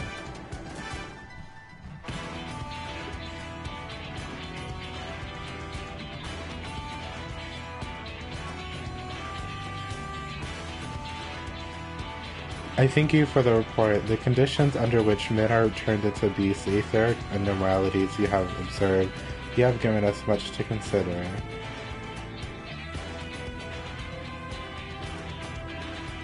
It is concerning that the first transformation apparently occurred while before the sky turned red. 'Tis the contrary to what one would expect.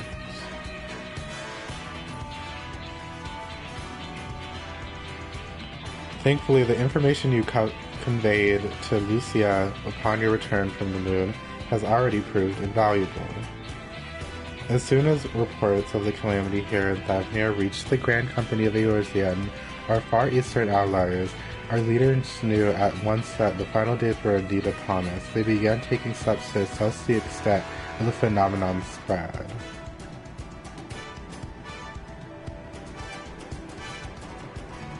Our agents were able to confirm that for the time being the skies burn only over the Bounty, including this island and Corvos.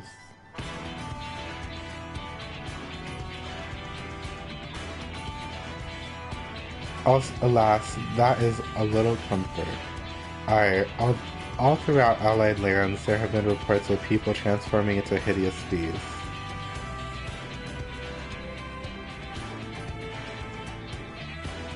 From what we have learned, these incidents are similar in nature to that involves the merchant Khalsa.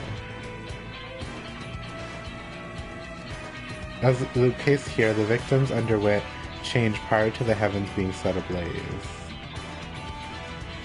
And so, while the burning skies have yet to manifest beyond the Bounty, the transformations do not appear to subject to any similar restriction.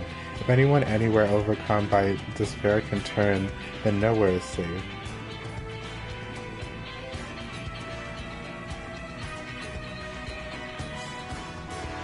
That's about the size of it. Speaking of which, we ought to give these creatures a name, don't you think?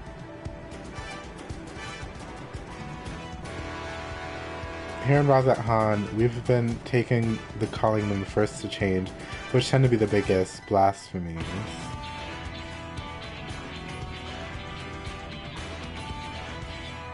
As fitting as a name as any, to ensure clarity in future communications, we shall urge our comrades to adopt this terminology. Our leaders have taken measures to deal with the threat to best of our abilities.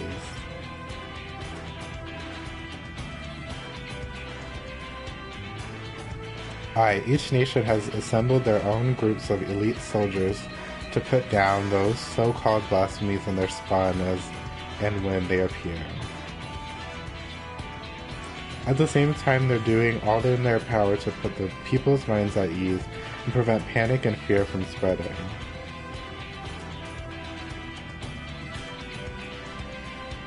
That said, brave souls with the strength and fortitude to fell these terrible fiends are not easily found.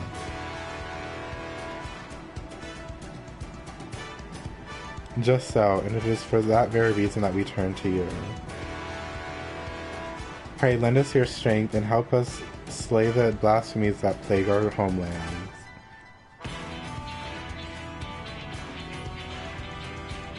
Now, you don't have to give your reply before dinner.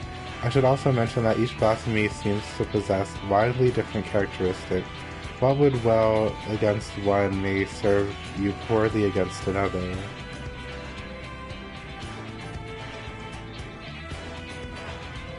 So before you go rushing off to save everyone's day, have a word with the delegates. They tell you what to expect. Wait. Are these the job quests? Or the class quests? Role quests? Be saying all the words. Roll. And with that, I do believe our friend here has a feast to attend. Spare a thought for us while you're checking into all the fine cuisine, eh? Yep, roll quests. Okay.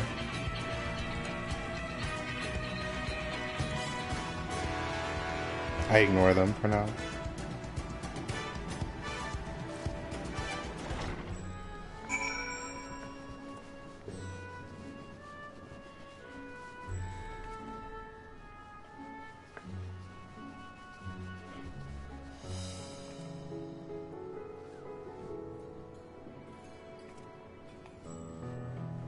Okay.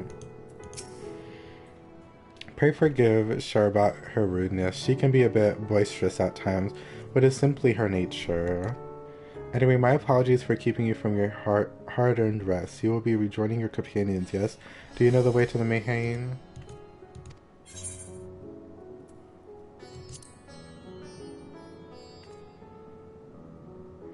Glad to hear you've become familiar with our fair city. You'll be pleased to hear that all drinks are on the house, so order whatever suits your fancy. With that, I must return to my post. On behalf of all of the Radiant hosts, I thank you and your friends once again for lending your strength and courage to rise at hand in our time of need. We shall endeavor to fight the good fight in the end, that we might honor Ahemwen's legacy and serve Master Vertra well. You have my word that your efforts will not be in vain. Cute.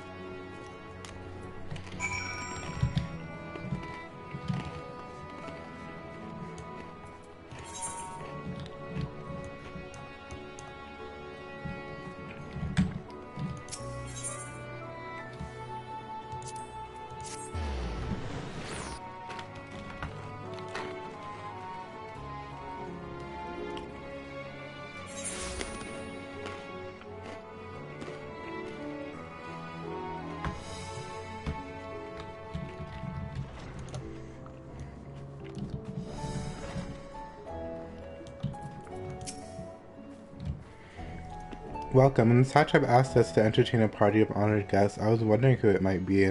This is a lovely prize, to say the least. By the way, I heard all about Coeurl from your friend Gahatia. I understand there was nothing that could be done, but I was heartened to hear he meant us no harm. I cannot thank you enough for dispatching the beast. As the smallest token of our thanks, your food and drink tonight are on Mayhead's treat. Speaking of which, what shall I start you with?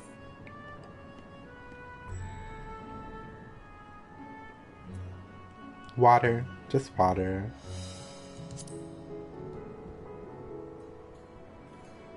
As you wish, pray join your friends and I'll bring you your drink.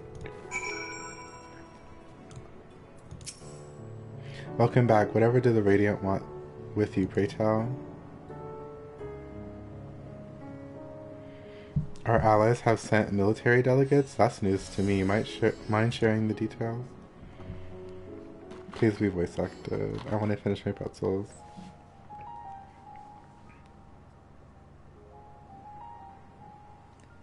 So blasphemies now plague all the realm. It will only get worse if what Father said is true, as it did in Amarot. If that's our model, then shouldn't we expect the effects to grow more severe as it feeds off its own spread? As if people transforming into those monstrosities wasn't bad enough. If the flora and fauna, if the land itself turned against us.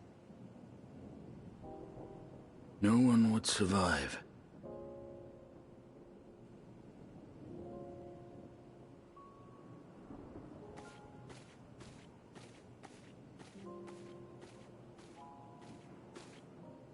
Here's your order, friend.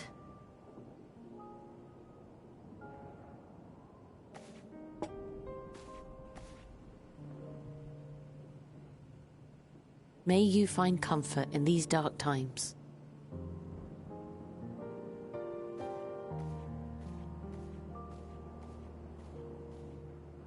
Where do we go from here?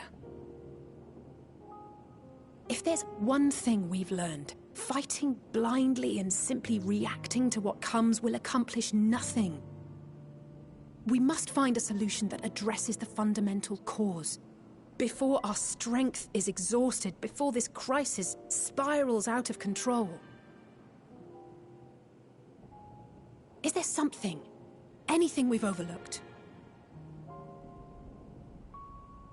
If there is an answer, Hydaelyn herself will have it. 'Twas she who bound Zodiac and forestalled the final days.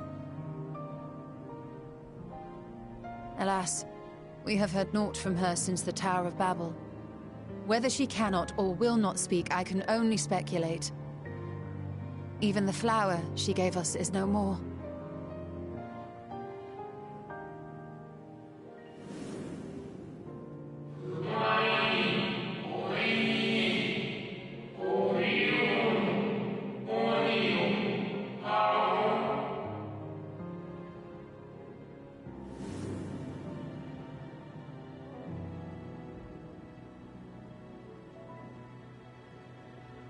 So advised the Watcher.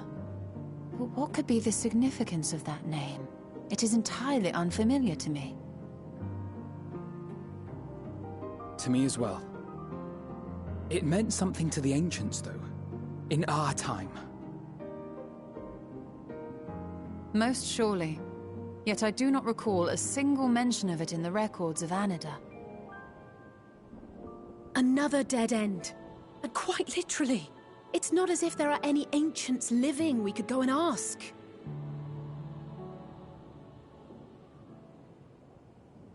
Not alive as such, but not quite dead.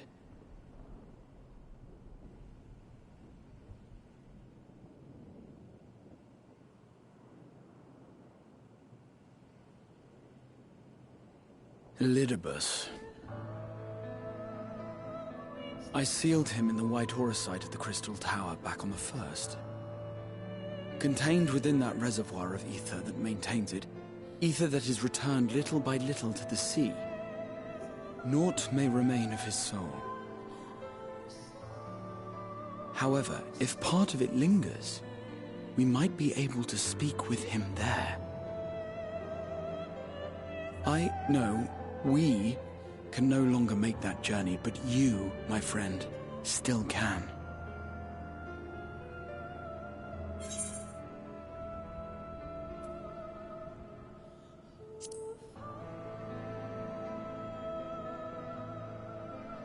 I understand your trepidation, but there is merit in making the journey regardless. You could see with your own eyes whether the first, too, faces its final days. If nothing else, should we learn the first is safe, we'll have that much more reason to keep fighting the good fight. That said, the odds are not in our favor, to say the least. Which is why we're fortunate to have Urianger up there on the moon, working hard to make all the necessary preparations for our departure, should it come to it. And why we have nothing to lose by staying the course till the last instant. Indeed. To the last, let us all do what we can. I will consult with Master Matoya and see if she knows of a way to reach Hydaelyn from the Ethereal Sea. And I will visit the nation's leaders and attempt to ascertain how far the final days have progressed elsewhere. Keep me abreast of your findings. I can seek out and slay the worst of the immediate threats, if only to slow the spread. Unease, terror, despair. Try as we might to suppress them, these emotions will return to harry us time and time again. But when they do, remember this. Your friends and loved ones are out there somewhere, sharing in your struggle. You are not alone.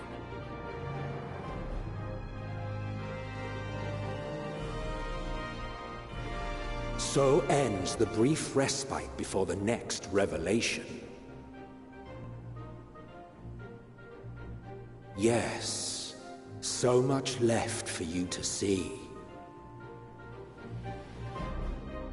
Where beginning ends, and end begins.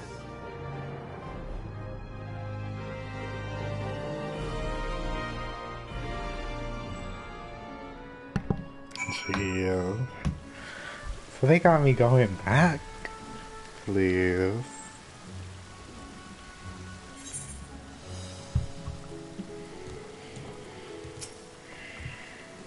Now then, is there something we forgot to mention? Are your arms and armor in good order?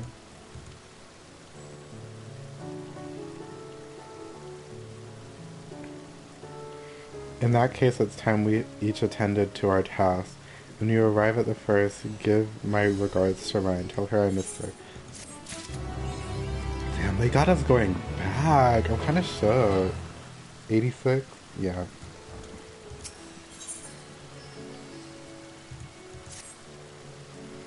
Take this, Hector, my spirit vessel.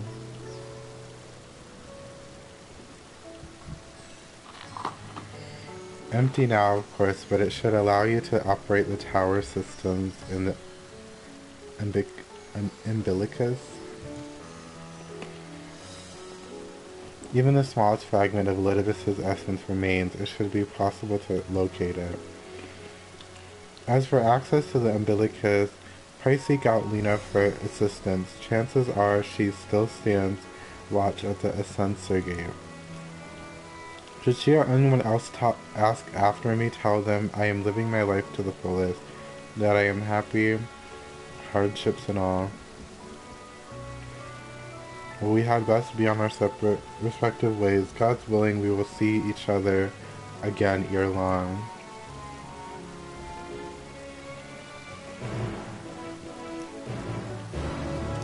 I'm confused.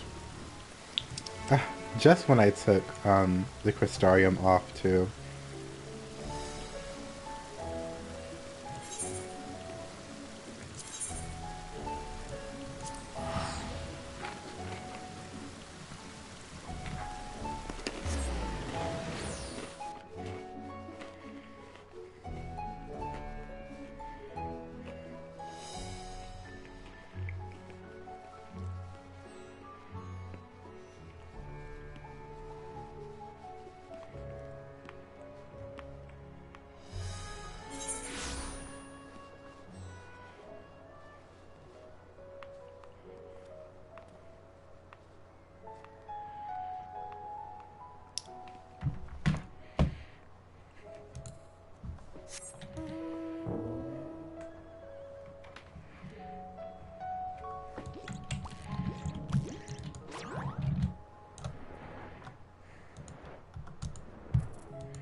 Dexter, you are returned.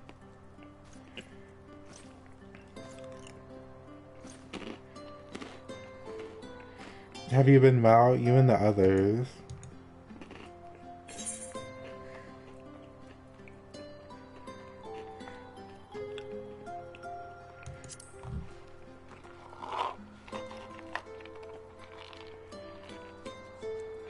Fully glad am I to hear it. I trust my lord is enjoying himself.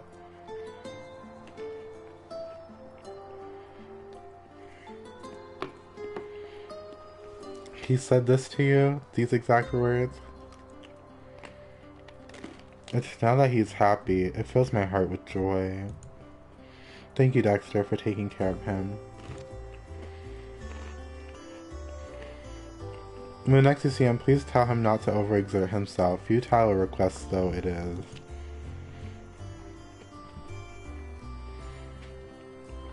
But tell him that all is well here. Oh, the peace. In course of this, we occasionally bicker, but we've never been more optimistic for the morrow.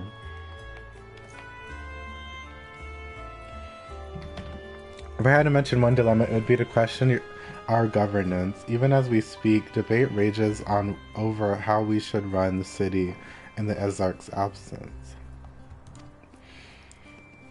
Most are of mind that the settlement council should continue to oversee the general running of the Crystarium, which representatives are elected to determine policy and handle diplomacy.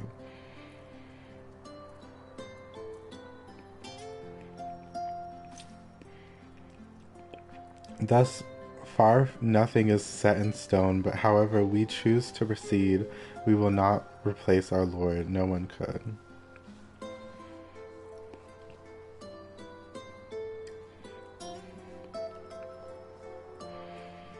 Have we recently observed any unusual phenomena? No, I cannot say what there have been. Curious that you should ask me this question, though. Some days ago, Reen came and asked the very same. She was rather unsettled, in stark contrast to how cheerful she has been of late. Oh. She and the other Crystarium youths just hosted a festival, you see. It proves so popular that there are already plans for another celebration, one much bigger than the first. Between her preparation for the festival and restoration of the empty, she struck me as happy and full of life. So when I saw her in a state of worry, I couldn't help but feel worried in turn, especially since she wouldn't tell me what troubled her. I dare say she's more willing to confide in you. May I ask you to broach the subject with her?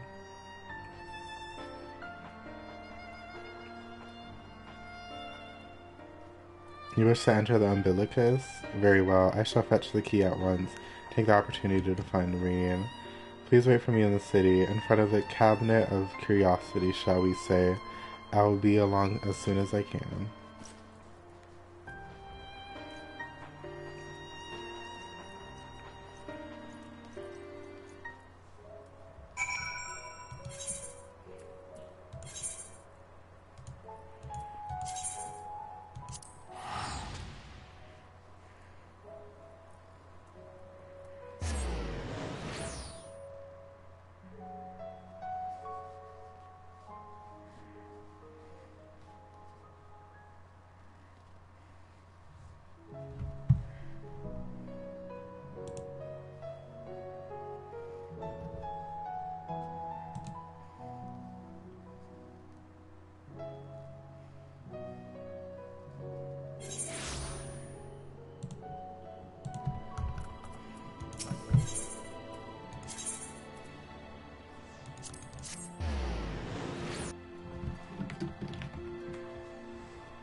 Period.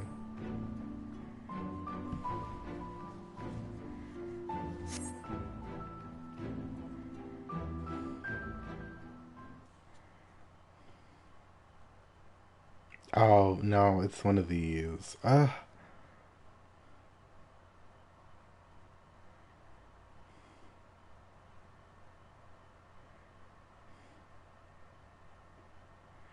Do my old eyes deceive? Is that truly Dexter?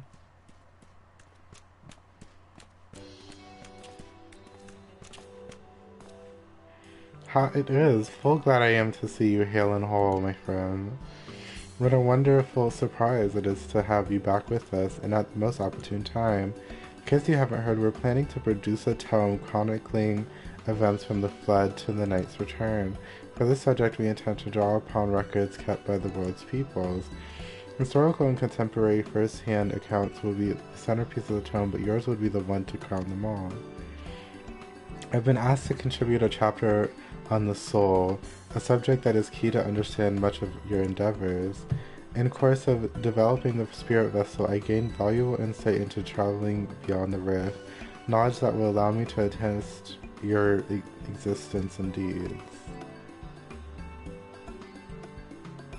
There is no end to the questions I would ask you, but if you could indulge me just one for now. In your quest to restore the night, you faced many a formidable foe. Among them, who offered you the greatest struggle?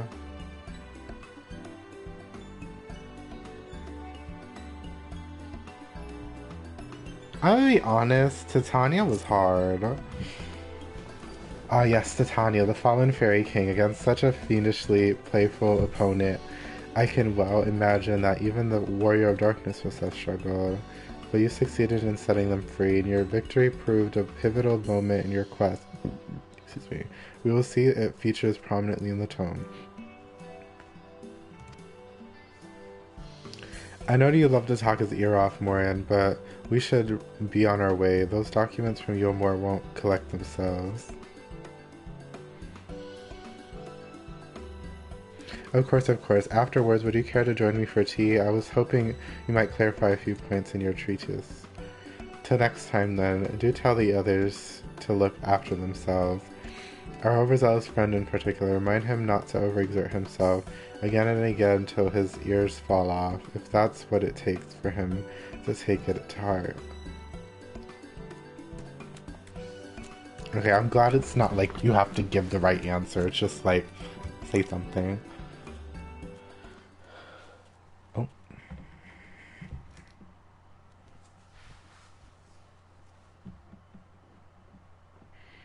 Is that the Warrior of Darkness? Oh, not children. It's him, it's really him. What are you doing here? If you're going to battle, I can give you some medicine. I made it myself. Best not, Riki. You'd only give him a stomachache. We've come to see Morin to get his advice. One of the guard finally agreed to teach us how to fight, but first we need to choose a fighting style. While I know that I want to be a mage, our kill isn't sure. Magic isn't really my thing, so I was thinking of taking up the axe, or the sword, or maybe the bow. They all seem right, but it's hard to decide, so I thought I'd ask Morin. He knows about a lot of things. He isn't here? Aw. Oh, why don't we have Warriors of Darkness choose for you? What do you think is the art picks? Axe, sword, or bow? Well, he said axe first. So give him the axe. If you take up the axe, he could be just like Ardbert, the Warrior of Light. That was unintentional. I love that tale. Let's borrow the book today. It's really popular though. I hope it's still there. Thank you for helping me decide Warrior of Darkness. I'll start with that style and maybe try something else later on. And when I get really strong, I hope to have a boat with you.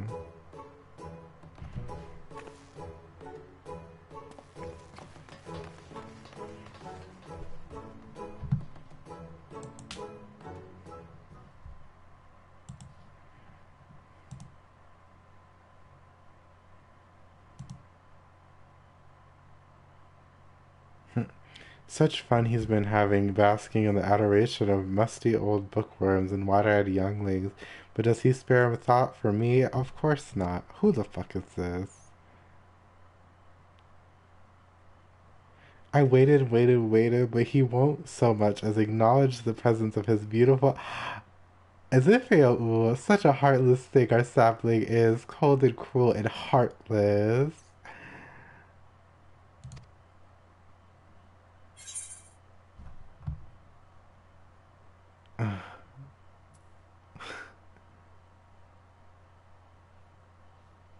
Not don't you have more important things to do, Your Majesty. I'd get smited out of the world. If you truly miss me, you should have cried for me at the top of your lungs the instant you arrived. To make up for it, you will call with twice the passion next time, though there be a next time. You had some struggles to overcome. So, my adorable sapling, the world is on the verge of destruction, is it? How do I know this? Joined as you are, spying on you is as simple as sliding down the back of a rainbow. Would that I could aid you in your quest, but the fate of we Fae folk is bound to that of the star. Whither it goes, so too do we follow. Such is our way. The most I could do for you is spare you the pain by gifting you the sweetest of eternal dreams. But if escapes not to your liking, then you must struggle with your fellow mortals.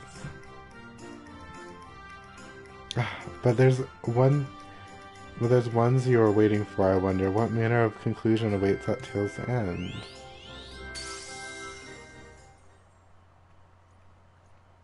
I'm yelling. Is that rain? Oh, I thought it was gonna be the girlfriends. Where's Gaia? My apologies for the delay. Dexter, it's so wonderful to see you again. You doubtless have much catching up to do, so I shall leave you to it. I've taken the liberty of unlocking the umbilicus, and you may enter at your leisure.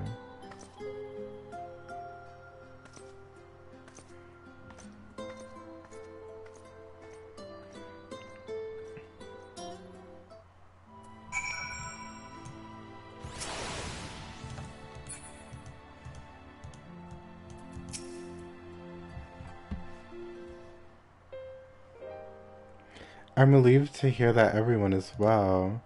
I've had this feeling like a pit in my stomach, and I was afraid that something might have happened. Oh, so it's just that she could sense it, I guess. Maybe I'm overthinking things, but it's just that... I'm the Oracle of Light, but I've never spoke with Heidelin, never once heard her call.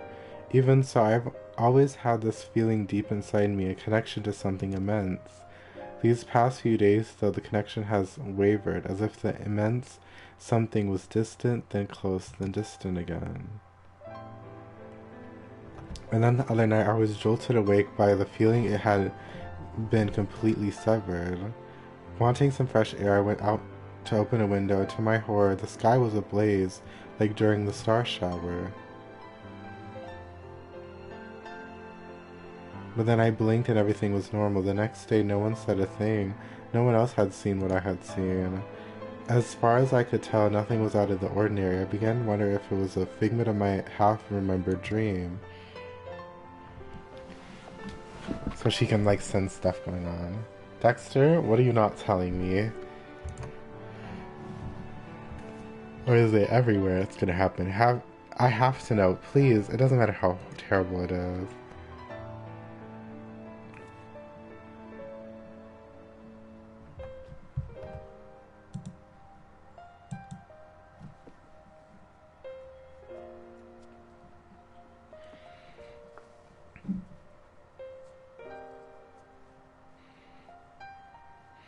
It wasn't my imagination then. The doomed we witness in Amrat has come again. I can't believe it. Like I told you before, all is well here in the First, so don't worry about us. Please look only to the threat before you. We're fine right now, and even if we weren't, we've learned how to survive.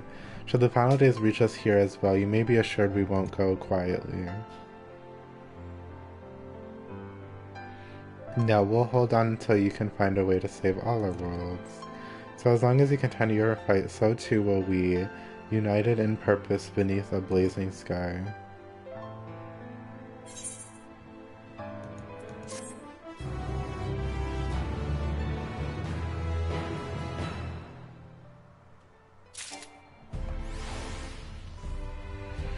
I know this is random, but I'm trying to remember, is there a timpani in this game?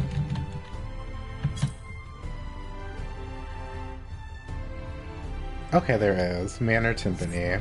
I just wanted to see.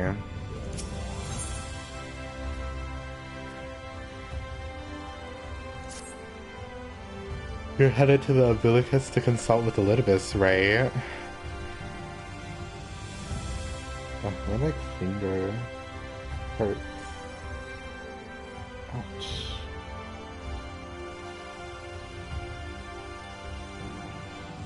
I'll do some consulting of my own and speak with Rena, decide how we might best prepare for the final days. So it's farewell for now, but we'll see each other again, I'm certain of it. Oh god, I have a bit here, it's so long. Where do I go? Docile Gate.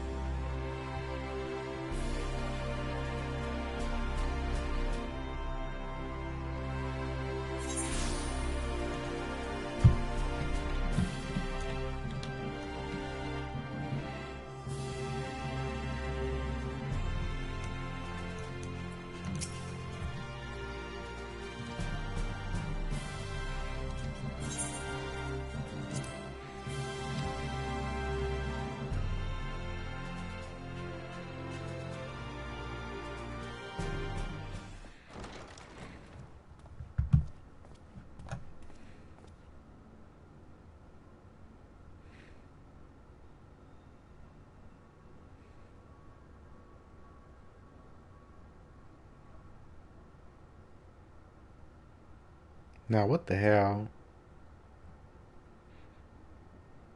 That was just like a memory or something.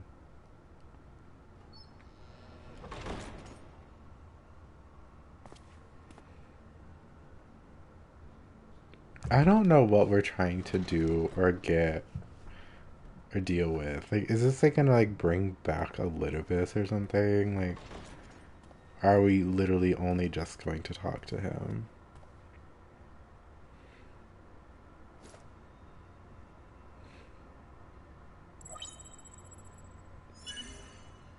Biometric authentication complete.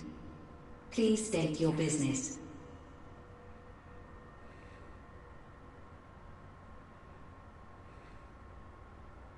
Acknowledged. Reinitializing Circus Tower systems. Searching for Elidibus entity.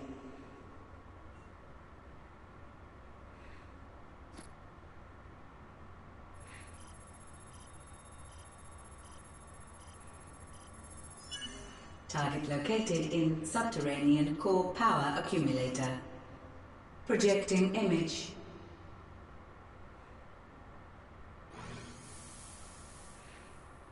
My home. My friends. No more than a dream. Oh.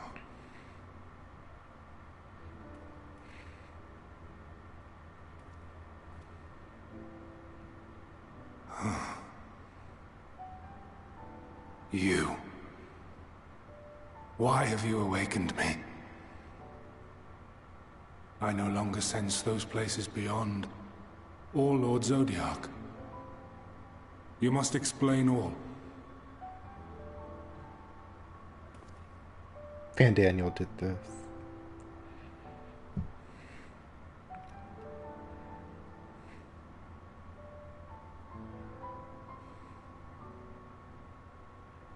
So, he is fallen, and my brethren's souls returned to the star.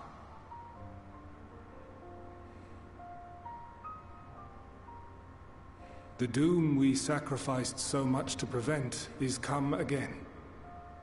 Old burdens now yours to bear. But if this is Fandaniel's design, then I, as Elidibus, have a duty to fulfill. Your unsolicited act has restored to me some few memories of the convocation. Such knowledge as I have, I will share.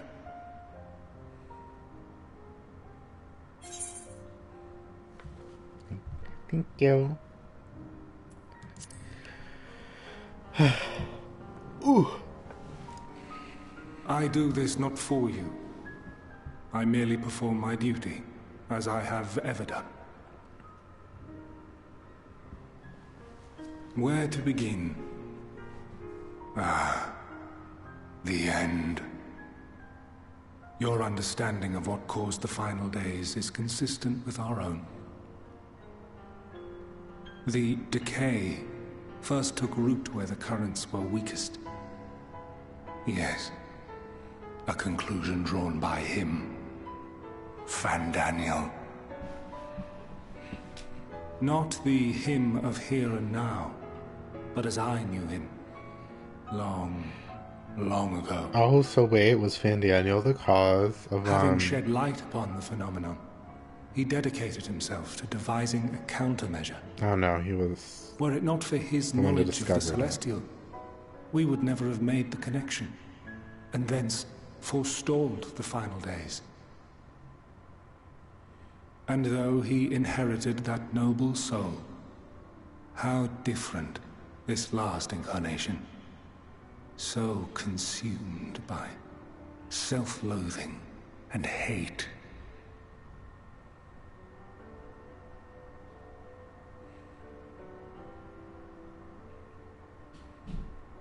Elpis. Yes, the name is familiar to me. Yet I know it not as a flower, but a place. A testing facility for determining which of our creations were fit to be released into the world. Many worked there, and before joining the Convocation and assuming the title of Fandaniel, he was their chief. He was Hermes.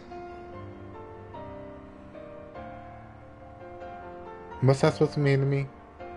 That is all I know. Girl, he has 3 names the crystals now. Tell little of the lives the 14 led prior to their induction.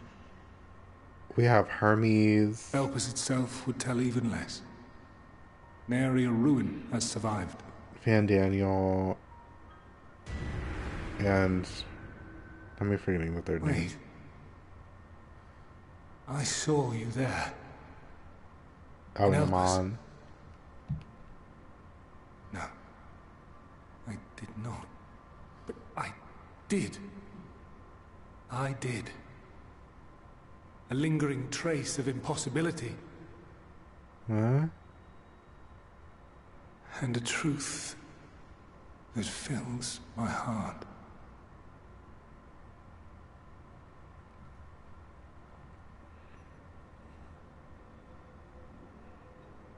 My memories remain clouded, I fear.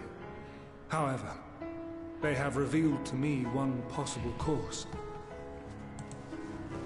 You must travel to Elpis, to the time when Hermes served as its chief. In glimpsing the Exarch's memories, not only did I make his summoning magic mine own, I also mastered the workings of this tower, which, having absorbed my empowered essence, now harbors an abundance of energy. As such, I believe I can deliver you unto the past, unto that place and that precise moment.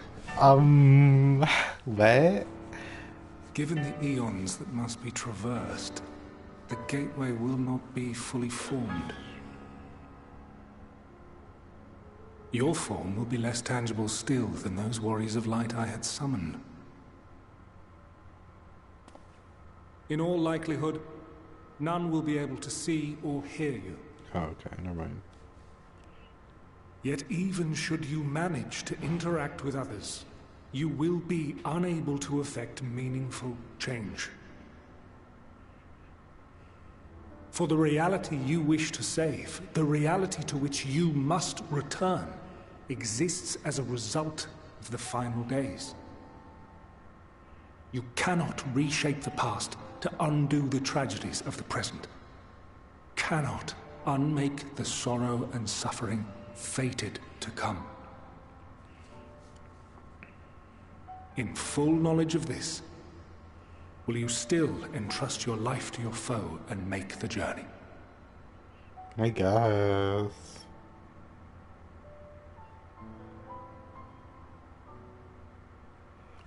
Very well. I shall cast you unto the river of time. Let this be my final act. You must input the commands. I no longer have the authority. First, you must reconfigure the systems, that the tower's ether may be channeled for the magic.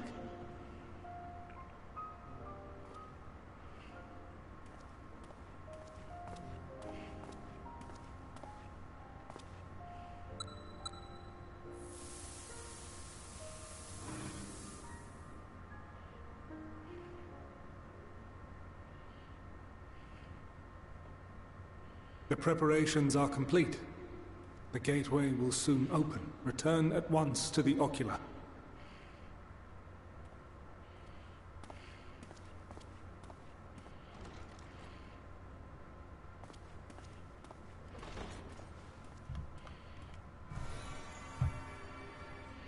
All appears to be in order.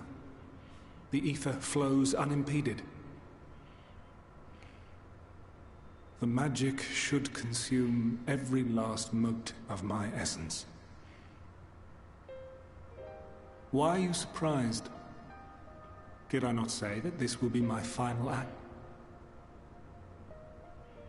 Lord Zodiac is no more. There is nothing for me here. The ones I love and long to see again are waiting in that promised land, beyond memory and dream. Mama, that's hell. Now go, warrior of light. Go, and do not look back.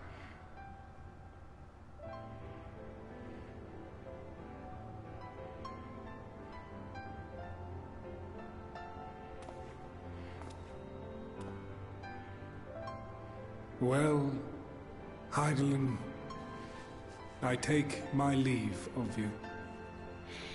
Yours is the mantle of the last of us.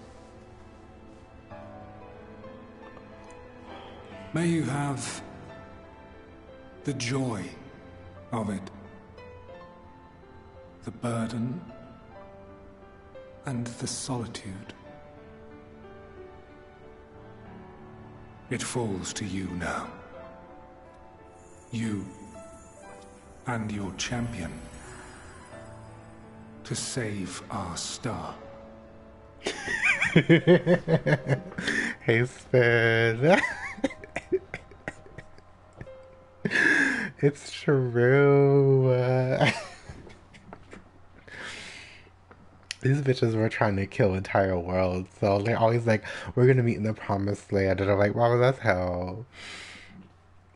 You're not fooling anyone. I hope you're doing well, Spin. I hope Animal Crossing's going well. I'm just floating in space. Oh, this is giving.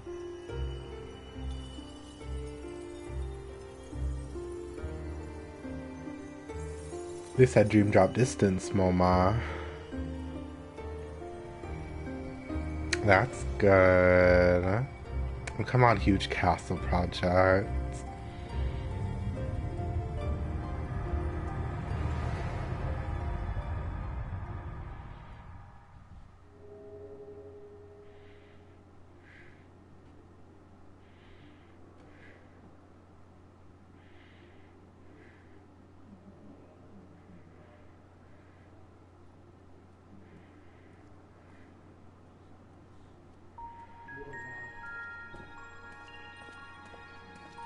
I mean, they fully said we're going to be invisible to people.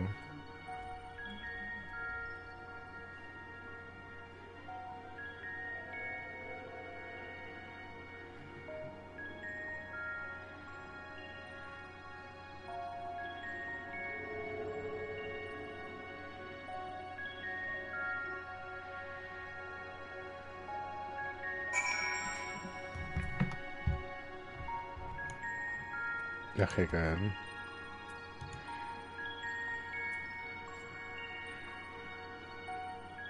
Ooh, a big mermaid princess castle. I think that'd be very cute. I feel like, um, I feel like the castle furniture is like very, like it fits like a mermaid vibe for sure.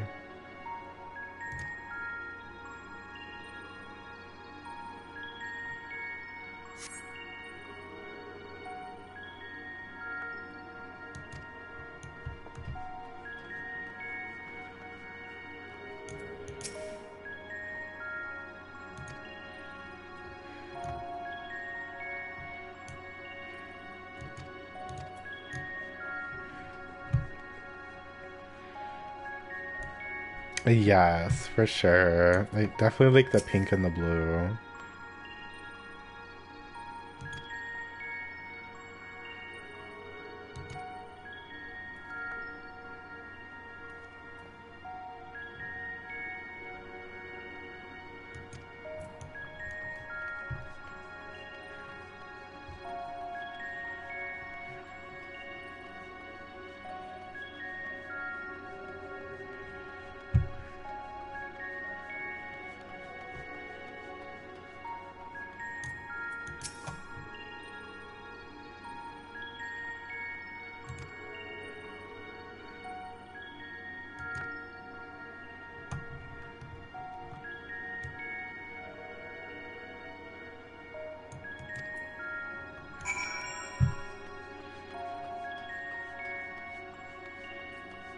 Right, for sure.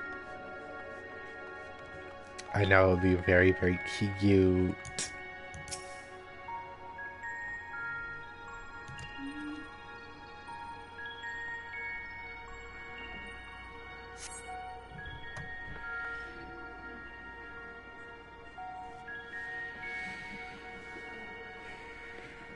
Well, if I'm invisible, why can't I just like walk through it?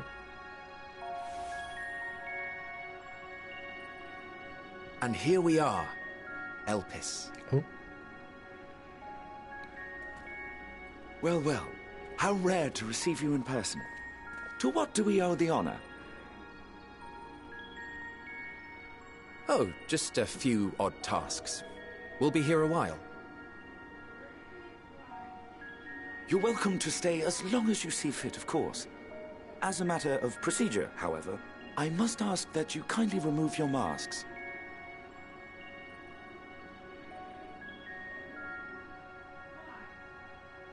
Come now. Is this truly necessary? Surely you can tell who we are. Who you are, perhaps, but I am far less infamous. Regardless, if we do not follow protocol, 'tis our hosts who would be held accountable. So, please, do favor us with your handsome face.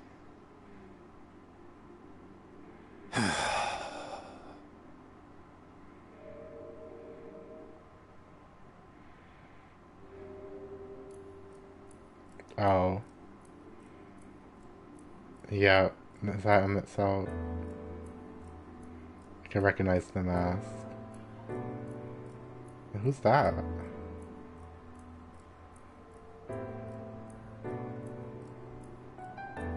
Oh.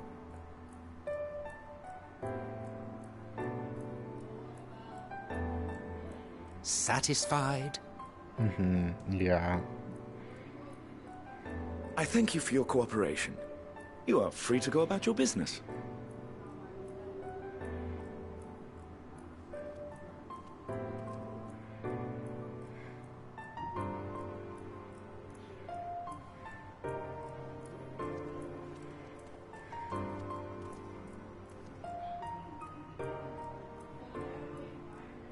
By the by, you see it too, yes? Not see it. Not you see it too. I haven't the foggiest what you're talking about.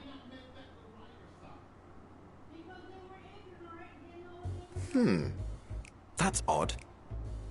What is happening? It's right right here. A bit thin in the ether, but there's no mistaking it. The color of its soul is almost identical to Azem's. Oh, so it's just like a floating soul to them, Do you suppose I guess. he created it? Rather unusual for a familiar to have a soul, though. Kind of familiar. Don't ask me. All I know is that it's trouble. Doubly so if it's his spitting image. So let's leave it be. Come now. Who the fuck is this other bitch? Because they're like familiar stranger though. And I'm like, who? It's trying to say something, but it's literally too intangible to form words.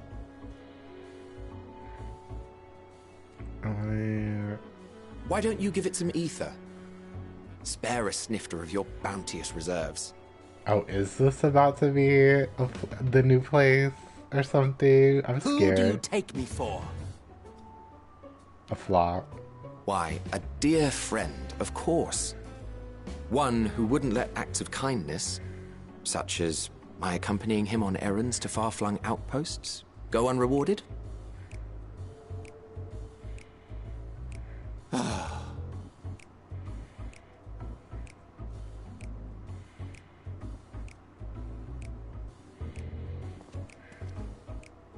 I suggest you close your eyes, or this may be unpleasant.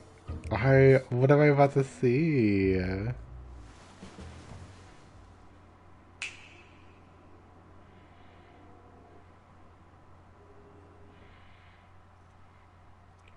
Not the snap.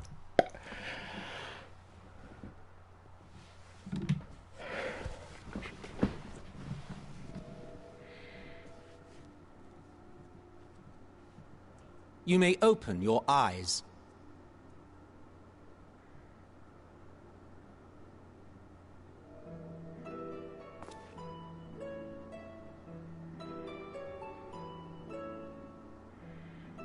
Oh!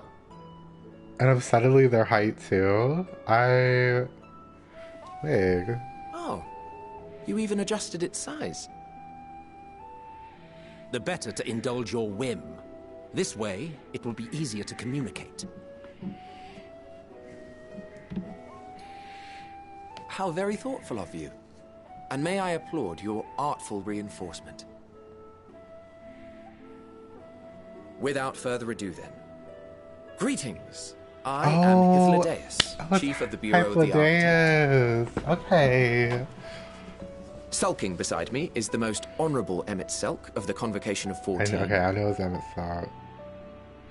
I guess it makes sense. How might we address you, my new friend? Because they also called his other materialization Hythlodaeus, or familiar A fine name. And I'm pleased to see you understand our words. So, tell us, whence have you come? The thinness of your essence suggests you weren't created here.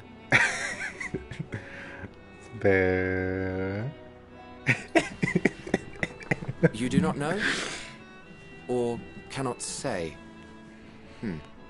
Allow me to ask a different question then.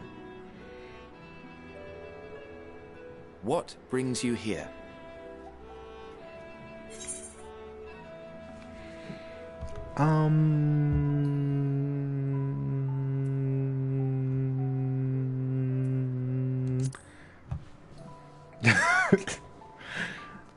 That was a tall order.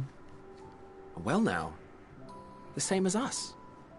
Okay. Perhaps Azim wished to come too, but had to settle for a familiar.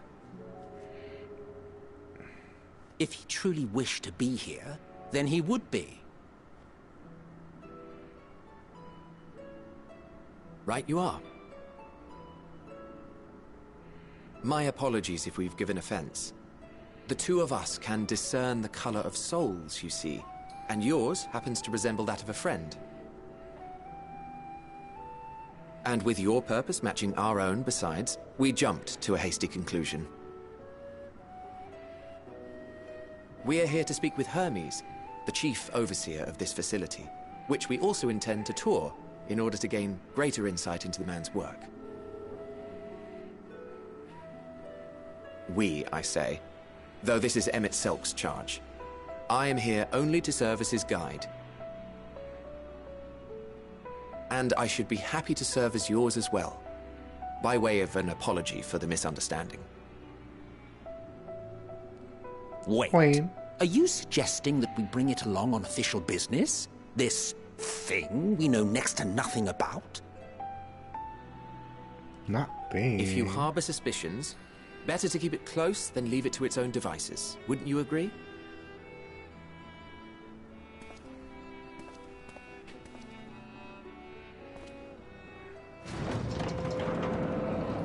Besides, having a mysterious life form in tow is the norm rather than the exception here. Come on, mysterious life form.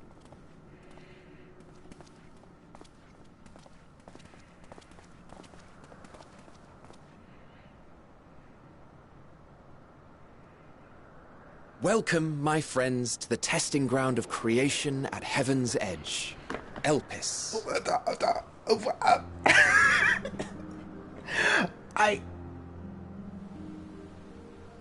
Oh my gosh. A serve.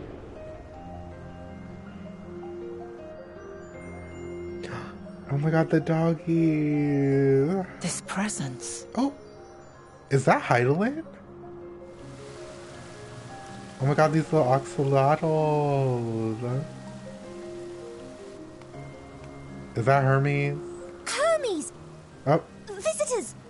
We have visitors! Wow, somebody with Hermes.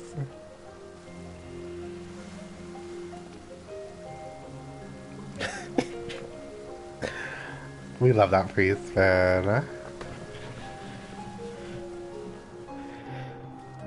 I'm yelling.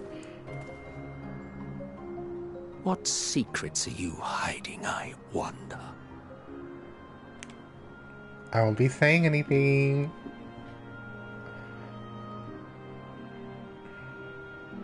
This is fucking pretty. I didn't even know this was gonna be the next area. How the hell did this work? Can I... Okay, so this is real. And I was right. We're here at 86 to 87. I snapped. So we're gonna be here a while.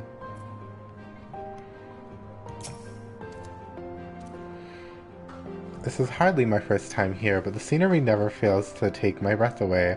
Why, it feels as if you could reach out and touch the heavens.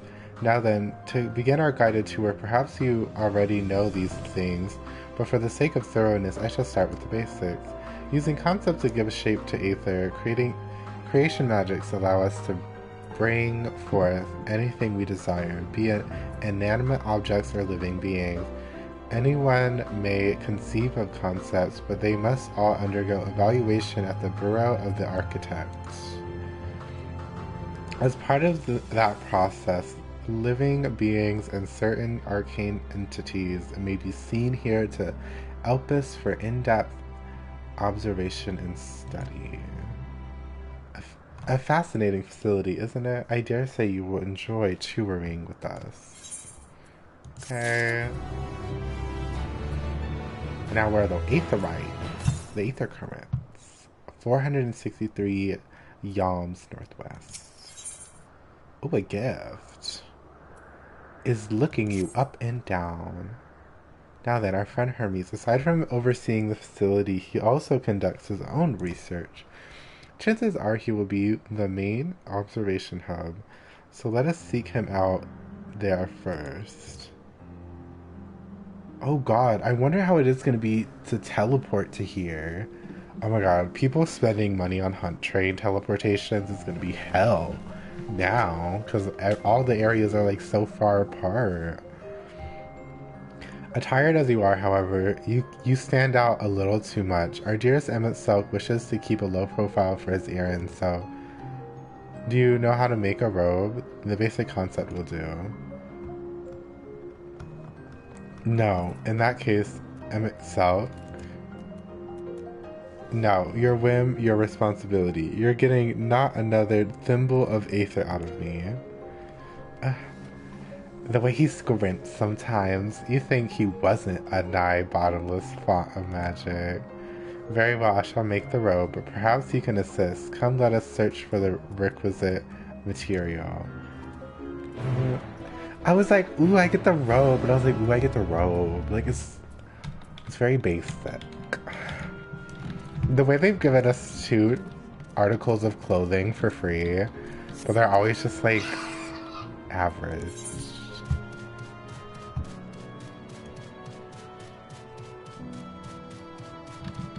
Oh my god, oh. I was like, oh my god, things won't attack us. And then I turned to the left, and I was like, oh, never mind.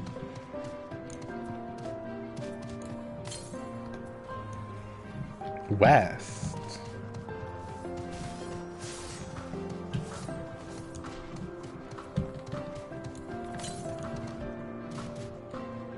Wow, it's further than where I am. Oh. Leave me alone!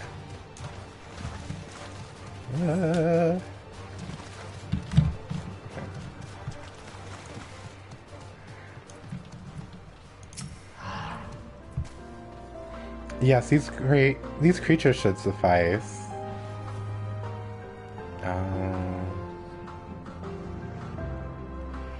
An etheric rope. I want you to use it to capture, shall we say, 2 Pedalodi. There are 3 species here, I believe. Any 2 kinds should serve. Now I should mention that the strength of the rope is tied, no pun intended, to the strength of its user.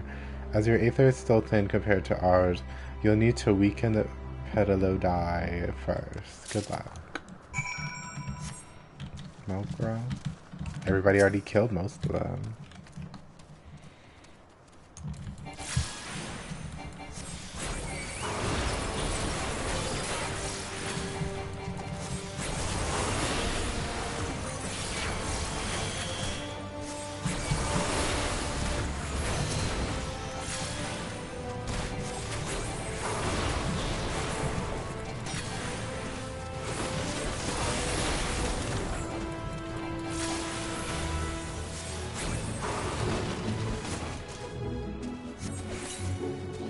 Oh, not me accidentally killing it. Oops.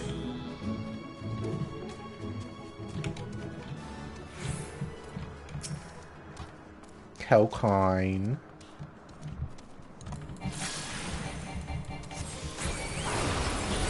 I was shocked that it just let me kill it though.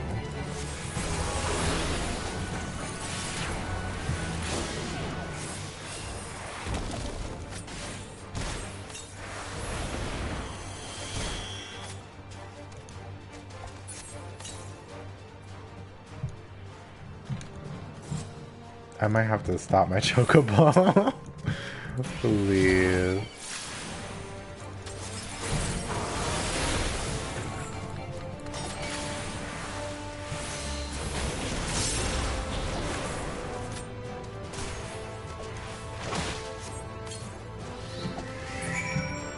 Here we go.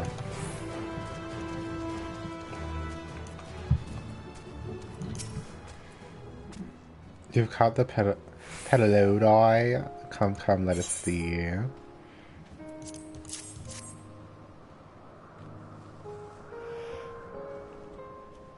Yes, these fine fellows will do nicely. Now for a spot of reversion.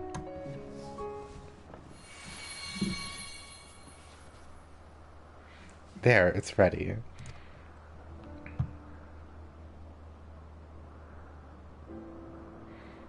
Nothing fancy, but we're trying to not to stand out. Try it on for size.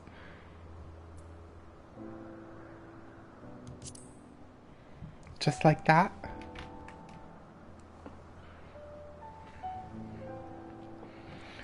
Well, not just like that. You need to revert them to their constituent aether first. Lest you wonder why I asked for 2 species, it's due to the difference in their etheric balance. Blending them allows us to produce garb with superior etheric stability. Well, and good to disguise and educate it, but it won't fool anyone who can see worth a damn. Fair point, but at the very least it should spare you unwanted attention from the casual observers. Emmett Stout speaks true. Even dressed like us, your unusual nature will be explained to those who think to look. Should someone question your presence, don't make up excuses, much less try to explain what you actually are. No, but simply say that you're familiar. The question is whose? Azem, girl? Of course, Azem's. If you say you belong to him, people will give you the benefit of the doubt for any and all outlandish behavior. Exploiting our associate's absence? For lack of his presence, absolutely. Were he here, he'd been the first to propose the idea, and you know it.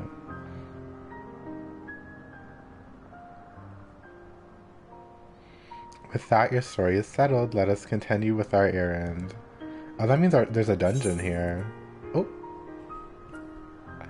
Yeah, I don't have enough space in my inventory. Please. Okay,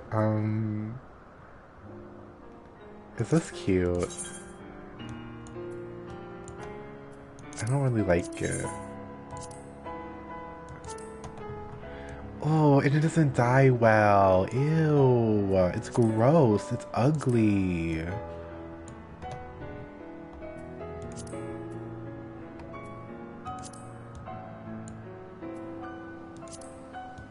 Ew.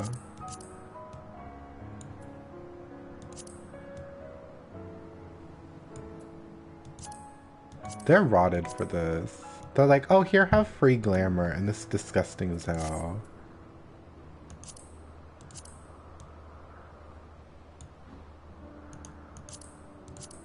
They're gonna catch these hands, I swear of it. I have to decline, my inventory's full. Okay,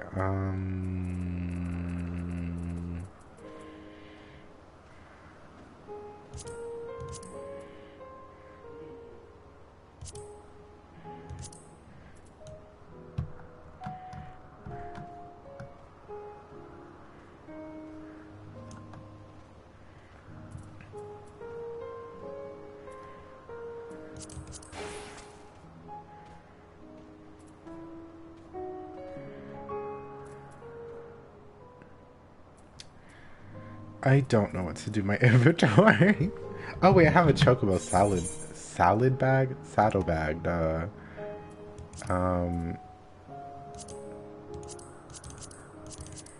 Me completely forgetting I emptied this out too.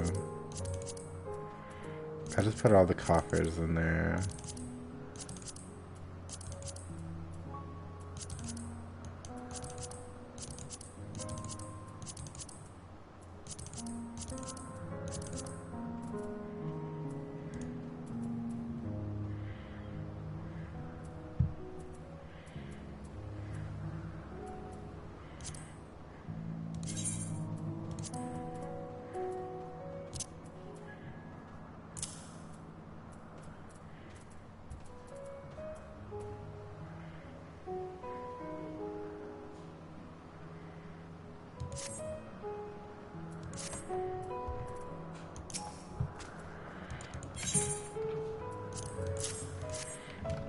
I have to skip this whole last cutscene because I just watched it. My inventory filled.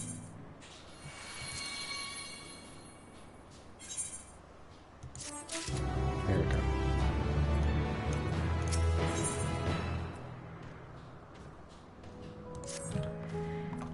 If you're ready, let us continue along the path to the Inauguraris. Wait. Inaugnoruses.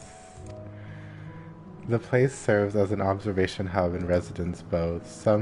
Someone there should be able to point us in the direction of Hermes.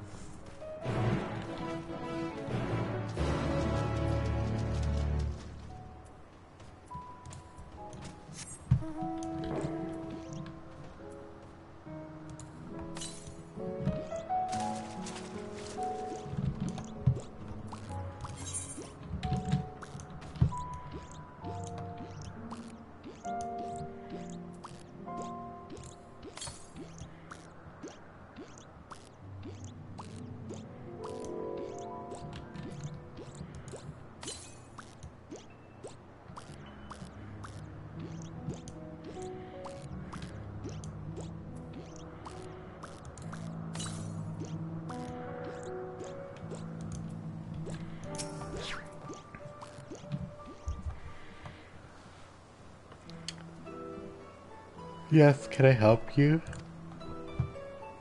We wish to speak with Chief Hermes. Do you know where we might find him?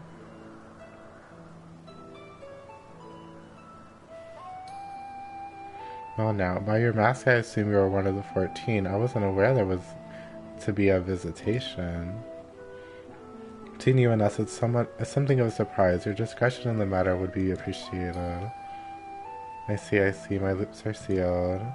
The chief should be out conducting observations as usual. His focus of late has been aquatic creatures, so I expect you will find him at one of the pools here.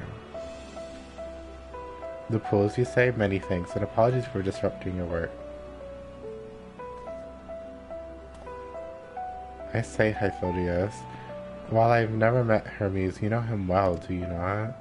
That being the case, couldn't you simply find him by his aether? That I could. As you know, Emet-Selk and I discern the color of souls. By the same token, we can also see the aether quite keenly and from great distances. With that skill, I could readily locate Hermes, but I felt that it would be a waste of an opportunity. We're here to perform an assessment after all. By searching the ordinary way, we stand to gain insight into Elpis and the man in charge of it. This is as such much of your own enjoyment like as not, but point taken. Regarding accompanying us, make yourself useful and help us look for Hermes. According to his profile, he has short black hair. So you know it's because we're in Elpis that we don't have our cows up. A special exemption due to need be aware of dangerous creatures. Elsewhere we do not exhibit our individuality. It's unseemly. This is all common sense, but I would not assume you possess any. It's a rare treat indeed to be able to search for someone by their appearance, and I thank you for humoring me. Come, let's find our man. Love that.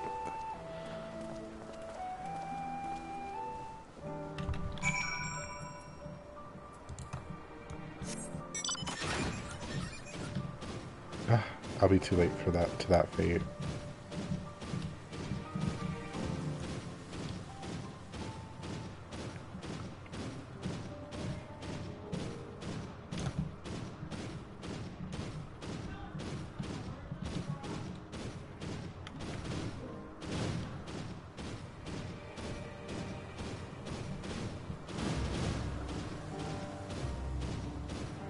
Now can I attune?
Ah, you are...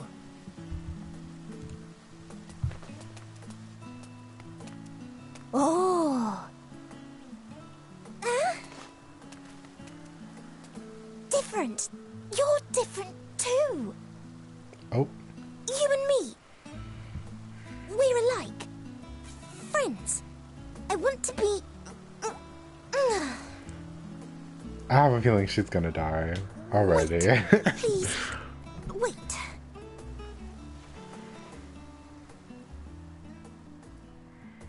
Greetings and salutations.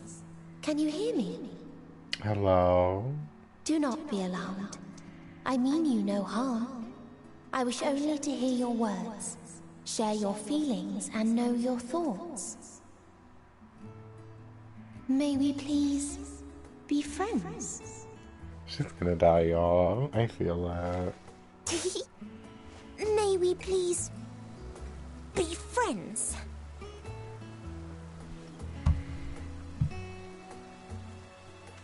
Ah, I see you found him.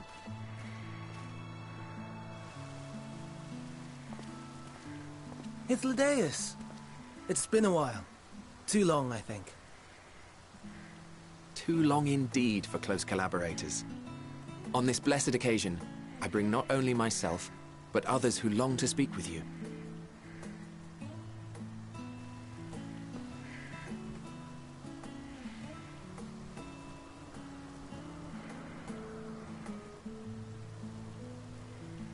You are of the Convocation? Emmet Selk at your service. Do I have the honor of addressing Hermes, Chief Overseer of Elpis? You do. You have traveled far for it. Given your facility's purpose, its remote location is something of a necessity. Would that I didn't have to rely upon a guide. Oh, you wound me. Have I not ever been an attentive and helpful friend? But moving along to more agreeable company, this one we chance to...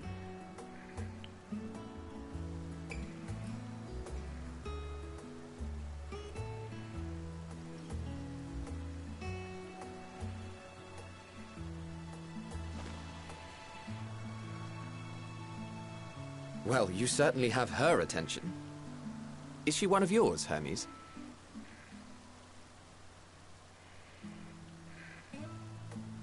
Her name is Meteon. It means shooting star.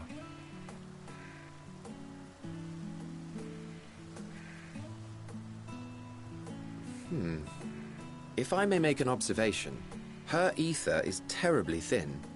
I fear she might dissipate at any moment. Nor do I believe you've made a submission to the Bureau.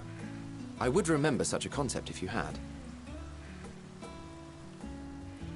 I haven't, as you say. I judged it too early. She's a pet project of mine, still undergoing preliminary testing. But rest assured that I will attend in person ere long. Interesting. Very well. Being an authority on flying life forms, I appreciate that you are exacting in your work. I shall look forward to your submission. If we have finished with the perfunctory chit-chat, I would discuss official matters. By my coming, I trust you already anticipate the subject. I have an inkling, yes. Please wait to the main building yonder. I shall join you as soon as I've returned these creatures to their homes. Period. Oh. What's wrong, Hermes? An amistoma is missing.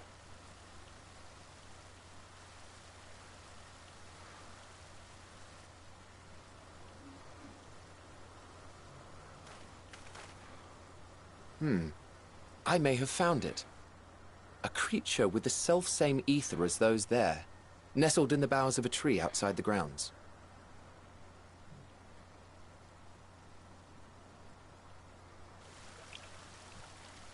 You're saying they can climb, with their sorry excuses for limbs? The fashion has been to imbue aquatic creatures with the power of flight, ever since the words of Metron created a sky-swimming fish. The ambistomas too can fly, if only slightly, and they could conceivably climb a tree. Whether they can come down safely, however... Excuse me. I... I'll help, too!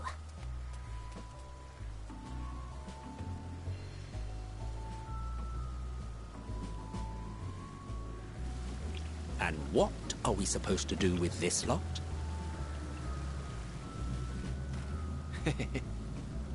May I suggest we split up? If you would be so good as to assist Hermes, Emmett, Selk and I shall keep an eye on these adorable creations in the meantime.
Damn, they got that to 33 quick. I don't think I'll make it either.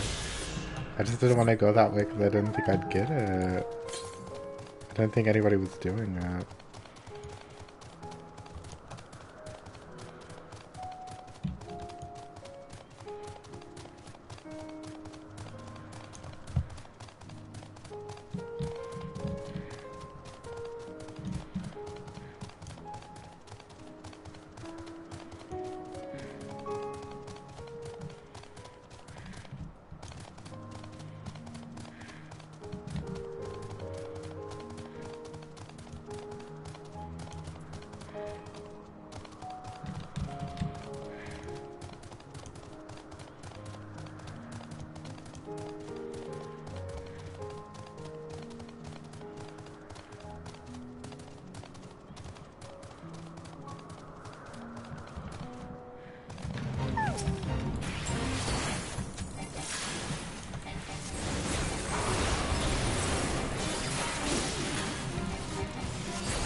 Is that a hunt?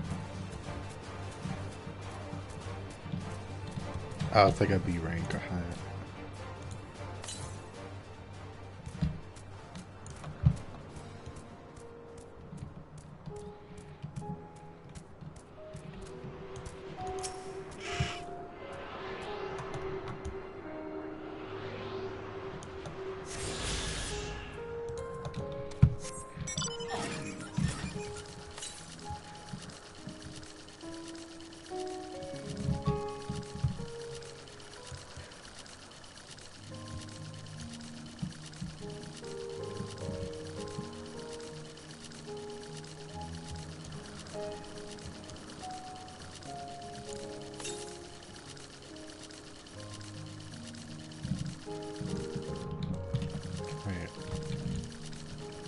just want to make sure.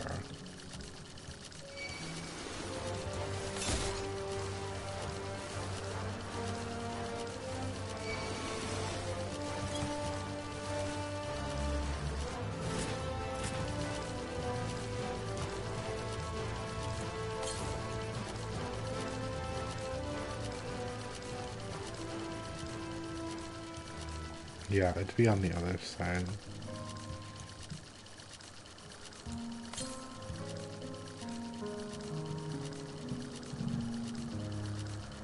Oh, wish I can go.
Did it.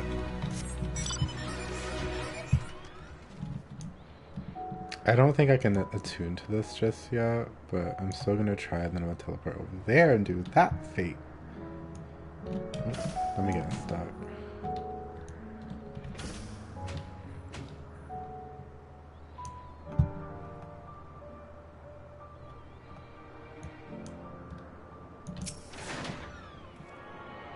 Oh, I can attune to it. Where?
I already have 4.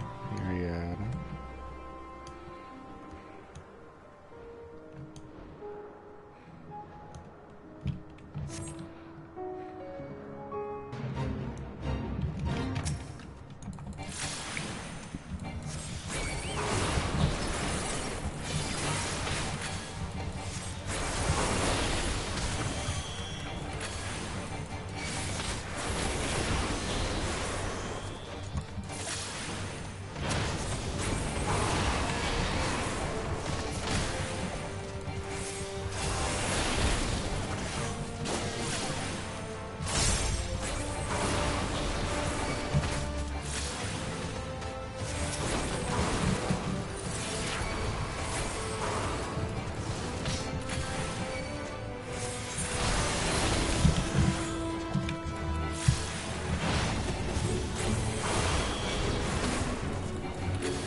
The way that Black Mage did so much health to that.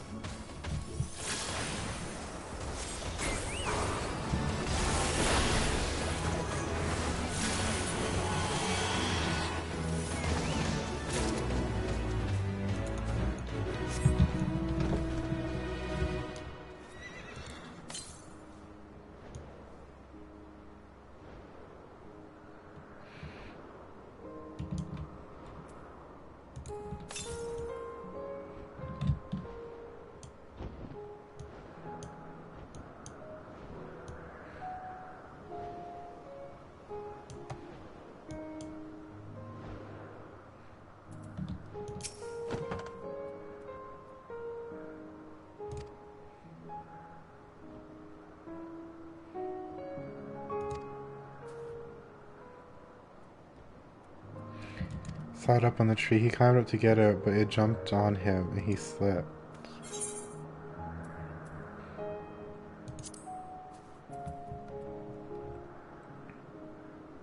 No, I'm fine, if a little embarrassed. Now for your own safety, please stand back.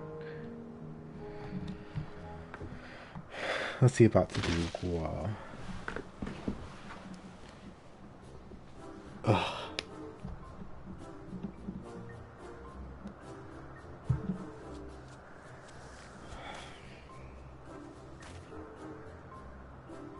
Hermes, are you alright? Quite alright, yes. My apologies for making you worry, Median. Both you and,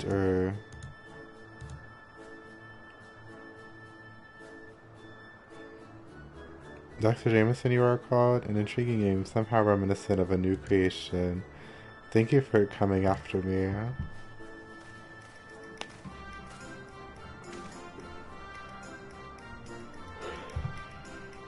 As for you, little one, you must be more careful. You may be able to fly, but it doesn't mean you cannot fall and hurt yourself. Oh no, I had forgotten all about his fellows.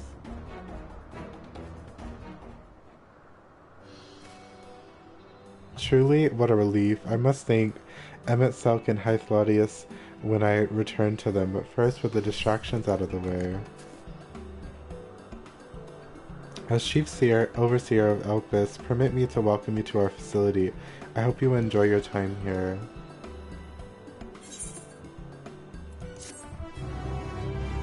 Oh wow.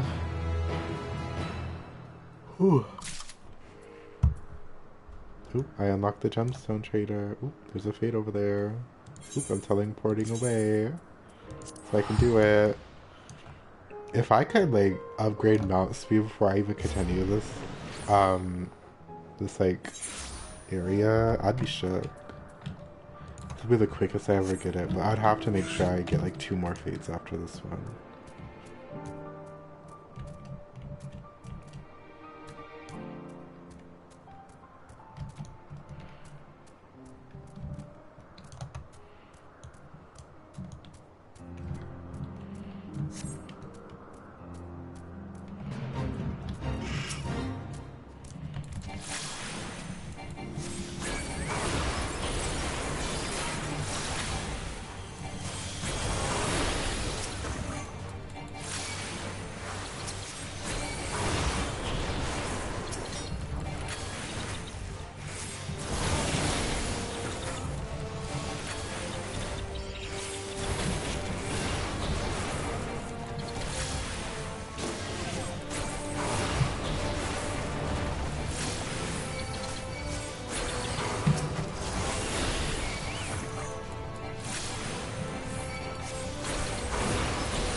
That crit chocobo cure, period.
Hurry!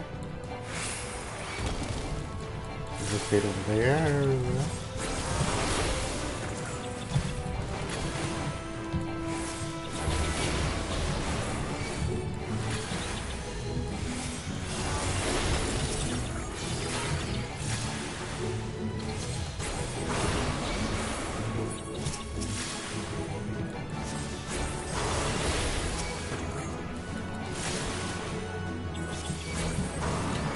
Oh, fuck. Hello?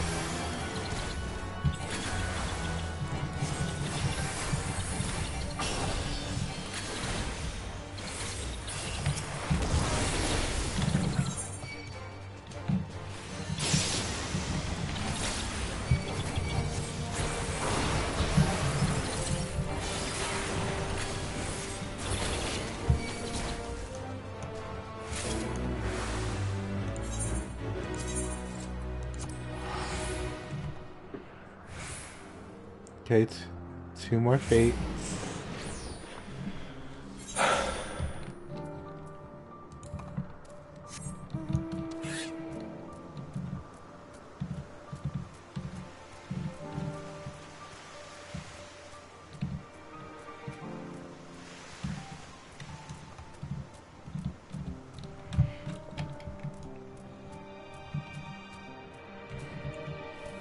Not these Ixians, girl. What the hell?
Okay, one more fate.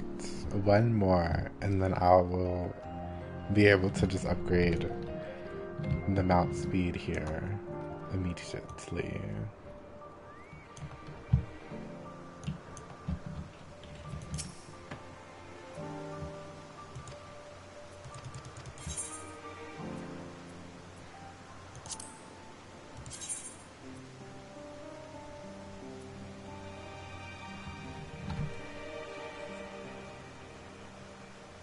I love that. I do like it a lot better. Because I hate how it was. Where it was just like, oh, just like hit aimlessly. to like get something, but you don't know what fish you're getting. Like this one is like each fish kind of, you can like aim for a specific fish, and I think that's really good.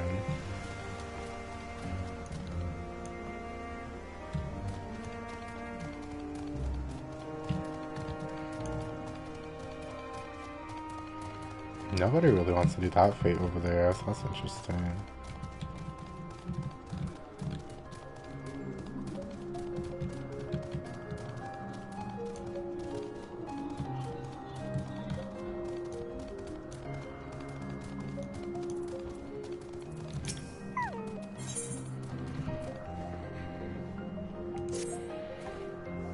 Well, we mustn't keep the others waiting. Let us return to the Enignorises.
Sorry, I'm back.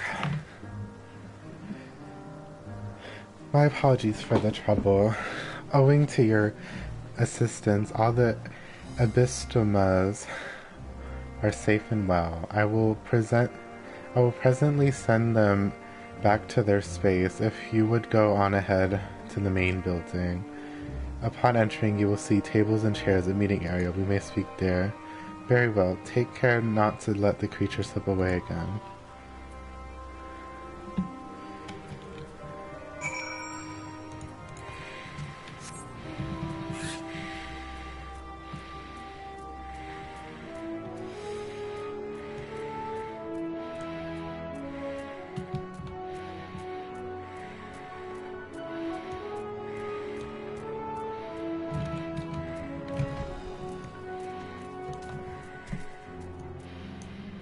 I hate like the trial fates because they're always really hard to solo, but I'm hoping I can get this last one so I can up the mount speed before I do anything else here.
Here we go.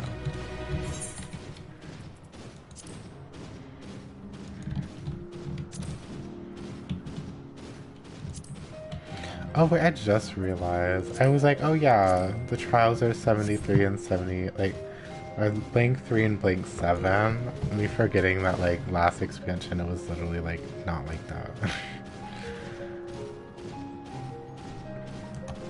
I mean, who's to say that it won't be 60, it won't be 87, but we'll see.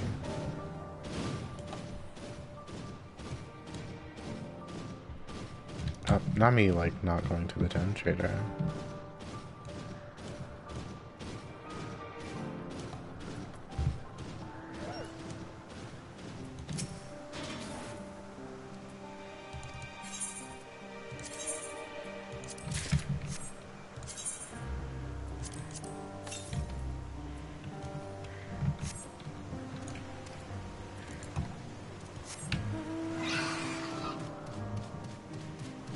Much better.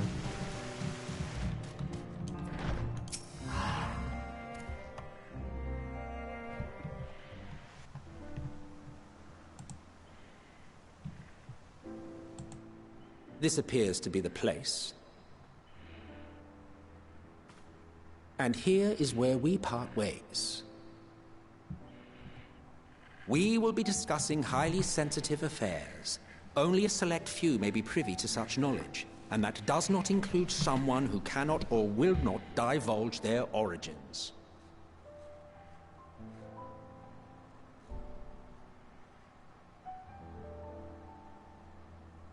What? Will I have to remove you by force?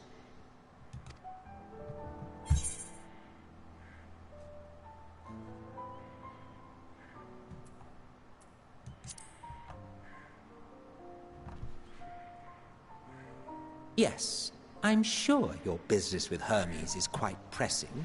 You may speak with him to your heart's content after ours is concluded. Girl, shut the fuck up. You fucking flop. I do not object to his attendance. Hermes, this is highly irregular. Choke. Perhaps, but I believe he can be trusted. Meteion would not have taken to him so quickly otherwise. Moreover, the presence of a third party may help me to maintain composure.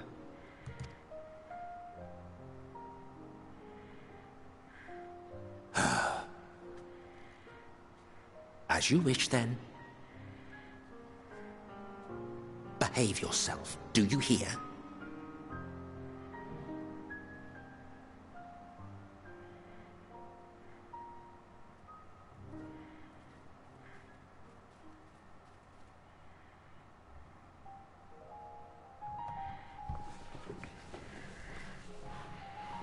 So, it's finally happened, then. Aye. Van Daniels declared his intention to step down, and named you as his preferred successor.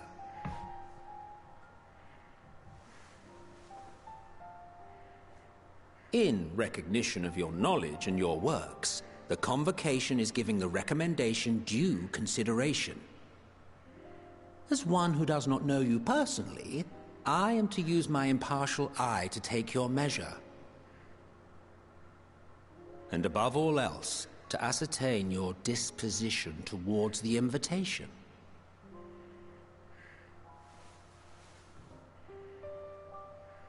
I understand that you and Fandaniel are close. He himself was once chief overseer of Elpis, after all. I should not be surprised if you knew before anyone else that he wished to relinquish his office. I did. He told me that when he fulfilled his purpose, he wished to pass the torch to me.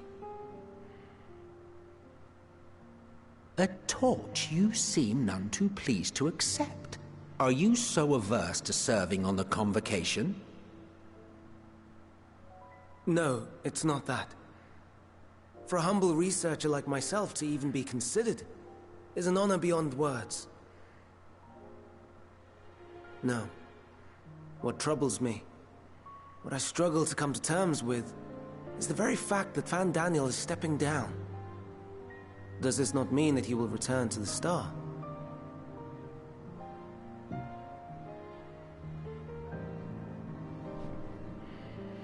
Of his own volition, yes, like so many others have before him. Return to the Star? Does that mean die? Well now, that's not a word I hear often. Is that what you say here in Elpis? Mankind is the life of Atheris. Each of us, a drop of blood flowing through its veins, bearing sustenance. In our finite time upon it, 'tis our duty to make it a better place, that all who call it home, now and in future, may abide in happiness. To that end, we have dedicated ourselves to the pursuit of enlightened creation. And by our efforts did we transform this once untamed wilderness into the peaceful paradise you enjoy today. To return to the star whence we came is a privilege afforded to we who have so loved and nurtured it.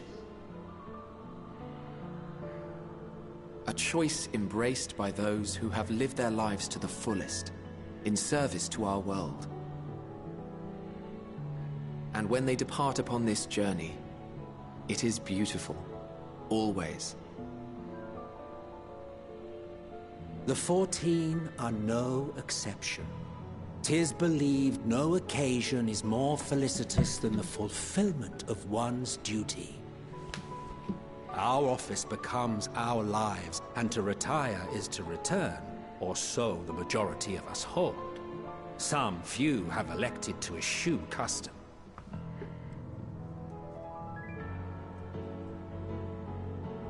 Mayhap you feel Fandaniel's deeds do not warrant his return. Yet you should know his accomplishments as well as any. During his time, he conceived of countless outstanding concepts. And channeling the wealth of experience he attained here in Elpis, he brought forth many new specimens. I know of all this. I do. It's just, I cannot fathom why someone so great and wise, who could still do so much good, would want to end it all.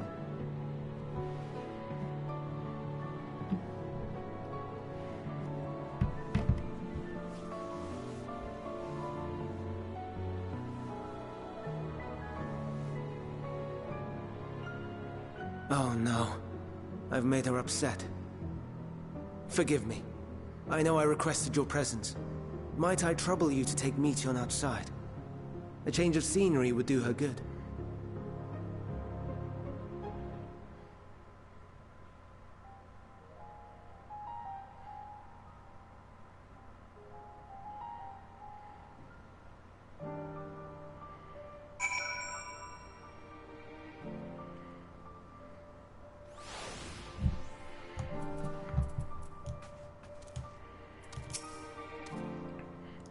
I'm sorry, I didn't mean a walk. Perhaps we can go for a walk.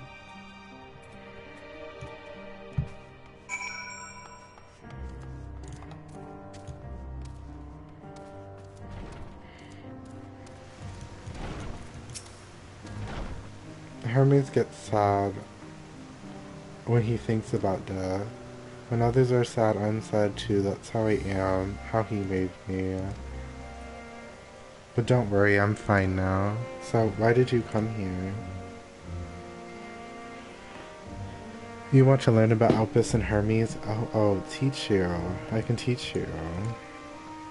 You could take turns. I tell you something, then you tell me something.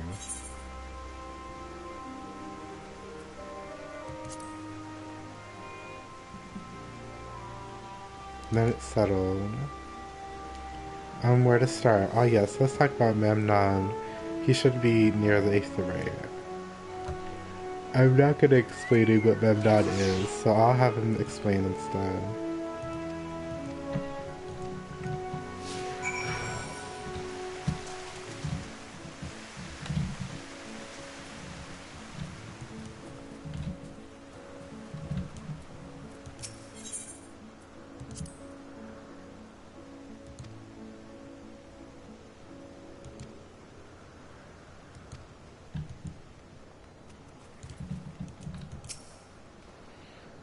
And what have we here? Though you look like a person, you have ears and tail of a beast. Are you talking to me? I wonder if that changes depending on what race you are. Surely it does, right? Though you look like a person, you have the ears and tail of a beast. I assume you are familiar like Median. Is there something you need?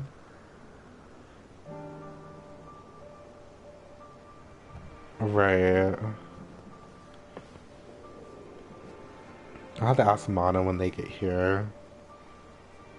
Right now, well, no. Because Mana's a Vieira. I think Mokona is too. I don't know. I don't know anybody could ask. Could you teach them about Elpis? A newly arrived familiar, is he? Very well. I should be glad to introduce our fair facility to him. As you know, it is mankind's duty to make the star a better place. As part of this duty, we employ creation magics to bring forth new life. However, we cannot simply release our works into the world, for it would lead to chaos. No, any and all life forms must undergo extensive testing to determine their fitness to exist. Testing which is conducted here in Elpis. Every candidate is subjected to rigorous study in which we identify their properties, surmise what habits might be suitable, and speculate as to the effects they may have on the environment and other species. Should it be judged a beneficial addition to the star, it will be allowed to take its place in the world. The two of you, too, were created with the hope of making the star a better place, so heed your masters well and be good, do you hear? Thank you for the lesson. You had a turn, now I get a turn. Where did you come from?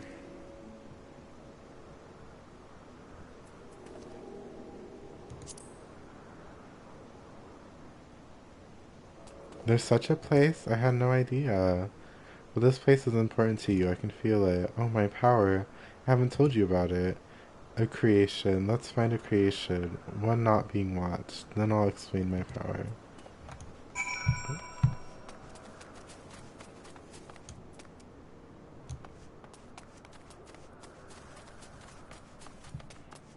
Not motionless bird. Not it being a shoe bell.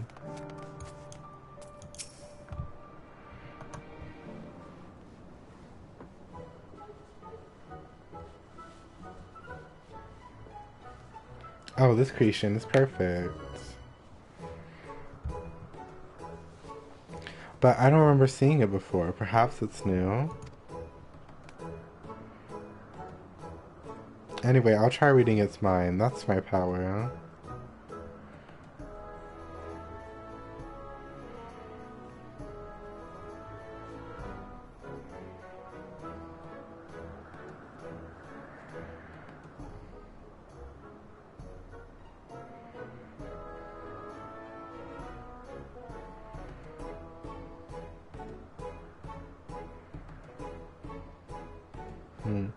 I can't read it, or maybe there's nothing to read.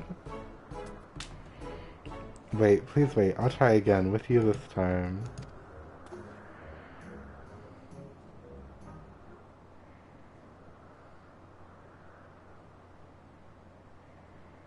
Greetings, can you hear me? She did this before. Why are you acting surprised? That's my power. I can read the emotions of those around me and project my emotions to others in return. I am not actually speaking to you in your mind, rather you are converting my emotions into words and intention. A process performed subconsciously by intelligent life forms. What? This ability is vital to my mission, for it allows us to interact with intelligent beings, even should they communicate via unknown languages or other nonverbal means. As a consequence, I am clumsy at speaking. Yet though I struggle to express myself in this fashion, Hermes wants me to speak as much as possible, for everyone has thoughts and feelings that they may wish to hide. I harbor an affection for you, one that is difficult to define. Aside from the fact that you share common traits with us, your thoughts are complex, prismatic. They draw me in and leave me wanting to know more. Out of respect for your privacy, I will refrain from using my power when speaking with you, but nevertheless, I want to know that I wish to be your friend.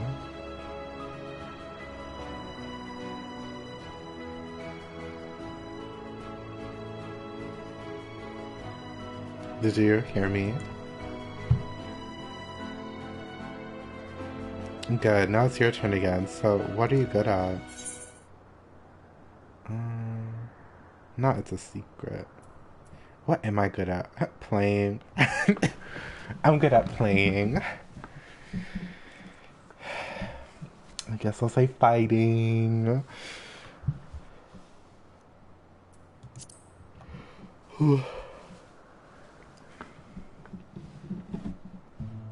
Oh, fighting. That must mean you're strong. Hermes is strong too, but he doesn't like to fight, even when creations fight him.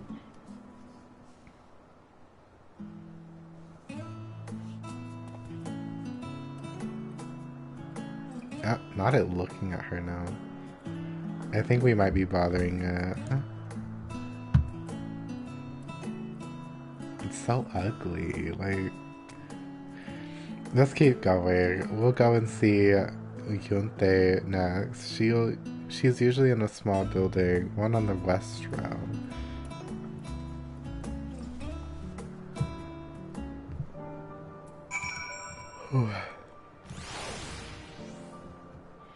I wonder how long it'll be until I get to the 87 quest line, because like that's probably where I'm gonna wrap up. But like I feel like we're probably gonna go all the way over here, given that there were 86 fates there and an aetheryte. Oh, we love that. Hey Mokuna, how are you? Mokuna, what race are you in this game?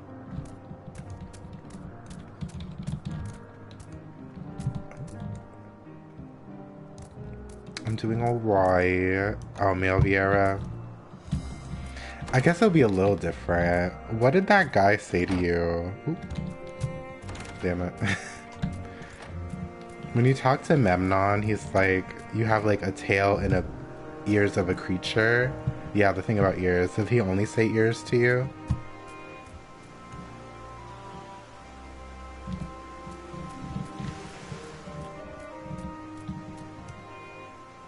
Oh, yeah.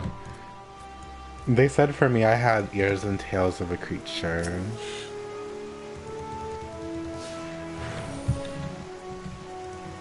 I wonder what it's like for the other races.